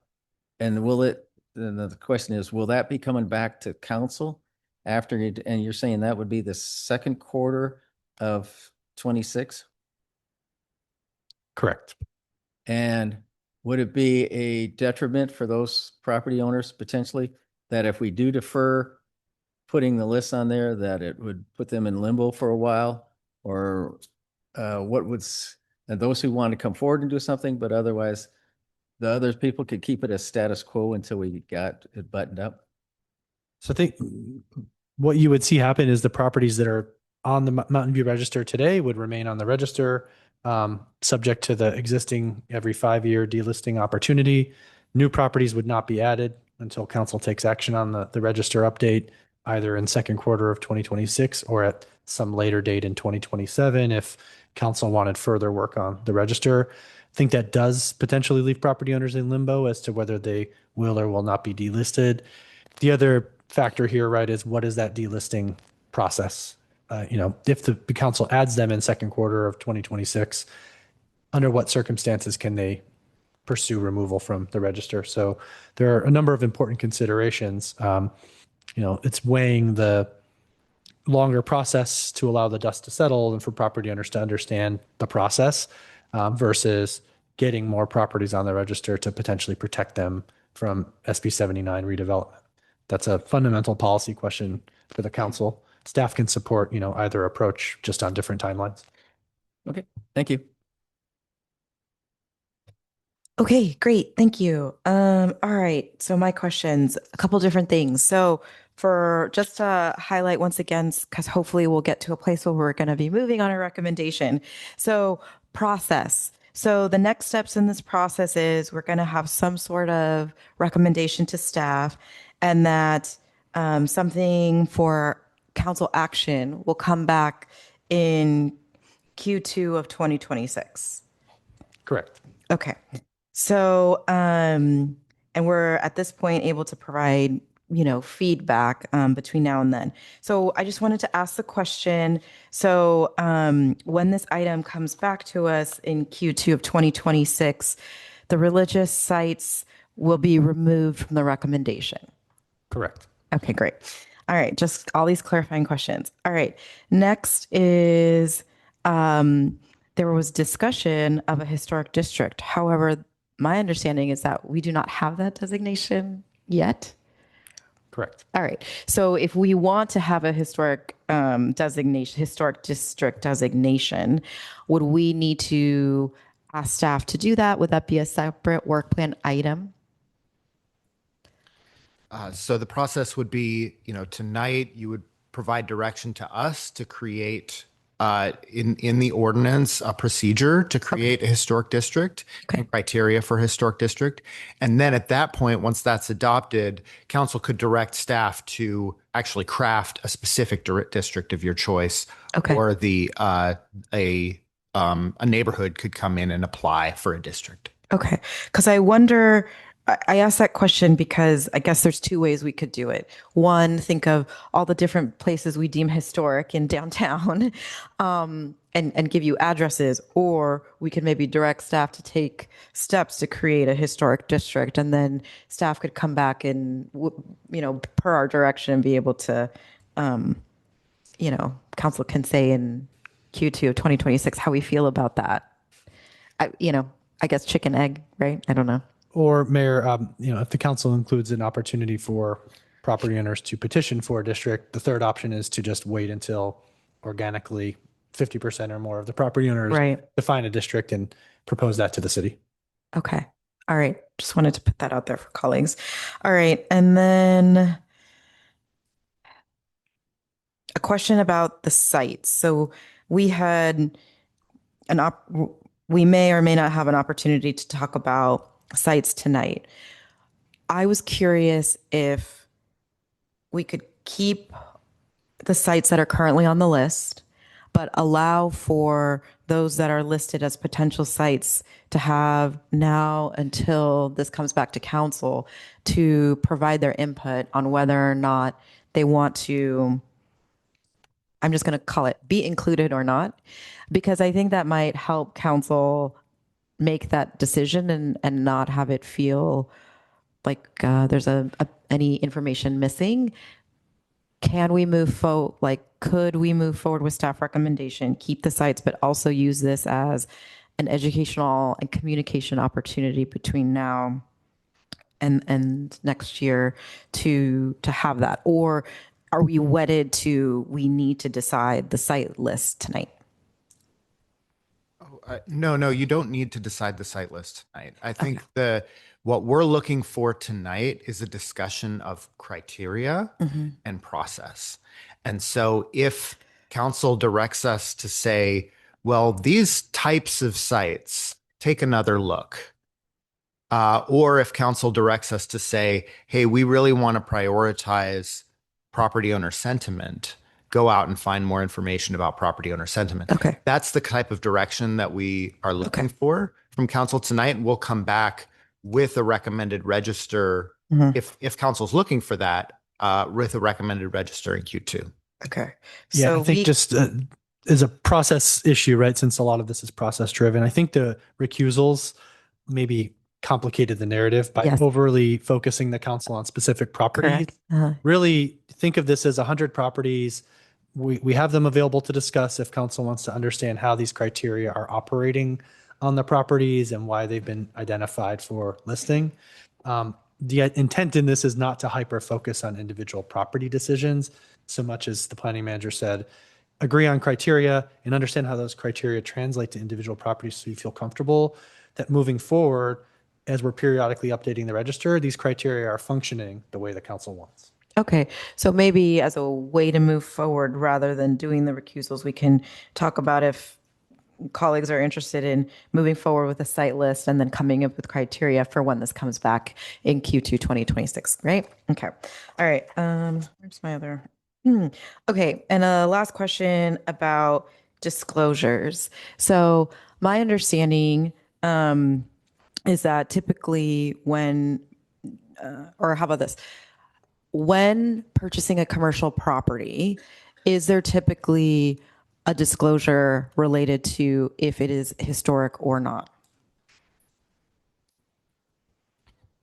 I am not an expert on this by any means. If there's more detailed information that you need, then we can provide it. As the director said earlier, there's some element of liability and risk about what constitutes information that might be that a subsequent owner might need to know. However, many commercial property owners may not know themselves that they are subject to CEQA or eligible for historic listing. And in those cases, I doubt they would be required to notify buyers. Yeah. I guess maybe a question for the consultant. I just feel like this is a topic that has come up in multiple jurisdictions related to particularly commercial property, where someone purchases a commercial property, they go out for their permit, and through the permitting process, find out that it has been deemed historic. There's one example that's coming top of mind. I'm sure my colleagues who work in San Jose know what I'm talking about. So I'm just curious because it feels like, on the one end, we're being told that it was included when the commercial property was purchased. So I don't know if you're seeing that in other jurisdictions or not. I mean, is it that it would have been on a city deemed historic via the city or coming from the state or national? I'm not sure. I just don't know. So I'll note that we did consult with the city's real property program manager on this point. In her, expert judgment, she characterized historic status and Mills Act contract status as material facts under California law that are necessarily disclosed in a real property transaction. So I think you should assume that in a ordinary above board transaction, a seller would disclose those facts should they know them, right? It's difficult to disclose what you don't know, but you should know, or you should, let me rephrase. If the seller knows, they would disclose it, and potentially even if they should know, they would need to disclose it. And so you should expect that that would be a disclosure for a real property transaction. Thank you. Okay, Councilmember Clark. Are we ready for discussion and moving things forward? Maybe? Or do we have more questions? Those are my questions, and I'm usually last. Oh, no, I wasn't asking you. I just wanted to make sure everyone else. I was sorry. I wasn't trying to suggest that you had more questions. I was trying to ask if we were just ready for discussion generally. It's okay. I just attend the meeting. Yeah. I know. Sorry. I just put my And Mayor, we do have slides to help the council work through the discrete items, so that would be helpful. Why don't we see what Councilmember Clark says, and then if necessary, I can turn to you. Is that all right? Okay, because I think he has a creative. For what I just said. No. I think he has a creative solution. Keep putting that will get a quick second from colleagues. Maybe the easy part for me, I'm fine with the ordinance and everything that's been drafted with a couple of minor things. I don't want to mess with interior remodels. I appreciate the EPC's comments on that and their sentiment, but I just don't want to go there. I think that figuring out those criteria are going to be very difficult. So the overall ordinance framework, the criteria that you've, which essentially mimics federal and state language, I think is and provides some local context additionally, I think is fine. So on the ordinance overall and those points, I'm fine with. I would just I just wouldn't mess with the interior alterations piece that the EPC recommended. The for the a tweak to the criteria, and this gets into the lists. So I think what would be really helpful, well, I'll describe what I would like, and then you can tell me what's feasible and not feasible. What would be really helpful is to take the list that we've developed that so far and understand kind of in matrix form which of those properties are highly likely to already be eligible under the state or federal guidelines for being listed. Because what I think is really important here, I know everyone's getting really worked up about being on this list or that list or not on a list. What's really important for me is transparency. Because the risk that really one of the things that we're trying to fix tonight with this update is that right now you might be subject to all sorts of historic analysis and things that you don't know you're subject to. And that's not fair to you. It's not fair to someone who might purchase your property in the future. There should be a single, fairly reliable source that says you either are subject or not subject to these things. And we're trying to do that work for you. Like, we're trying to use your taxpayer dollars to help add additional clarity and transparency here.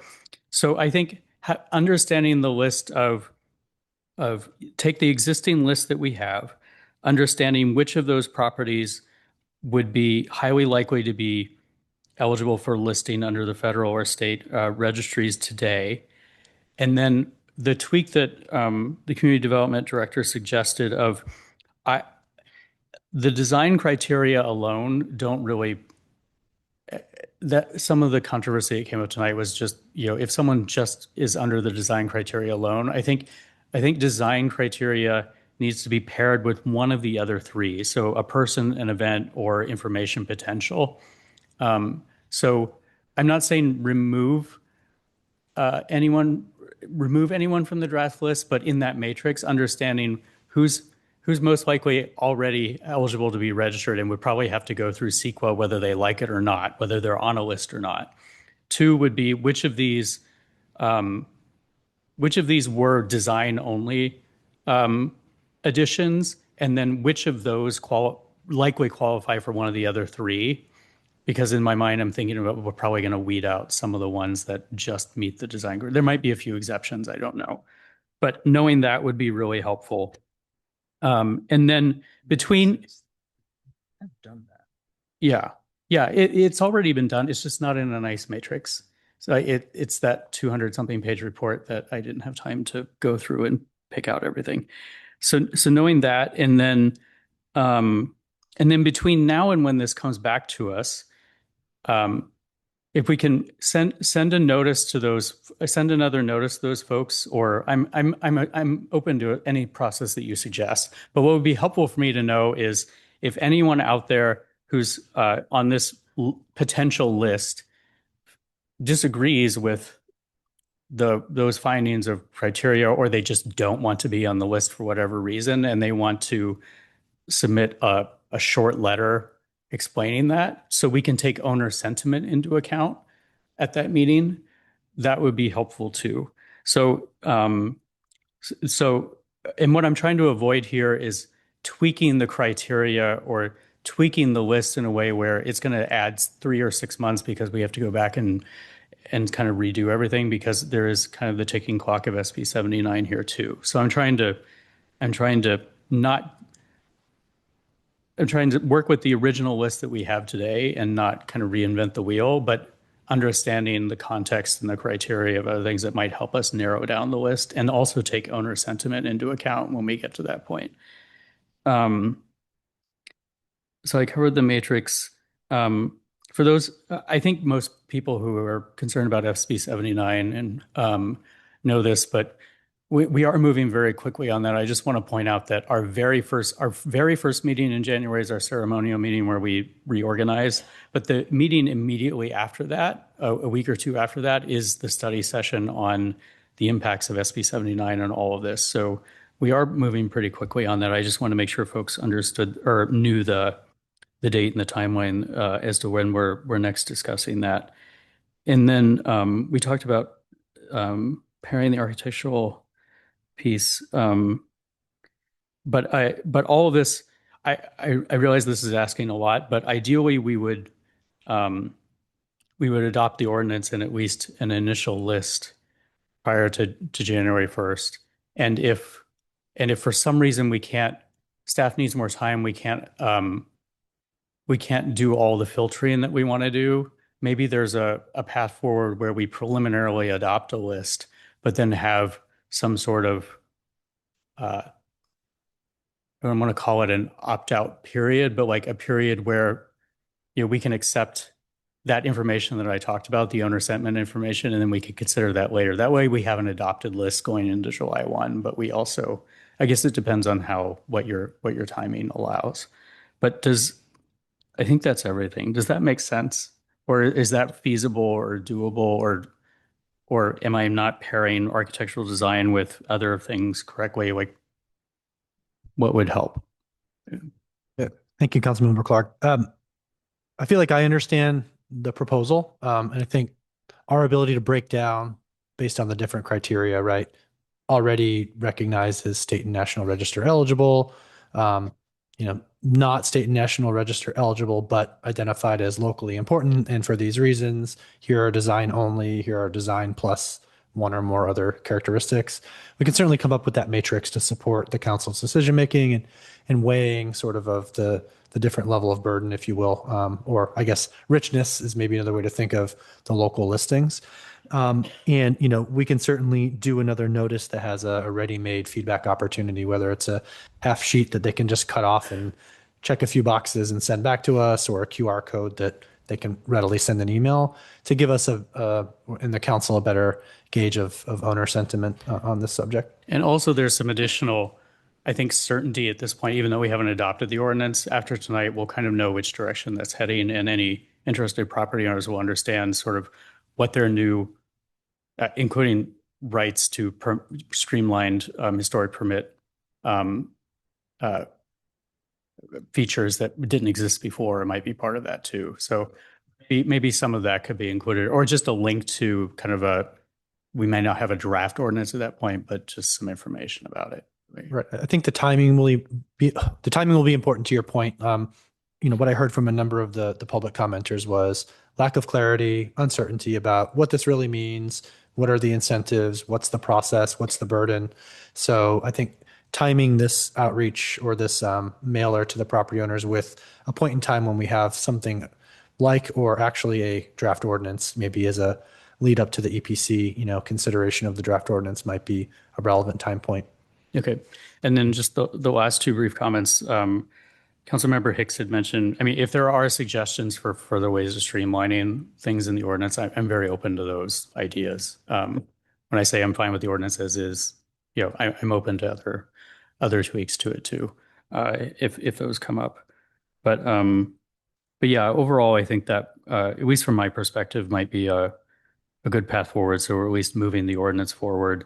And I am personally, just so folks know, I'm interested in looking at a historic district downtown. I just don't know exactly how to draw that right now. And I know that dovetails with the precise plan.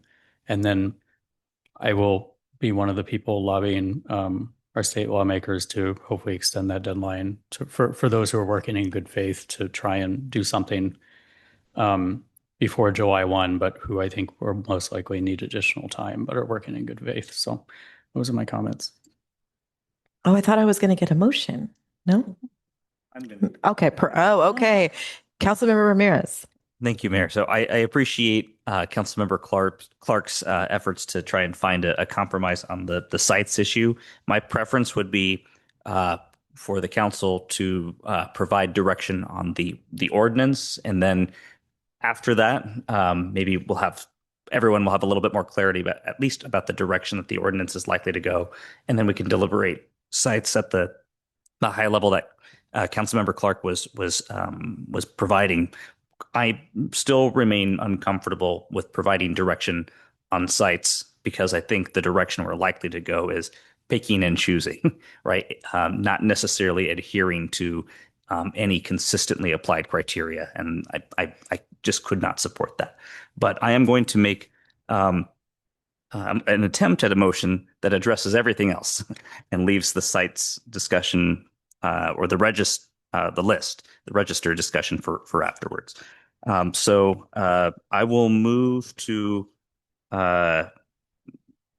support the staff recommendations for the treatment of properties already listed in the Mountain View Register of Historic Resources that do not meet the draft criteria for eligibility. Those are the 5 ineligible properties, 2 of which have Mills Act contracts. And I will include a variation of there was a modification proposed to limit the grace period to 4 years for an application. That was an EPC suggestion. And then if an application is submitted within those 4 years, then there would be an additional 3 years to achieve the improvement. I think that provides some reasonable parameters. It's not the property owner's fault that their properties are ineligible, but I do think just as a matter of public policy, They made modifications. Councilmember Clark has a difference of opinion. But I don't think we're interested in being punitive. I actually came in with a much more robust sort of proposal, but I think just because this is not an issue that I think most of us are spending a great deal of time on, the staff recommendation for the treatment with those parameters, 4 years to submit an application and 3 years to achieve the improvement, seems reasonable.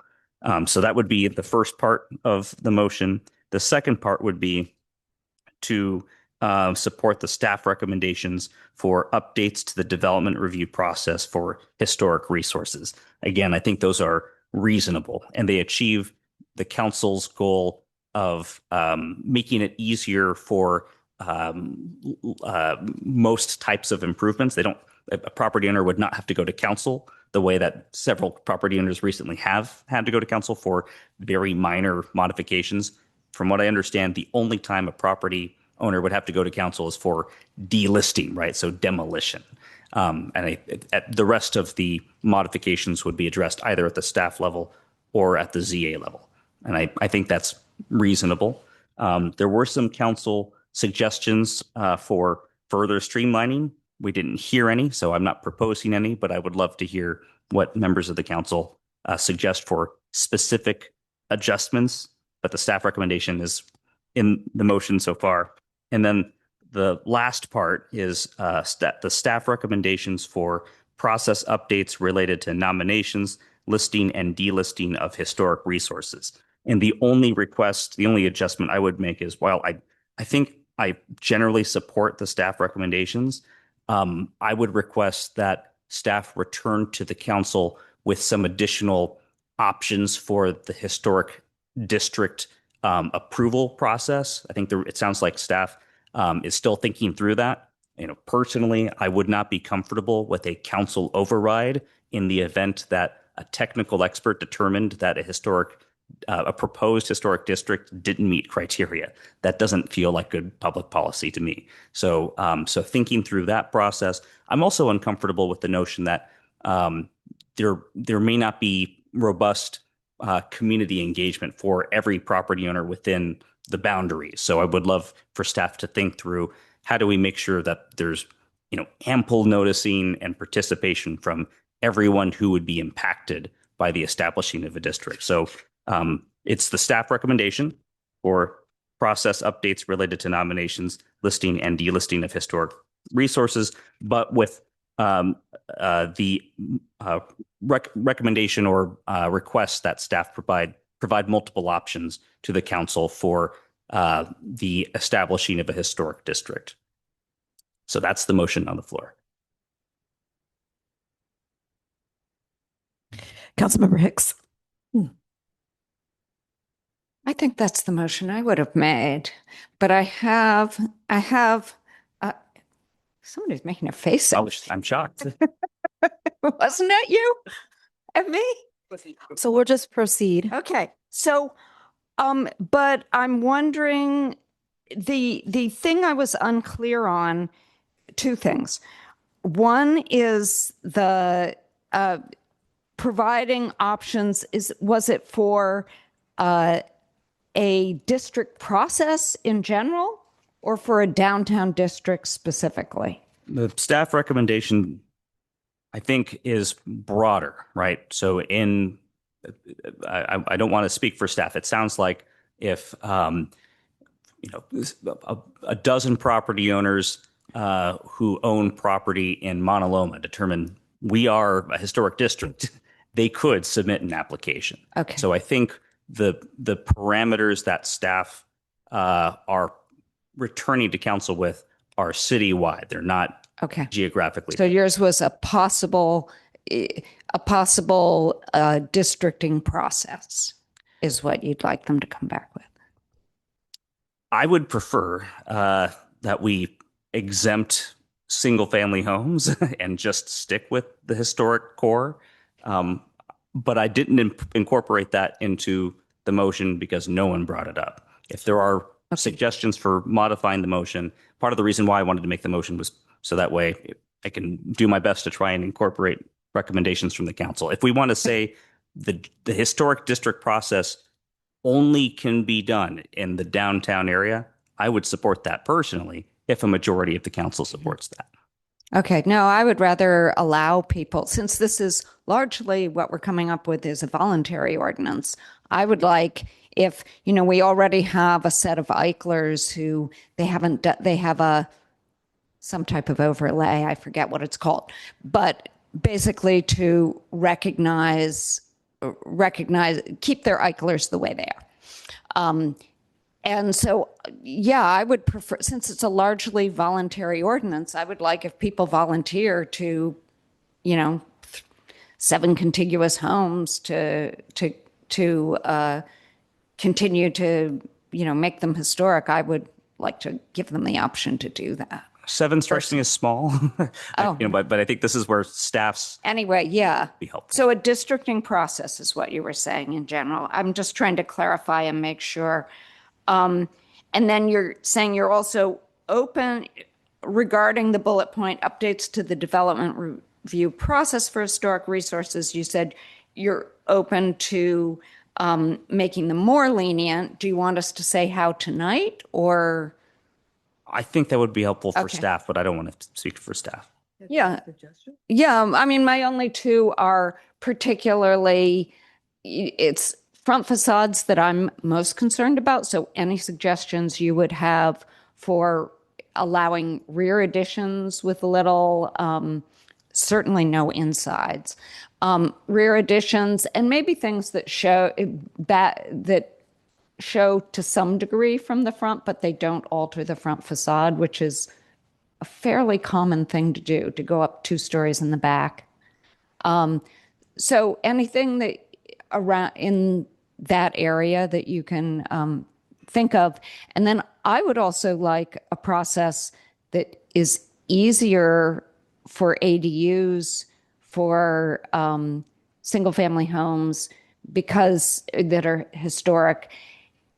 In Old Mountain View, it's common that the driveway, first there were horses and carriages, and then they would have either a carriage house or a garage in the back, and you have a driveway that goes the whole way back. Those are often quite narrow. And I think what we've stipulated when we went through the ADU process, that was one of the things I was like, make the requirement more narrow, but I'm not sure it's narrow enough. So I would just, it's kind of like the exceptions, things get grandfathered in, or the historic building code, something that allows you to keep your house intact in the front and build an ADU that you may not be able to do at this point. Those are my suggestions for more streamlining. I would love to hear others. Okay. Okay. And then, so you're not putting anything like the mayor said about providing direction to create a downtown historic district. We, from what I understand from staff, we could not do that. Okay. I forgot that. So I think there's 2 issues in my mind.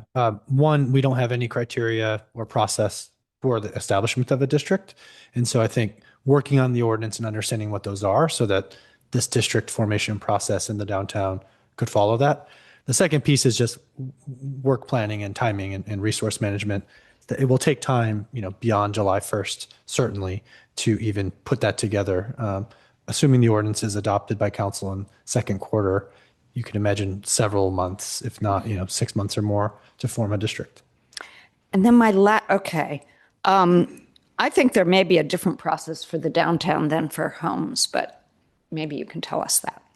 And then my last thing is that that Councilmember Clark said something about finding the draft criterion list of properties. You made some comments on that, but that's not a part of this motion. I just want to be clear. My motion does not touch the first bullet point. Right, the local register list. Okay, got it. Then I like it with those comments.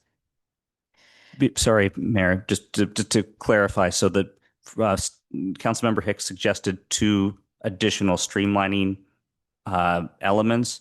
Are those acceptable to staff? Just to confirm, one was around focusing just on the front facades, and the other was about supporting ADUs. I think there's already a great deal of streamlining for ADUs under state law. And so I think that would take some analysis to really understand what we could carve out in a historic ordinance that would supersede or provide additional streamlining. But it's certainly things that we could study. There is the possibility for the front facade direction that certainly a building's integrity could include its massing, its I've got this right in front of me. The feeling of the building from a scale and massing perspective. So, for example, doing a 2-story rear addition may not meet integrity thresholds, but that's something that we can look into and try to put a finer point on what an applicant might be able to expect through that process. So I think the specific aspects I heard were streamlining rear additions, those that don't make significant changes, even if they're visible from some portion of the front, and then trying to find further streamlining opportunities for accessory dwelling units. No, I'm comfortable incorporating into the motion, staff exploring those additions if the seconder is comfortable with that. I don't think ADUs is pertinent to the historical district discussion we're having. I think that should be a standalone discussion. So if we're trying to focus on getting an ordinance on the historical ADUs is just adding more timeline to something. So I like the idea, but I don't think it's appropriate for being installed in this ordinance. Because if you're going to do speedy, that's trying to get what the historical aspect is. If somebody says, well, I got an ADU. So I don't feel supporting putting ADUs and streamlining that in itself right now. I think it's a standalone idea.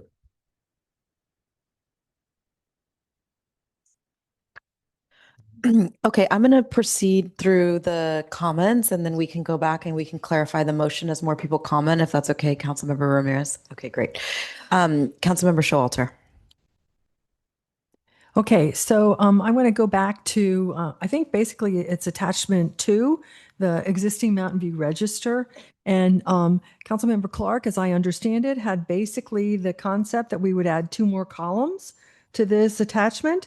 One would be one that explained kind of whether or not it was eligible for the state and national registers. And then the other one would be if the criteria was primarily that an event had happened there or architecture or whatever.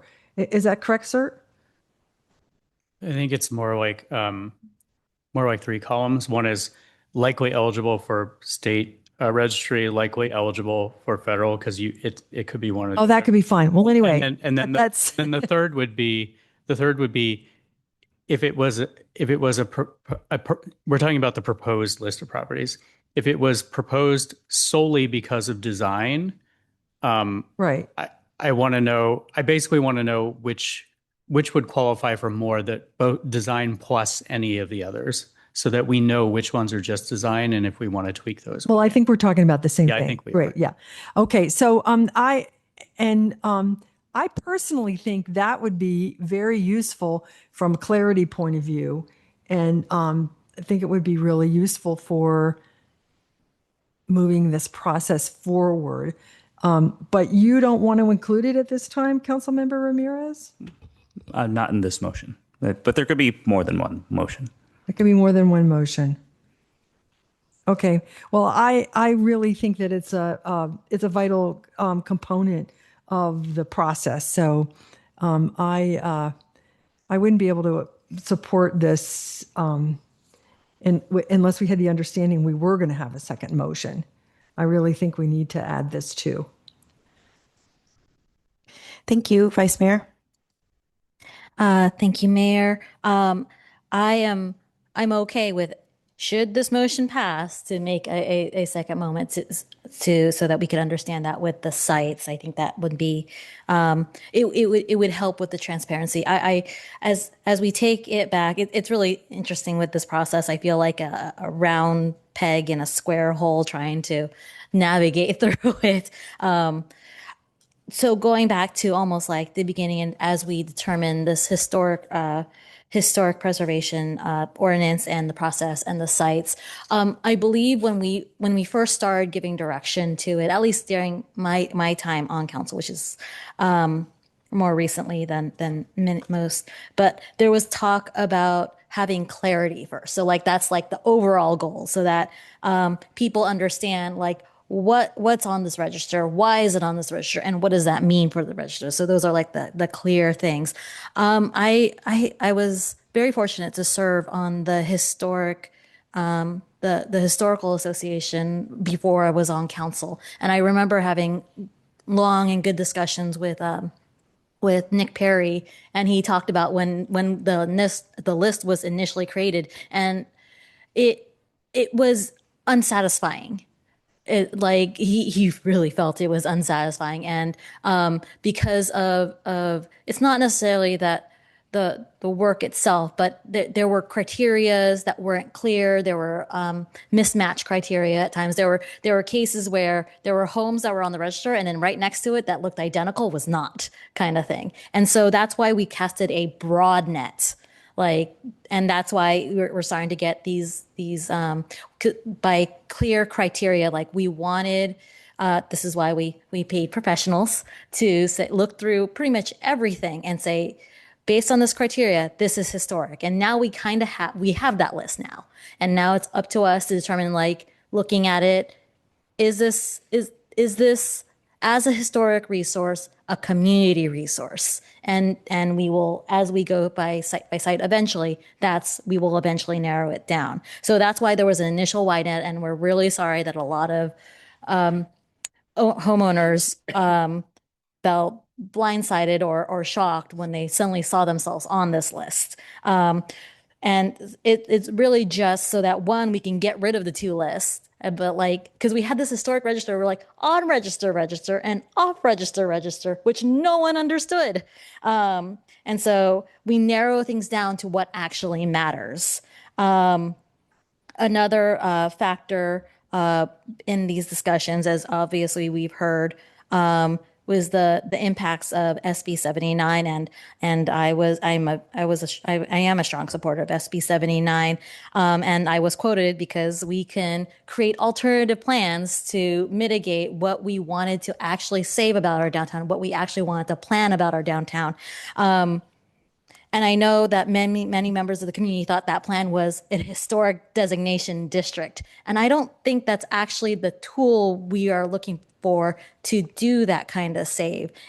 There's aspects to it. Like there's preserving certain historical properties, and there's a look and feel generally, but it's not actually just replacing the SB 79 area with a historic district, because I will be very upset if we have to deal with historic parking lots. I know other cities have dealt with that conundrum, and I never want that ever to touch Mountain View. So when that discussion about alternative plans came through, I thought it was just a modification to our downtown precise plan, which we were already working on. That is, since then I've learned that was slightly more complicated, and that's how things go with me. Things are a lot more complicated than I always initially thought. But my understanding is, as we do this historical preservation ordinance update, portions of it are leading to that eventual goal of preserving certain parts of our downtown. So I'm happy with generally the recommendations of staff. Thank you so much for this work, that we threw so much stuff at you in a very comprehensive way, and now we'll nitpick out exactly what we want from it. I agree with Council Member Clark of not including interiors. And also, like, I agree with the creation of the process of a historic district. I think what Council Member Hicks was talking about is how certain Eichler neighborhoods have a single story overlay. Then you could do a historic overlay as they figure out how to do that, because I know like some of them were even upset with the single story overlay and how they connect that all together. As we look at the design guidelines, I agree with Councilmember Clark that I do want, it's not just the design guidelines that determine something historical. Something is just like not designed interestingly at all. Granted, I do not have the skill set to really kind of view that. It's like when I talk to Councilmember Ramirez about music, I really don't know the difference between Bach, Mozart, and Beethoven. They all sound nice and fancy to me. He's dying inside, it's fine. But what I also want to think about as we think about this design conundrum, I know that there are some properties that are going to be removed from the registrar because of the design changes. And I had this conversation with Councilmember Hicks about like how history is layered sometimes. And I don't know how you would incorporate that concept, because there are certain properties that were that are no longer deemed historic, but like to the general population, like, yeah, that's an historic building. But because it added a third floor, it's no longer historic. And I don't know how to solve that. I guess because like we can add a third floor to it or something like that. That means that like you could change it and it could still deem as an important community resource, but maybe not historic. So that is like my overall thoughts. I am inclined to support the general motion and eventually make a second motion so that we can have some clarity when the sites come back to us. I'm not entirely sure if I'm gifted enough to draft the motion, but I will give it my best shot. So that is all my comments. Thank you again, staff, for fitting all this chaos of the historical preservation ordinance, which really is a work of over several years, like maybe even decades, to move us forward. Thank you. Councilmember McAllister. Yeah, as the seconder of the motion, I would, if the motion maker would entertain, I'm still concerned about the downtown historic district and SB 79. And that when I mentioned my comments earlier, I was asking, is it possible to start the process of identifying properties in the downtown?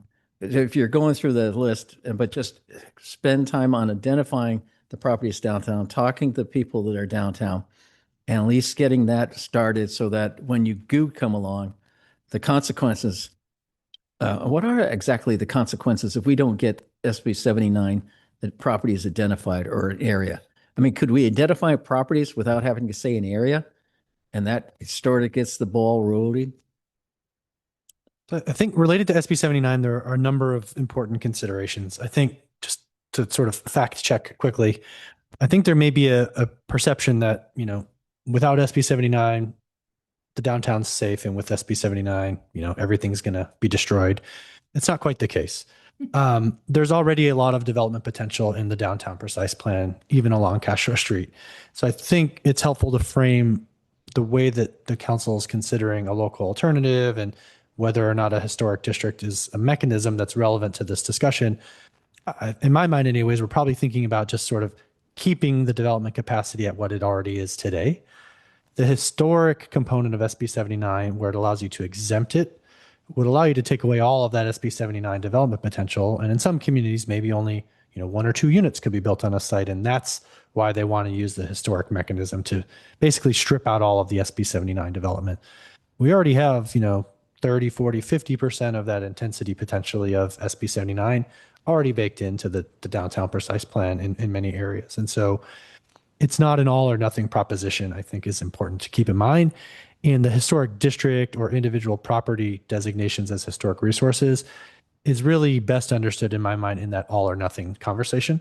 So the council could strip out a lot of development potential from a listed property, but I don't think the council is proposing changing the downtown precise plan fundamentally as part of this. So hoping not to add complexity, but I think it's being teed up as a little oversimplistic, as, you know, black and white, binary, all or nothing proposition. It's really trying to keep us with what the downtown precise plan has already and using the right tools for the right purpose. And I don't think a historic district is necessary. Could it be one of several options? Potentially. Well, I'm saying not to worry about a downtown district, but just start identifying properties that could be in that area. So you have an idea, and by identifying those properties, then that may start defining the area. I'm concerned about, there are some people who'd like to take SB 79 and build downtown. And even though we're only out 10% area, some people would want to say, hey, let's build really large buildings down there. And if we don't start identifying certain properties, then that things happen and we may end up with some taller buildings downtown or whatever. And so that's why I'm saying if we start identifying the properties without having to say a historic district, that in itself might define a boundary. Right. I think there's certainly value to completing, adding to the register those properties that are known to be historically significant in the downtown. And each time that action's taken and that information is built, it forms the thinking and the analysis of a potential district in the downtown. So there's certainly value added by completing this register update process. It's not the only path to get to a potential historic district in the future. Well, that's why I was saying, I was just saying, I would like to see part of our motion is that you identify, finish the register for downtown. Everything else, 27 for all, you know, because this is important. So is that something that, if you're going to do the register, we just sort of say, okay, reducing staff time, I mean, it's still going to take some time, but, you know, we're only got 3 blocks and you already have a lot of that done. Right. So just as we could separate the ordinance overall from the register update overall, we could attach a subset of the register properties that have been identified with the ordinance and carry that through to second quarter of next year. And if there's council interest in completing the register update, doing it on some other timeline that resources permit, yes, that's an option. I would like to add that we direct staff to concentrate on finishing the register for the downtown area. So I don't think we legally can, because there are probably properties within the public range. I believe that's correct because of the nature of segmentation. So we can't create an artificial instruction that would replicate the slides from earlier. Well, no, we're just concentrating on. But Councilmember Hicks would have to recuse. That's what he's saying. And potentially one other council member may also have to recuse. Yes, because of the locations when we talk about the downtown historic district. So that's why I think.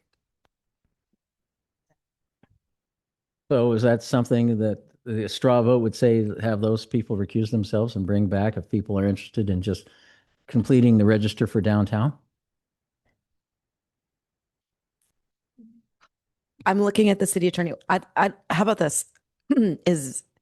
May I give my comments, and then we can see how we'd like to go forward? Okay. Is that okay, city attorney? Senior assistant attorney Bakta. Thank you, Mayor. Oh yeah, acting. Too many. All the titles. Yes, all the things. So I think after your remarks, what I think all of the council members have provided fairly clear direction. If we could, just a brief summary of the motion that's on the table, and then we can see about whether Councilmember McAllister's friendly amendment has majority support. Okay. All right. Okay, great. First things first, I just want to say thank you. Thank you to the public who is still with us at 10:30, and to city staff for working on this. I think that my thinking is, when council originally started talking about this, was that this could be a good thing. And I will say that I still think that it can be a good thing because we're tackling a really thorny issue that we haven't updated in quite some time. And so that's how I'm couching all of my thoughts and all the feedback I've received over the last 7 years I've been on council and 7 on EPC, that we need to update the process. So the silver lining is, and the good news is that we'll be able to move forward this evening. And I think, given that, I understand the point of view that Councilmember Ramirez is bringing forward. However, I feel that if we don't go forward with updating our local registrar, that we will not get to it in a timely fashion. And I'm concerned that the issue will continue to persist. And the entire, I think, reason why we've been working on this is that we want to get rid of all of those things in our historical ordinance that do not work. My ears perked up with Councilmember Clark's kind of revision, and I do feel like it's important. It would allow both our local registry and the ordinance to move forward, come back to us Q2 2026, and provide the next 3 to 4 to 5 months for the public to weigh in on whether or not they would like to be on the list or not. And I think we can make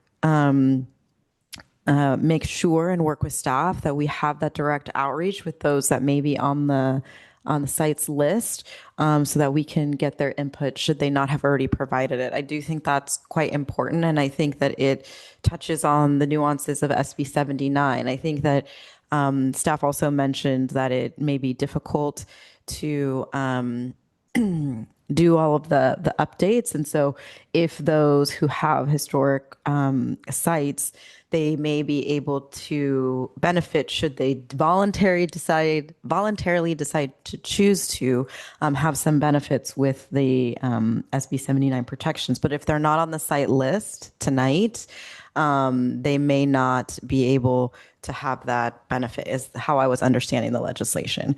So I think as the motion stands, I couldn't support it if we weren't able to put in what Councilmember Clark put in. And I think if there was openness to amending the motion to include that, then we wouldn't have to bifurcate our dais and have a vote on a downtown historic district.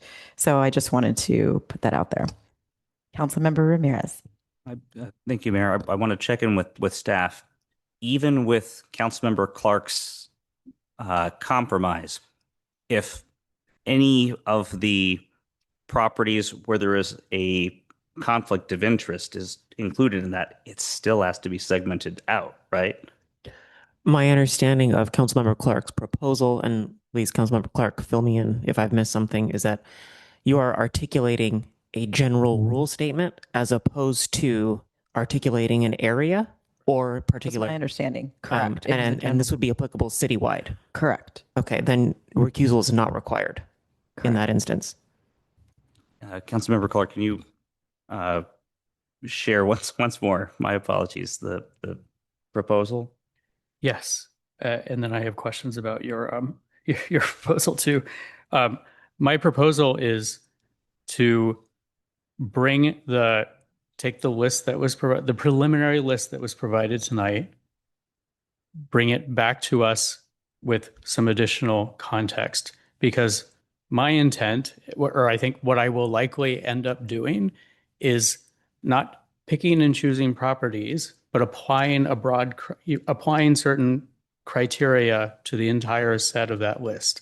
And what would be really helpful for me to know, which is difficult for me to figure out now, is from that list that exists today and that was presented to us tonight, which properties are likely already eligible for the California and federal registries, and which are there solely, and this was going to be a tweak later, but which are there solely because of design and or age.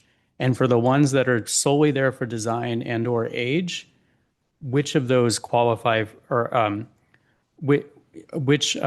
just want to know which ticks some of the other boxes besides design and age, because the ones that I'm likely, if I were to pick and choose, the ones that I'm least likely to add to the registry are those that are solely on there because of the design criteria or their age. If there's additional criteria, then I'm more likely to move those forward. And I don't care about where they're at in the city. I care about whether or not, and so it would be broadly applying that framework to all of them, as opposed to picking and choosing. Not that we can't pick and choose at that meeting. But. So I don't want to put words in your mouth, but it sounds like we're not making a determination about what is or isn't included in the list. Correct. So we're asking staff to come back later with basically the same question, but with more information. Exactly. With that information that I just described, plus owner sentiment. And to clarify, just because someone says I don't want to be on the list doesn't mean I'm not going to vote to put you on the list. I would just like to know you don't want to be on the list and why.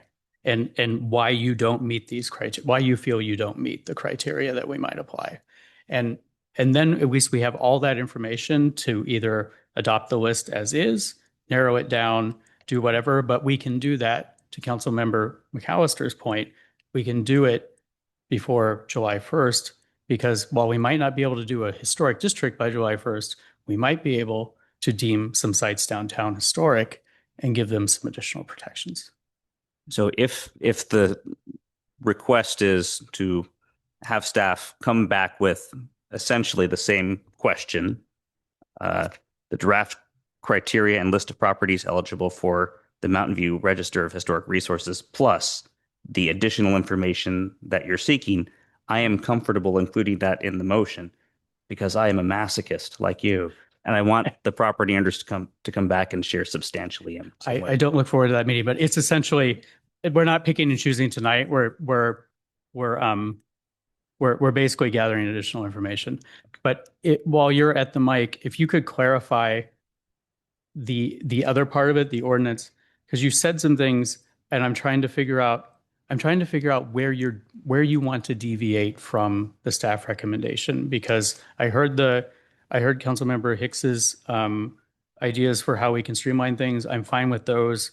To give you an example of something that I'm extremely uncomfortable with, you said that we should not be the final arbiters of what a historic district is, and we have local control being stripped away from us by the day, and I'm not willing to give that up. And just because the consultant we hired says we aren't we might hire the wrong consultant for this. Page and Turnbull's wonderful, by the way, but we might, I think we should be the ultimate decision makers of what is and isn't historic in our city. So I'll clarify the motion. So it includes the pain and suffering that you wish to inflict on us, plus updates to the development review process for historic resources as recommended by staff. Okay. There were no adjustments because the seconder declined to include the suggestions from Councilmember Hicks. And then it was the treatment of properties. So I think you weren't asking about the Mills Act stuff. The staff recommendations for process updates related to nominations, listing, and delisting of historic resources, requesting options from city staff for the historic district creation. I would be on, so I'm not providing a particular process request. I would share, I am uncomfortable with the notion that the council could approve a historic district potentially over the objection of many property owners, even when it's wildly inconsistent with our own established criteria. So I don't like that. You're welcome to do that. Good luck with that, friends. But that's what I'm suggesting is staff should come back with some options to provide safeguards to ensure, proper noticing and participation from property owners. And my preference would be an option that says, look, if we deviate so substantially from our own criteria, it's really not appropriate to take it to the council for consideration. I think I understand your sentiment. I'm struggling to think of a world where that would happen. If your concern is that someone could draw a historic district in a corner of Mountain View that doesn't have a lot of historic resources, then I would be fine directing staff to say, would it be reasonable for us to limit the application for historic districts to areas where there are concentrations of historic resources? That would be one thing.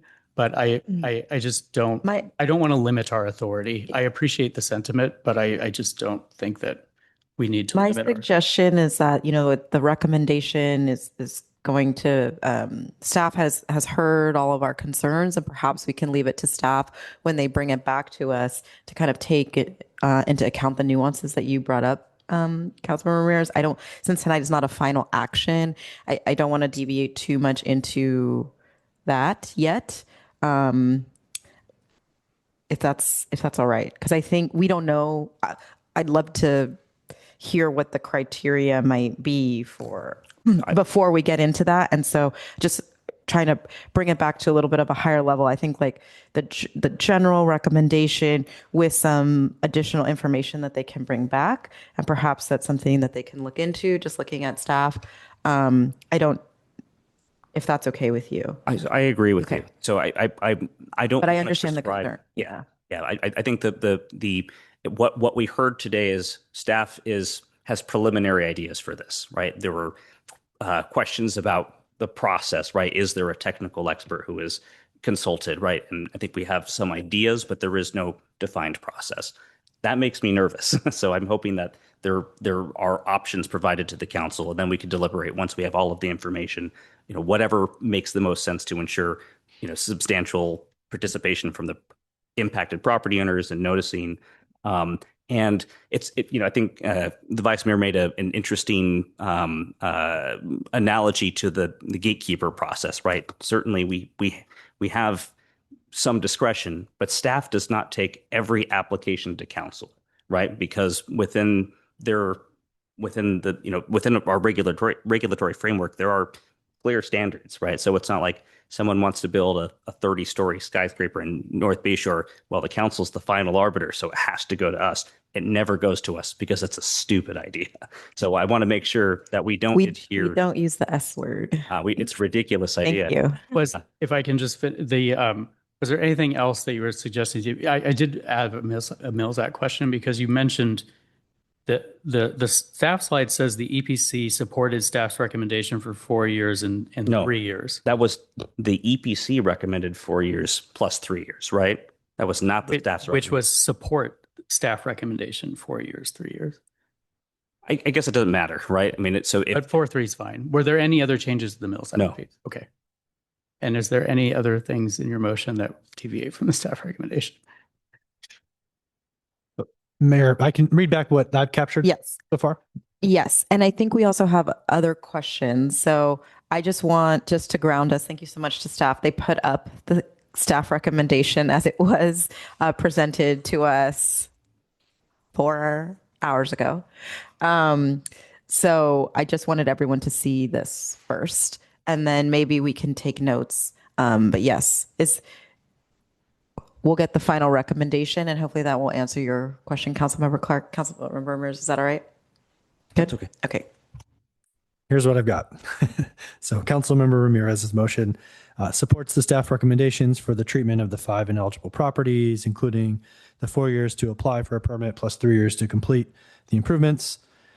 Supports the development review updates, supports the nomination, listing, and delisting processes and criteria, but return with additional options on the district process, including assessment of a process that does not require districts to come to council if an expert says it should not be a district, and with a high-touch engagement process to those affected in the proposed district. Plus, Councilmember Hicks's streamlining points, which include streamlining rear additions and those that are not significant changes visible from the front, and also evaluating making accessory dwelling units easier on historic sites. And then I think potentially also adding breaking out into a matrix form as proposed by Councilmember Clark, the matrix of the property characteristics of already eligible for state and national listing, and those that might be a design only or design plus other characteristic, as an informational presentation to give council options about which sites to advance onto the register and which ones maybe fall off the list at that point. And owner sentiment. And the outreach to the owners to obtain their sentiment. Wonderful. Great. Thank you. City Clerk Laser, yes. Can we just clarify the friendly amendment from Councilmember Hicks? I was under the impression that Councilmember McAllister did not accept the ADU portion only, correct? Or both? You're fine with, but not the ADU. Okay. So are you going to withdraw your second, or what are we doing?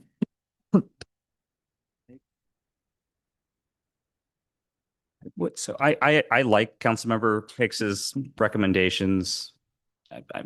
Okay. Thank you. All right. Taking you out of the queue, Councilmember Hicks, and then Councilmember Calster.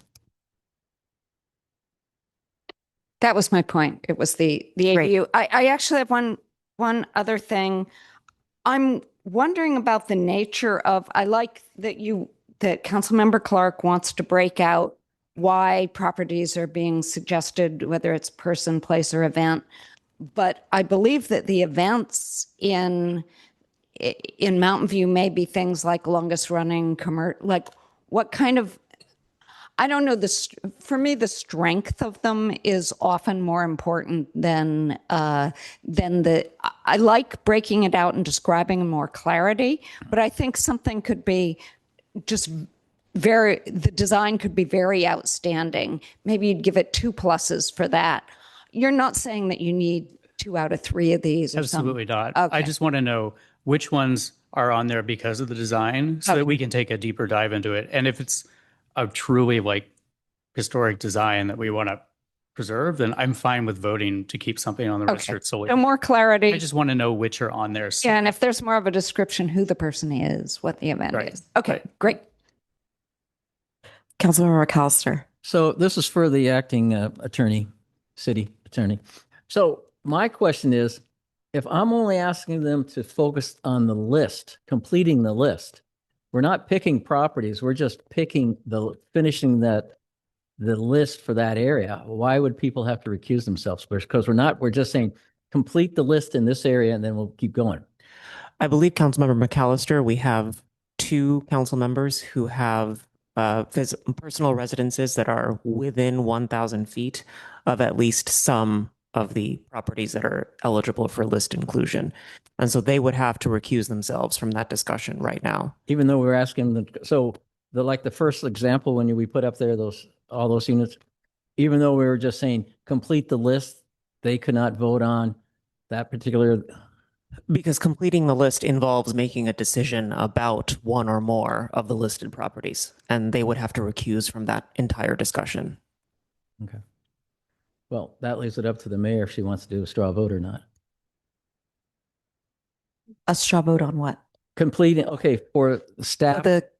Complete the list of, on the list that are it could be in the north part of Castro. So I think that the current motion, as it holds, I'm looking to stop on this, it would include the list of properties that are eligible from attachment 2, and that would include the whole city. So I think that would accomplish your goal. So I think we don't need to bifurcate the vote because it would be included per attachment 2. Am I understanding that correctly? I believe so. And I believe Councilmember Clark's proposal, which I now hear that essentially the balance of the council supports, Correct. would effectively give the council the actionable information to complete the necessary steps prior to July 1. Yes. And when it comes back early or mid next year, we would be able to have the conversation about the actual site list with the additional information that Councilmember Clark was saying. So the sites would still remain on the list, and then we could talk more about them, and we could bifurcate them then and have further discussion and conversation. Correct? That is correct. And it would also allow for probably more efficient segmentation. Does that sound okay with you, Council? I heard efficiency. That's your favorite word. Cost is money. Time is money. Okay, just curiosity. If I made it, we voted on the current motion and I made a second motion to look at just that section of downtown and adding them to the list sooner than later. Would that be the same thing? Sure. City Attorney McCarthy.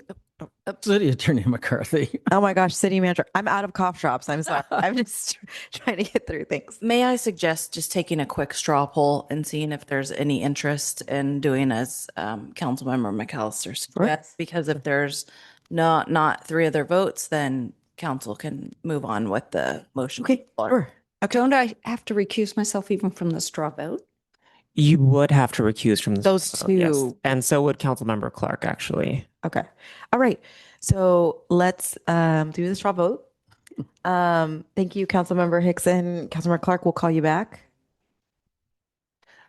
Yes. I don't think you have to leave the dais because they don't have to. Final okay. decision. So you just don't participate. It's just a straw poll. I do just want to point out that it'll all get done by July 1. So I don't know why we're doing it faster, but I have a sense where we're going, but let's do it. Okay. So can you put forward your motion, sir? Thanks. That we direct staff to complete the list, complete the list for the areas of North Castro Street, the last 3 blocks of North Castro. Okay. All right. All those in favor? Hey. All right. Okay, we got it. Okay. Thank you. All right. So we've had a robust discussion. I am going to call the question, and we all can vote on this. So still the second question, which is McAllister seconding the 80? He withdrew, and the seconder is now Councilmember Hicks. Perfect. Okay. Apologies. We see it. That is including Councilmember Clark's. Okay. Councilmember Clark's and Councilmember Hicks' two suggestions. Awesome. Thanks. All right. Are we all clear on the motion? Wonderful. Okay, let's vote.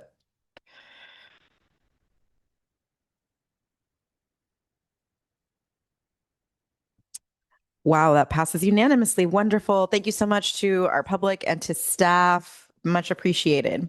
So we'll move on. And just item 7, we had a public hearing, but the item is not heard this evening. This item will be re-noticed for discussion at a later date. So we'll move on to, actually, I need to ask, may I have a motion to continue our meeting past 10 p.m.? So moved.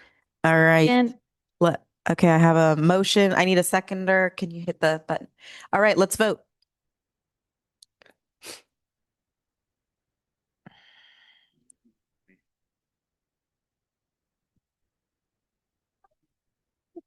All right, and that passes 5-2. So let's move on to item 8, which is our council staff committee reports. Does anyone have a report? Councilmember Showalter. Yes, indeed. I have 2 things I want to share with you. One is that on December 2nd, the city of Hayward passed the new water supply amendment for Bosca. What that means, they were the 26th agency. So what that means is we are no longer in the zone where we have to pay a penalty for minimum water supply. In fact, we were able to just kind of not worry about a $3.3 million bill we got from the SFPUC in case this didn't pass. So that's pretty exciting. And I just don't know how to thank Elizabeth Flagel and also Lisa Al, who provided a lot of input, but particularly Elizabeth. She has literally worked on this for over a decade. And we all owe her a very sincere thank you. So that was pretty exciting. And then the other thing I wanted to share was I went to, along with many of my other colleagues, the National League of Cities conference the week before Thanksgiving. And it was so interesting to me how different the focus was this time. You know, because of all the issues we are having with the federal government, the focus was on how we can turn inward and how city governments really are we're the sort of the stalwarts of government now. We're keeping we're keeping things moving. We're doing the work. And that's very true. But anyway, another thing they talked about was how it's so important to ratchet down the anger that there often is in political speech. So there was this one, there was several talks about this, but there was one that really spoke to me that was Tim Schreiber, who runs an organization called the Dignity Index. And he puts together a scorecard of how you score political speech. And I got extra copies of the scorecard for people who weren't there, so you can take a look at it. But I just think it's very interesting. It's their premise is that every individual has human dignity, and that we need, when we speak to them, to recognize that human dignity. And I think in Mountain View, where we talk about being a community for all, this was kind of right on. So I wanted to share this with everyone. Thank you. Thank you. Councilmember McAllister. I had the pleasure of joining the vice mayor and council member Showalter to NLC in Salt Lake City also. And it was great to be back in the scene. This is like my 9th one. I was officially appointed to the NLC Transportation Committee. So now I'm on the National NLC and the California League of Cities Transportation Committee. So staying with the transportation theme. So I was also fortunate to talk in Salt Lake City to 2 people from the DOT, Department of Transportation, about grade separations and how funding can be there through the Railroad Act. There's 2 things in there. And along with our government affairs person, Christine Gilmore, we were able to make some headway and bring some contacts, bring back to the city. So hopefully we can get something going there. It was another part when we were talking about historic districts, and I showed, I mentioned briefly that in Salt Lake City, they have certain, just getting from my hotel to the convention center, I walked through many historic districts. There is a picture of the mayor at the Pony Express plaque on the wall, and I think she, or maybe I just have the picture, but she just told me she ran by, but I went by to check that out. And you're just walking down the street, and all of a sudden there's a thing on this wall with all these historical moments, or in the street. So that's something that when we're looking at these buildings and we're not sure how we want to preserve them, would be a great way. And next council meeting, I will present you with a quick presentation of all the slides on that. So that was really nice. We also had a council transportation committee, and I brought up the concerns about e-bikes, and because we had the presentations on the safe routes to school and how it's important that we need to get ahead of what's happening with potential accidents and behavior, proper road behavior on e-bikes. And so we were going forward with that. So that was a good thing, good time to discuss that. And then we also talked about making sure that we include data when the Public Works Department brings us something, that we present data to justify the items that we're doing, because the cost of road construction is going very high. And we're able to, if we could probably do things more efficiently and effectively, if we just took a little more time to look at it and analyze it a little bit better, because there's a couple examples I brought with them. Also, the last thing, it's I just read it in the paper, or actually the city of Palo Alto yesterday did a, somebody said where the motorhomes are moving to, and they just passed their landlords ordinance preventing people to leaving unhitched trailers in their city. So we may be getting an influx of trailers into the city of Mountain View, and I guess we're going to be looking at that down the road. So that's a quick update. Great. Thank you, Vice Mayor Ramos. Thank you, Mayor. I wanted to report out that I also traveled to the National League of Cities in Salt Lake City, where I saw a bunch of workshops on what to do, how to maintain our DEI goals under federal actions, protecting our immigrants, economic development. I serve on the Community and Economic Development Federal Advocacy Committee. And then I also was elected to APAMO's board, which is the Asian Pacific American Municipal Officials Board. So that was also nice. I also wanted to report out that I did also go to the city's association holiday party. I'm reporting that out because the city paid for my ticket. Thank you. Ditto. Me too. Councilmember Hicks. So we had a council sustainability committee meeting where we talked about, among other things, the changing environment federally and statewide for some of the things that were on our decarbonization roadmap, making it hard to move forward and meet our goals. But we did also go over a list of exciting local actions for decarbonization, because we have control over locally over this, and any other exciting actions you might want to suggest, I think our staff would consider. We also went over a draft climate vulnerability assessment, which means knowing that there is going to be some climate change, what's going to affect us in Mountain View the most. And the good news is not so much wildfire. The bad news is it will be extreme heat and air quality, extreme precipitation and flooding, and also wildfire smoke. Great. Thank you, Councilmember Ramirez. Thank you, Mayor. Just reminded by the Vice Mayor, I also went to the Cities Association event. Great. Thank you. All right. Just a couple of things for me to report out. I briefly attended the National League of Cities City Summit. I also attended our CTC, our Council Transportation Committee meeting. Last week, I attended the Cal Cities League Leaders and Board meeting.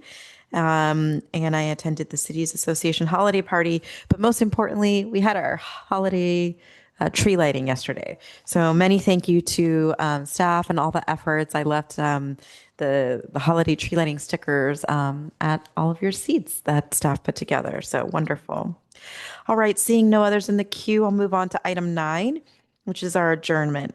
Tonight, we are adjourning the meeting in honor of former mayor and council member Norman Shasky, who provided special service to our city, organization, and community. He was fondly known as Stormin' Norman, I came to learn. He served our city for 9 years. He was also a trustee for the Foothill De Anza Community College District and involved in the creation of Shoreline Amphitheater. Our thoughts are with his family and his loved ones. The next city council meeting will be held next week on December 16th, 2025, and this meeting is adjourned at 11:02 p.m. Good night.